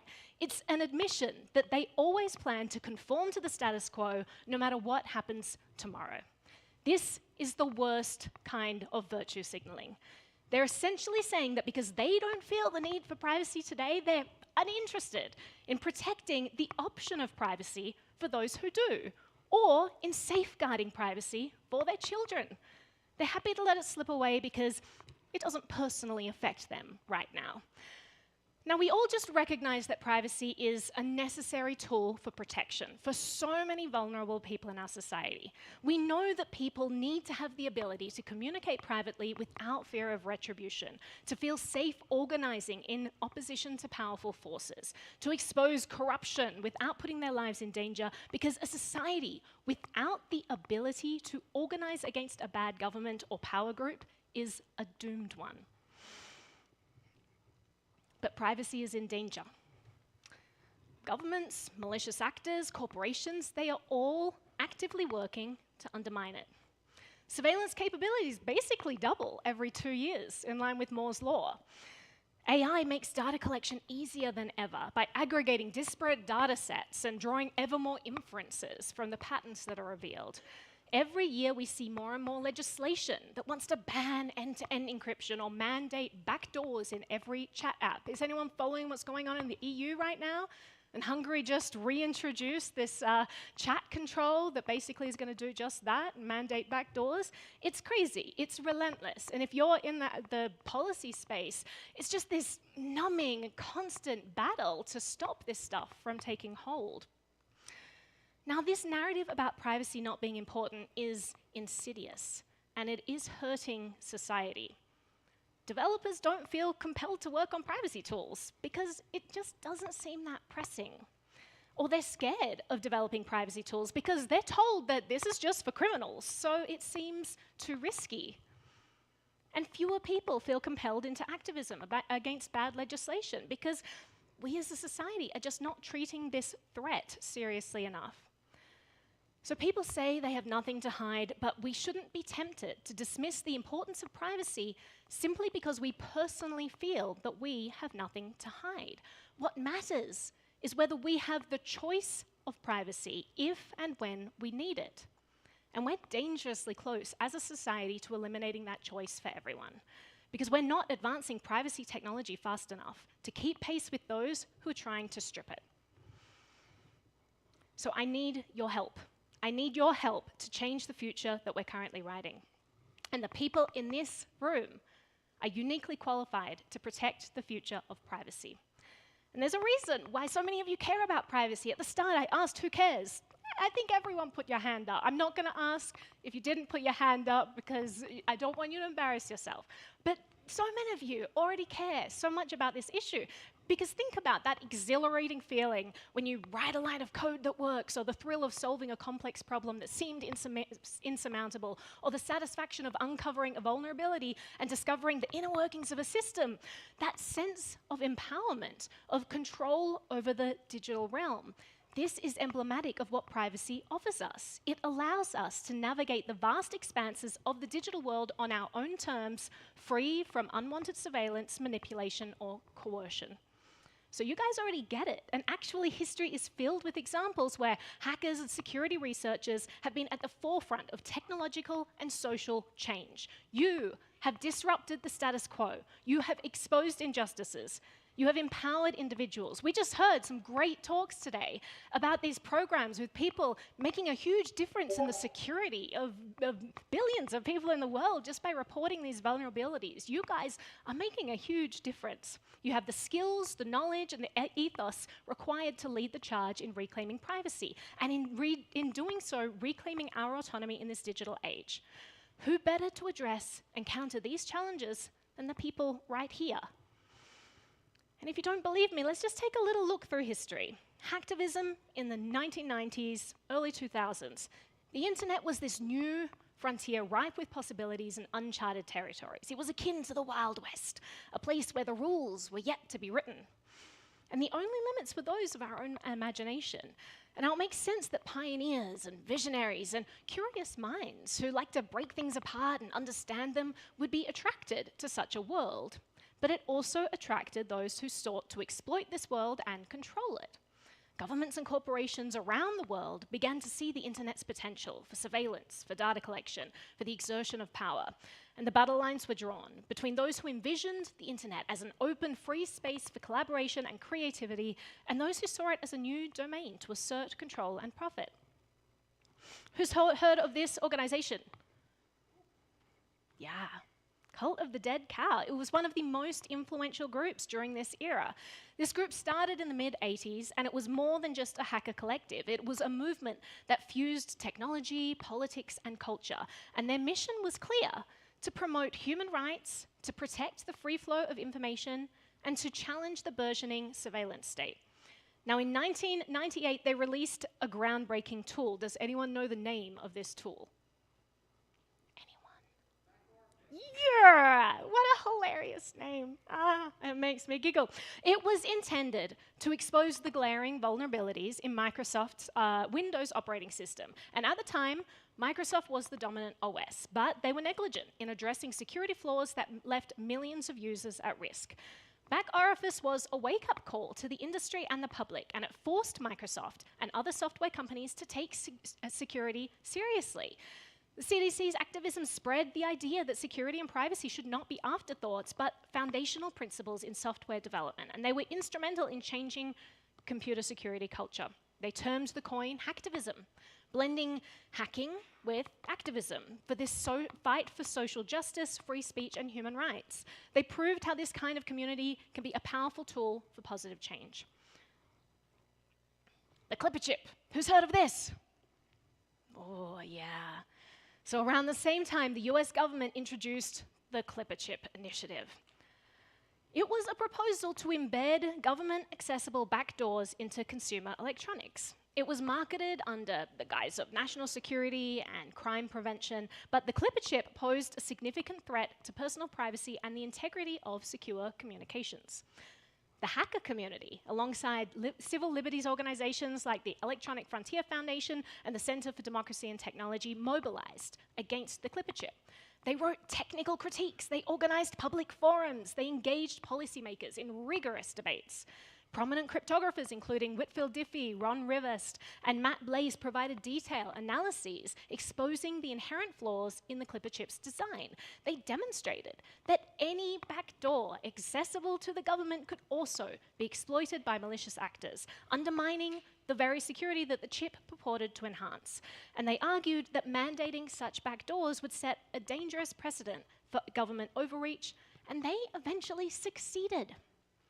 In 1996, due to pushback and research from the community, computer security experts and enthusiasts, the government abandoned the Clipper chip initiative. Again, the power of informed, coordinated action from communities like this one have changed history. Who knows who this man is? Yes, it's Phil Zimmermann. So there are the cypherpunks, people like Phil Zimmermann, the creator of PGP, who helped shift encryption from being classified as a regulated munition to a tool that safeguards internet security and accessibility for all. Again, a giant fight that's known now as the first crypto wars, and they won. This is all really good news. It's great news for us. As a result of cultural shifts from hacker and cybersecurity communities over the decades, we've seen companies place increasing importance on security with things like responsible disclosure emerging. We've seen the emergence of bug bounty programs, but after Trent's talk, they could probably use some improving. You guys also have the power to change all of that too. But they at least exist now thanks to your efforts, so let's keep going. This community has had a long tradition of holding companies accountable, changing cultural perceptions, and fighting bad government action.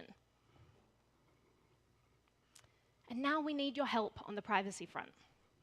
And even if one person in this room decides after this talk to contribute to this cause, that's a success because every little bit counts.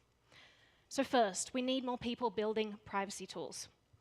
Contributing to open source projects can make sure privacy tools are accessible to everyone. Projects like Tor, now in collaboration with Tails, another really awesome operating system, Graphene OS, VeraCrypt, these have all been instrumental in advancing privacy. Who here currently contributes to any open source projects? That's very few people. Who here would have the skill to? Probably a lot more. Yeah.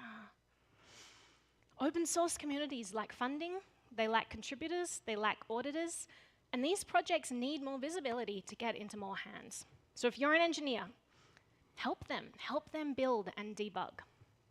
If you're a security researcher, you can help with audits. We often assume that open source tools are being thoroughly audited, but that is often not the case. One striking example, who can think of like probably the most striking example in history? Anyone? Heartbleed. Yeah. A major security flaw in SSL, TLS, and which is one of the internet's most critical privacy tools, but it had a bug that went unnoticed for years, even though SSL was holding up much of the internet, right? Heartbleed was devastating, and shockingly, the code was actually being maintained by someone who was earning about $2,000 a year in donations, something that was the backbone of the internet, and this one maintainer, $2,000 a year. That's crazy. No one was auditing this code. He just didn't have the resources in order to make sure that a giant critical vulnerability like this was secure. So we can all contribute to things like that. We can't assume that someone else is checking the code. And any small contribution that we make to auditing and maintaining these tools truly do matter. Now, if you're a user, help give feedback on the UX and design. Understand that these tools need to be usable by non-technical people, so making them easy to understand is essential. And also, because most users aren't going to share your level of technical expertise, see where you can make sure that the default settings maximize privacy. The less room for error on the part of users, the better. And if you don't code, you can absolutely still contribute to all of this.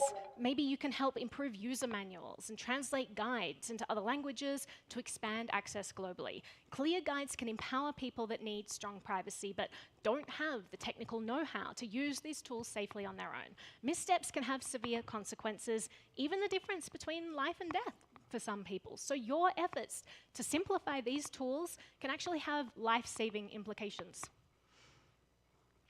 And if you don't think you're best suited for writing guides or coding, just spreading awareness that some of these tools exist is super important. It gets them into more hands, it gets more people using them. Now, sometimes we forget that the average person is just completely unaware of that any of these tools exist. They don't know that private email exists, right? And I'm guilty of this. I make long-form tutorials about things like setting up a SAINTCON proxy server and catering to people in this technical bubble. I often forget I'm in a bubble. And then I started creating a TikTok channel, which is basically my other content, but I put on like weird costumes, do voices, and turn them into sketches, and they're completely silly. It's just, yeah, I have the serious content, and then I kind of had this throwaway stuff. But it turns out that the premise behind it was the same, right? I wanted to teach people how their tech works and about better tools that they can use. And I wanted to start at the absolute beginning. Like, yes, Gmail can read your emails. And it was a total wake-up call for me, right? People were shocked at revelations like this. What? My email is not private? They had no idea, right? So this attracted a completely different audience. And honestly, most people are like this. Most people are on the I have nothing to hide bandwagon. They don't understand the importance of privacy. They don't understand that other privacy tools and alternatives exist. So I realized that we have our work cut out for us. So education is imperative. 10 years ago, we didn't have great privacy tools. And today, people can basically swap out every service they use for a more private alternative, for ones that respect them as users. But people have to know that they exist first. Research, huge area. So just like people do a ton of research into security vulnerabilities, they can also uncover hidden surveillance mechanisms in systems. Like for example, in the mid-2010s, researchers discovered that certain smartphones were secretly sending user data to servers in China. And this data included text messages, call logs, location information. The disclosure led to public outcry, regulatory scrutiny, and pressure on manufacturers to rectify the issue. And it also raised awareness about supply chain security and the need for transparency in software components. So by bringing such issues to light, we can hold companies accountable and we can push for higher standards in protecting user privacy. So if you're publishing research, I know there are a lot of researchers here, please let me know so I can help amplify your work. We need more people to know about this stuff. Then there's financial support. I think FOSS is great because it means that tools are available for everyone, regardless of how much money they have, regardless of where in the world they are.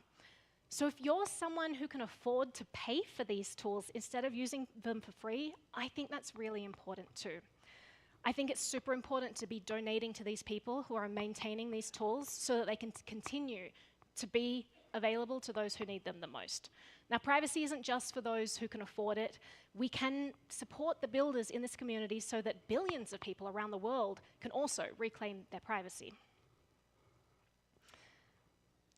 Changing culture. I think this is the final area where we can make a huge impact, starting with company culture. Change it from within. If you work for a large company, advocate for privacy by design. Embed privacy into products from the start if you can. Promote data minimization, transparency, consent. Your industry might be able to completely change industry standards. You might have that ability.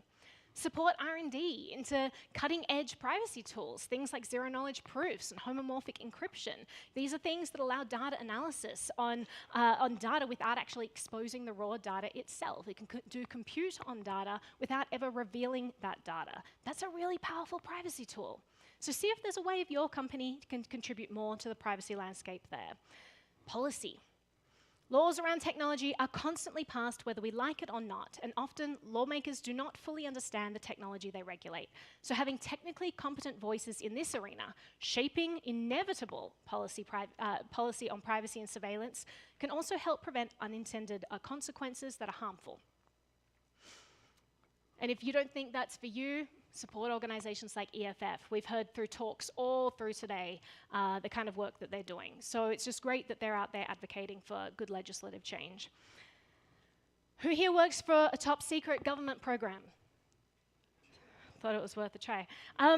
So we're really close to a giant NSA data center, and I'm sure there are a lot of people in government who are here at this conference. You guys have a role in this. You have a big role. We have an infrastructure of systemic surveillance, and some people are okay with this because it's controlled by the good guys. But just hoping that the wrong person doesn't get control is not a robust safety strategy. We need accountability in order to prevent abuses of power, and you might be someone who can make sure that there's always accountability. That may be a role that you can play. And in a free and open society, we also rely on transparent discussion to ensure that those in power don't steer the country in directions that citizens disapprove of. So if you're in a position to reaffirm the value of public discourse around the kinds of weapons that governments are using in our name, you could be a real force for good. This is an important one. All right, I want to get some answers from the audience because I think making conscious choices in our own lives to choose products that are trying to protect people is super important. So what are some privacy tools people can start using today? Who uses any privacy tools? What do you use? Simple X, interesting. So a chat program, people often recommend it if they're not using Signal or maybe they like Session or whatever, but these kinds of private messaging tools that are end-to-end encrypted, super interesting, right? What are some other tools? Signal, another great open source end-to-end encrypted messengers. They do an amazing job even mitigating any metadata leaks and things like GIFs and stickers. They're just really great clamping down on privacy leaks. Any other tools? Privacy Badger, all right, these are all amazing tools, right? That's Mozilla Foundation, right? Privacy, EFF, right. So look at some of these tools that these organizations are coming out with, right? We've got, like, what kind of browser do people use? Please don't say Chrome. There's not a privacy option. Chrome with you, okay, you. Origin, totally passes. uBlock Origin, you get away with that one. Let's just eliminate that first part. Probably the most egregious privacy offender out there is Chrome. Ditch that. But uBlock Origin, amazing tool.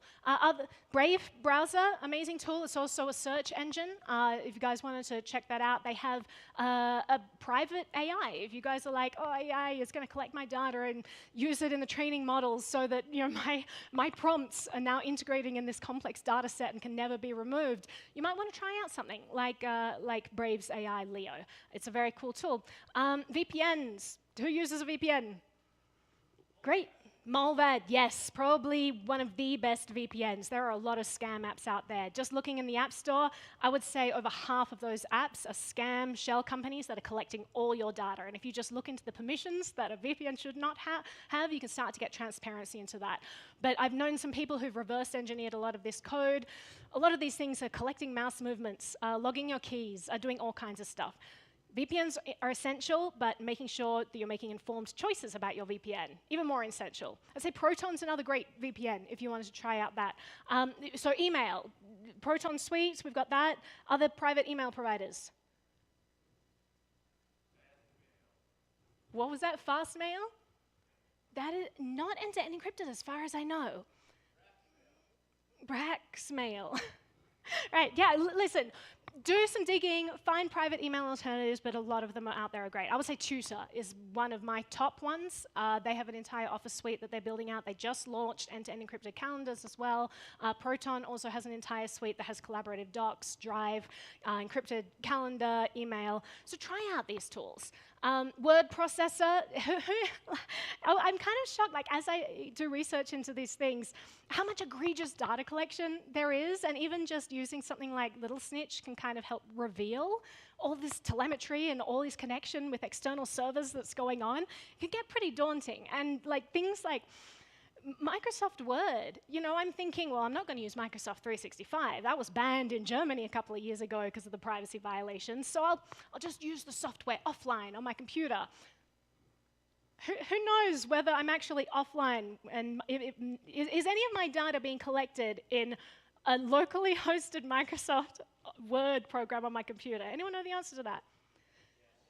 All of it, yeah. It downloads simultaneously a program called ARIA, and ARIA's job is to collect the stuff you're doing while you're using the project, and then when you reconnect to the internet, then it sends it all out. So all this stuff's our machines that we're unaware of, all this data collection. And I think we need to push back. We need to stop saying that this is okay. We need to stop normalizing this pervasive data collection that's being scooped up by data brokers who are also selling to governments all over the world. And we need to reaffirm that privacy is a value. So by choosing companies that spy on us, we push companies that actually respect their users' privacy out of the market, because no one uses them, and so they stop existing. And so we need to start making better choices and supporting those people who are trying to support us. Alternatively, choosing privacy-focused tools sends a market signal that this is something that we value. It encourages more companies to start to offer these tools. It inspires those around us to care. Who will still chat with their friends on Twitter DMs without end-to-end encryption? Because they did add the offer, but it's like hidden in the settings. Who still uses social media and SMS to chat with people in their life? I bet a lot of you, yeah. I think you guys can be a positive force for change just by getting those people in your immediate circle to move to more private platforms, and just recognize that, people say things like, I really have to download another app, how annoying. And you look at their phone, they have like 700 apps, and one of them is like a leaf recognition device where you take photos of plants. It's like, come on, you won't download Signal, but you'll download this app by some obscure developer that takes photos of leaves. So I think that you can work on them. I think you can convince them. I think we just have to try a little harder. So finally, when people tell us that they have nothing to hide, we need to change their mind. This isn't about something to hide. The battle is about safeguarding our choice of privacy, regardless of whether we choose to use it. Privacy is about getting to decide for ourselves who gets our data. The alternative is no longer having the option of privacy, where countless entities get deep inside into everything about our lives. And the implications of this are profound. It is a fundamental shift in how power is exercised in society. When our actions and decisions are guided by algorithms and manipulated, our autonomy is compromised. Privacy becomes not just about hiding information, but about preserving the freedom to think and act independently. It's about safeguarding the very essence of what makes us human, our ability to make choices based on our own values and reasoning. Pervasive surveillance also alters the very fabric of society. The knowledge or even the suspicion that we are being watched leads to self-censorship. People become hesitant to explore ideas, to express opinions. Creativity and innovation suffer when individuals fear that their actions are being scrutinized and possibly misinterpreted. The suppression of dissenting voices and the homogenization of thought, it stifles progress and societal advancement. And of course, there are political consequences, right? Who saw this picture circulate during the Hong Kong protests? So we saw lines of people trying to pay with cash to use the subway systems, knowing that the surveillance of electronic purchases would tie them to the scene of protests. Today, since the implementation of national security law, opposition parties were disbanded, independent media outlets shut down, and activists jailed. Throughout China, pervasive surveillance makes political opposition and dissent incredibly difficult. Then, during the 2011 Arab Spring, activists relied on social media to organize protests and disseminate information. However, governments adapted quickly, using the same platforms to monitor and crack down on dissent. Activists were tracked, arrested, and in some cases, subject to torture and extrajudicial killings. Anyone read this book? It's fantastic. It's by Laurent Richard and Sandrine Rigaud. It's called Pegasus, and it dives into the details of the kinds of activists and journalists who were targeted with Pegasus because of their work. It's fascinating. It just dives into the stories that they were writing and how this tool was used to basically hunt them down for the work that they were doing by authoritarian regimes around the world. And so they give countless examples of people who are killed for trying to expose corruption and powerful entities. It just further goes to show how much people around the world need privacy. So shifting culture. Despite this reality, we currently see a trend where people are shamed for wanting privacy, and where we're told that if you're using privacy tools to hide things, you must be a criminal. Pushing back against this culture is just as important as building and proliferating privacy tools themselves. So we stand at a critical juncture. The erosion of privacy is not a distant threat. It is happening right now. And we can pave the way to a better future where everyone feels safe, not just those who feel that they have nothing to hide because they happen to be comfortable existing within the norms that society has pushed on them. If we relegate the principle of privacy to the fringes of society, we reduce the number of developers willing to work on privacy tools. We stop having educators willing to teach people about them. So instead, let's make sure that we're headed towards a future where tech and privacy can continue to coexist freely. So at the start, I said I'd talk about being a privacy accelerationist, or PRIVAC. So let's finish with that now. Being a privacy accelerationist means fighting to support privacy tools today so that they can continue to exist. It means making sure that they get into the hands of as many people as possible so that everyone can have access, regardless of their wealth or technical expertise. It means fighting against bad legislation that aims to strip us of the choice of privacy, which we are dangerously close to having happen right now. It means pushing back against the cultural shift that is turning privacy into a pariah. We need to stop normalizing pervasive surveillance and remind people that privacy is a good thing that helps maintain a balance in society and protect those who are most vulnerable. Being a privacy accelerationist means actively leaning into this fight now. We can no longer afford to wait for people to wake up to what's at stake. We need to act now and accelerate and safeguard privacy. So please join me. If you can, join me in accelerating privacy. Thank you so much.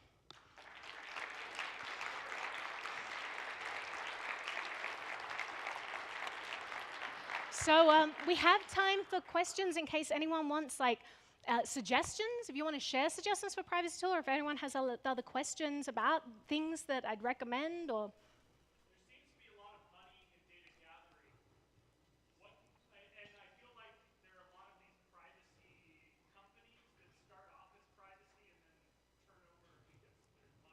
mm-hmm.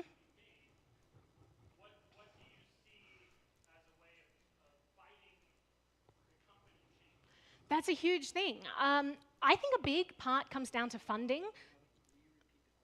Oh, so for people who didn't hear, I'll focus on the second part, then I'll have you repeat the first part. There's a changeover of companies who start out with privacy tools, and then they realize that they can switch over to being non-private and make more money. How do we stop that? So it all comes down to funding, right? I think that we started out in this internet era expecting free tooling and kind of having this resistance against any platform that charged us. You know, why would I want to pay? And we didn't realize that we were paying. We were just paying with our data instead of our money. And so now starting to make people aware that they're going to be paying for this tool, they just should choose which method of payment they want is super important. People need to understand the value of their data. So there are a lot of examples of companies. I'm not gonna name and shame them, but they've started out with this privacy tooling. I don't think we should shame them, because a lot of these companies that could not support themselves by offering privacy tools, that should be a wake-up call to us. You know, we're not using them.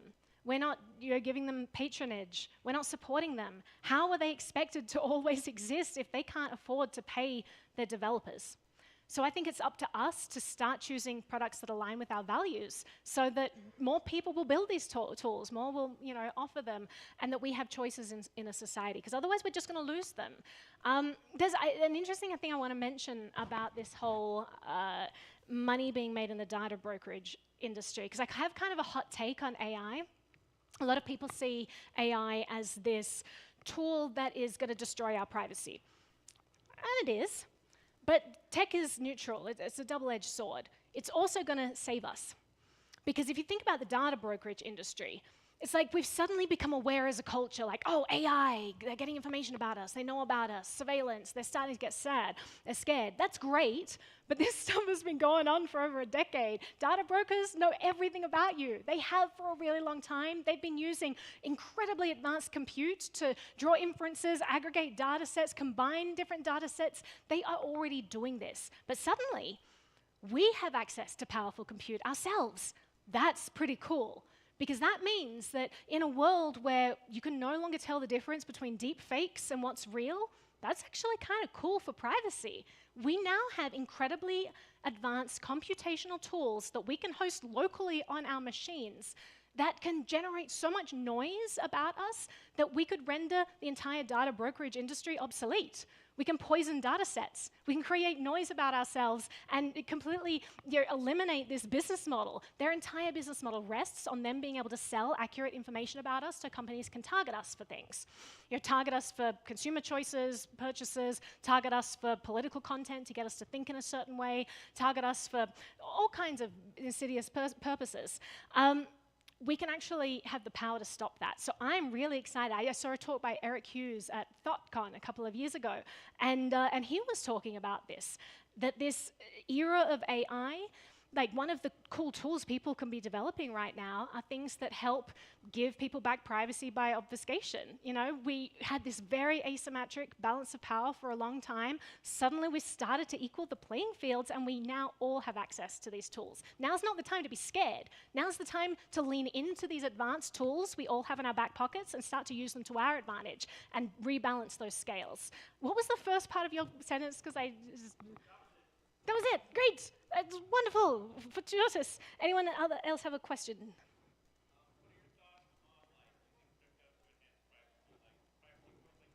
Yeah. Great question. So the traditional financial system is completely surveilled.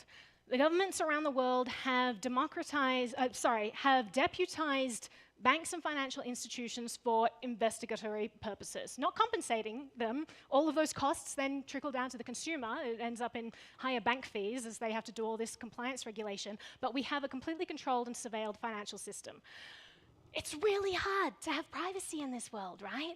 And it's become normalized, and that's an issue.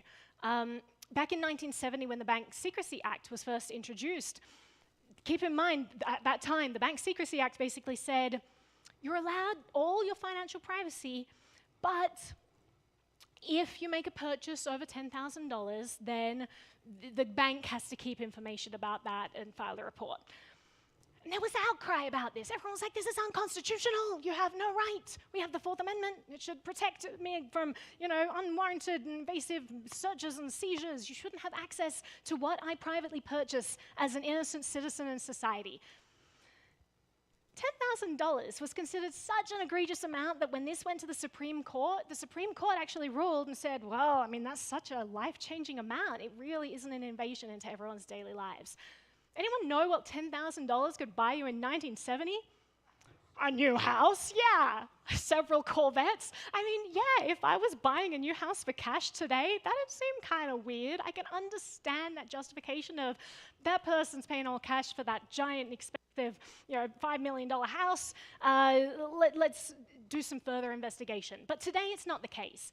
Now we're saying that every single person warrants further investigation, and it's been expanded, right? So the Nuncio Wiley Anti-Money Laundering Act basically then made it illegal for banks to even tell consumers that they were having all these SARs, suspicious activity reports, filed against them. They expanded the scope of what warranted a SAR. It's no longer $10,000. It's actually anything that the bank deems potentially suspicious.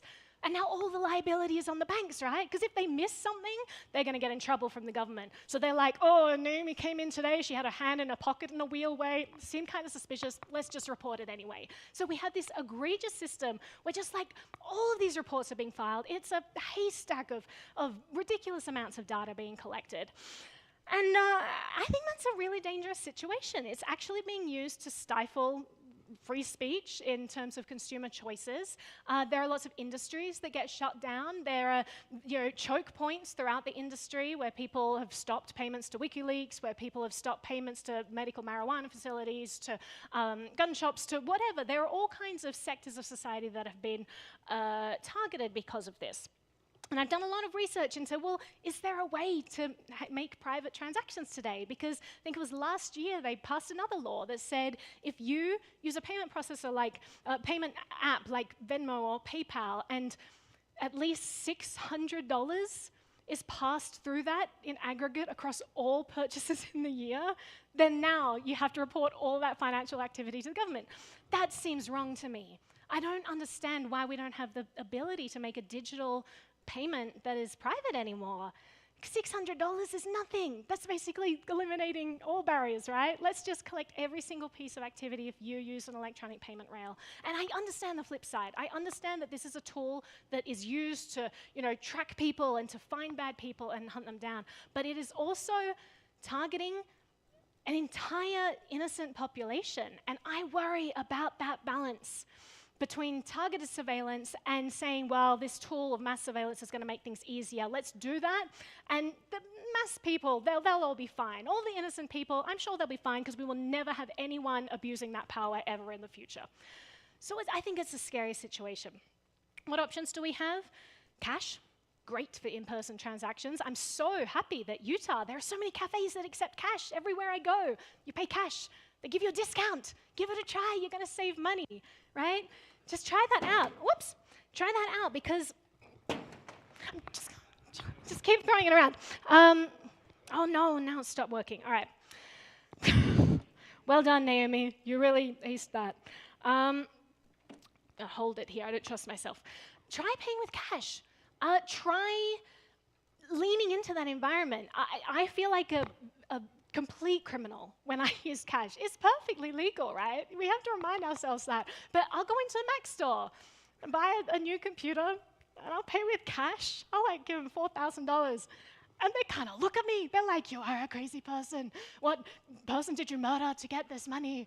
How have you been hurting society? And it's like, guys, cash used to be something everyone used, and suddenly, again, it's become this pariah. Privacy's become this pariah. I think we need to reclaim cash. Unfortunately, it's not going to happen, and things are only going to continue in the opposite direction. We're going to have CBDCs, programmable money, that is going to make it ever easier to track all purchases. Other alternative methods if we don't have cash, gift cards, but generally they're very limited. And if you want to do a prepaid Visa card, they generally cap out at about $200, and you got to pay $6 for every new card. A lot of them are not refillable. A lot of limitations there, just not practical.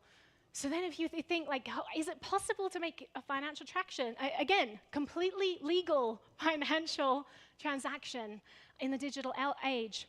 It's becoming impossible with the traditional financial system, but we have alternative financial systems now. And a lot of people who watch my channel, they hate crypto. And I get it, because it's volatile, and it was kind of this invented thing, and it's like, where's the value? Because we're so used to money being backed by something. We're used to gold backing the US dollar. And I think we need to reframe our understanding of money. And for me, I think maybe this crowd will understand it a little more, because we understand the value of ones and zeros, right? A lot of people are like, it doesn't exist, therefore it's not real. It's like, okay, and they're like, it doesn't exist and it has no value. It's like, because it's just ones and zeros. It's like, do you have any idea how valuable ones and zeros are today? Ones and zeros rule our society. Software is incredibly valuable. So I think we need to reframe our thinking. And I think that despite all of the downsides of crypto, and I think there are just a ton of them, it is the only possible method today that I know of to make electronic purchases privately. And not all crypto. A lot of crypto is really, really, really terrible. A lot of it is scammy. You've got to wade through this cesspool of people trying to rip you off and sell you a meme coin that's going to pump, and then the next day you're going to be destroyed. It's a crazy world out there. But there are projects that are privacy focused, that are created entirely to allow you to make online purchases privately. I think they're worth exploring, even if you're hesitant about the entire crypto scene. I get it. There are a lot of downsides, but start looking into it. Start exploring this world, because if you want to continue to be able to have financial privacy in this increasingly surveilled digital world, you're going to need to be able to navigate the crypto landscape. It's going to be the only option available to us. So yeah, I don't know, that was a very long-winded rant. I love these rants. Someone's like, here's the thing, and I'm like, oh, I'm passionate about that. Of course you are. You just gave a talk about it. So yeah, I hope that answered your question. How am I going for time? Is there 10 minutes? Any more questions?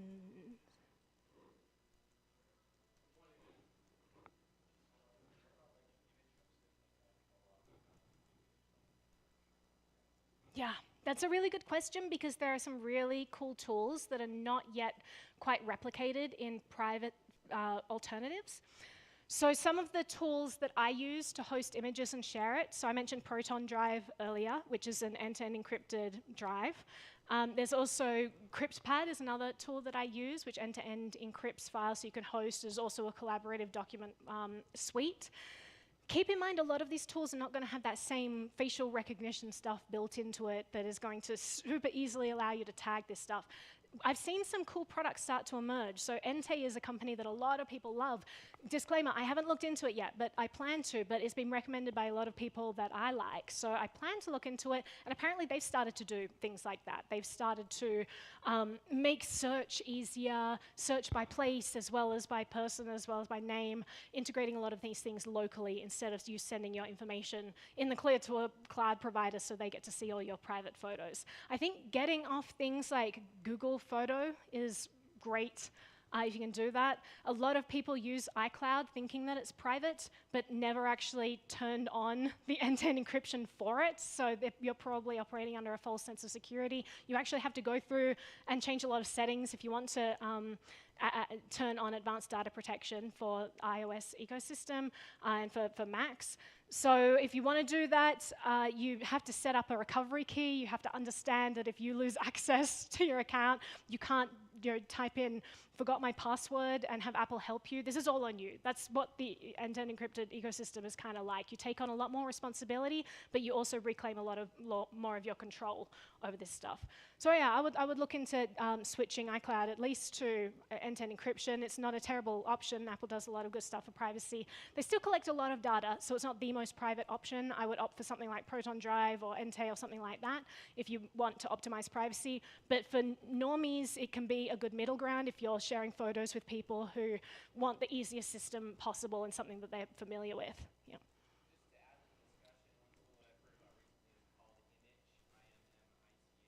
Image. I've heard of that one too, yeah. Do you use that?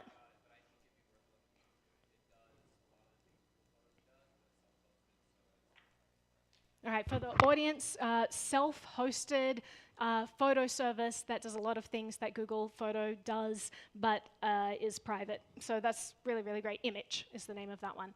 Anyone else want suggestions for different tools or recommendations? All right, I think we're done then.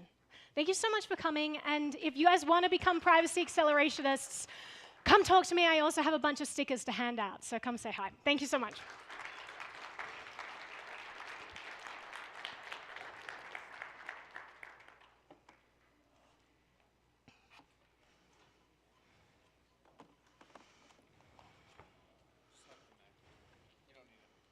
Just throw it out. Thank you. Oh yeah, I'll grab that for you. Thanks, guys. Thanks for being here. Hi. Oh, I want a card.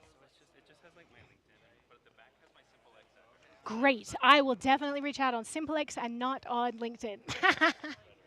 Much better. Seth. Great. Lovely to meet you, Seth. Do you want a sticker? Give me 2 seconds, and I'm going to give you... Oh, yeah? Uh-huh. Oh, that's great. I am all tied up with things, and I don't know how to extricate myself from this electronic maze I created. Oh, that's still... Thanks so much for being here. Yeah. Okay.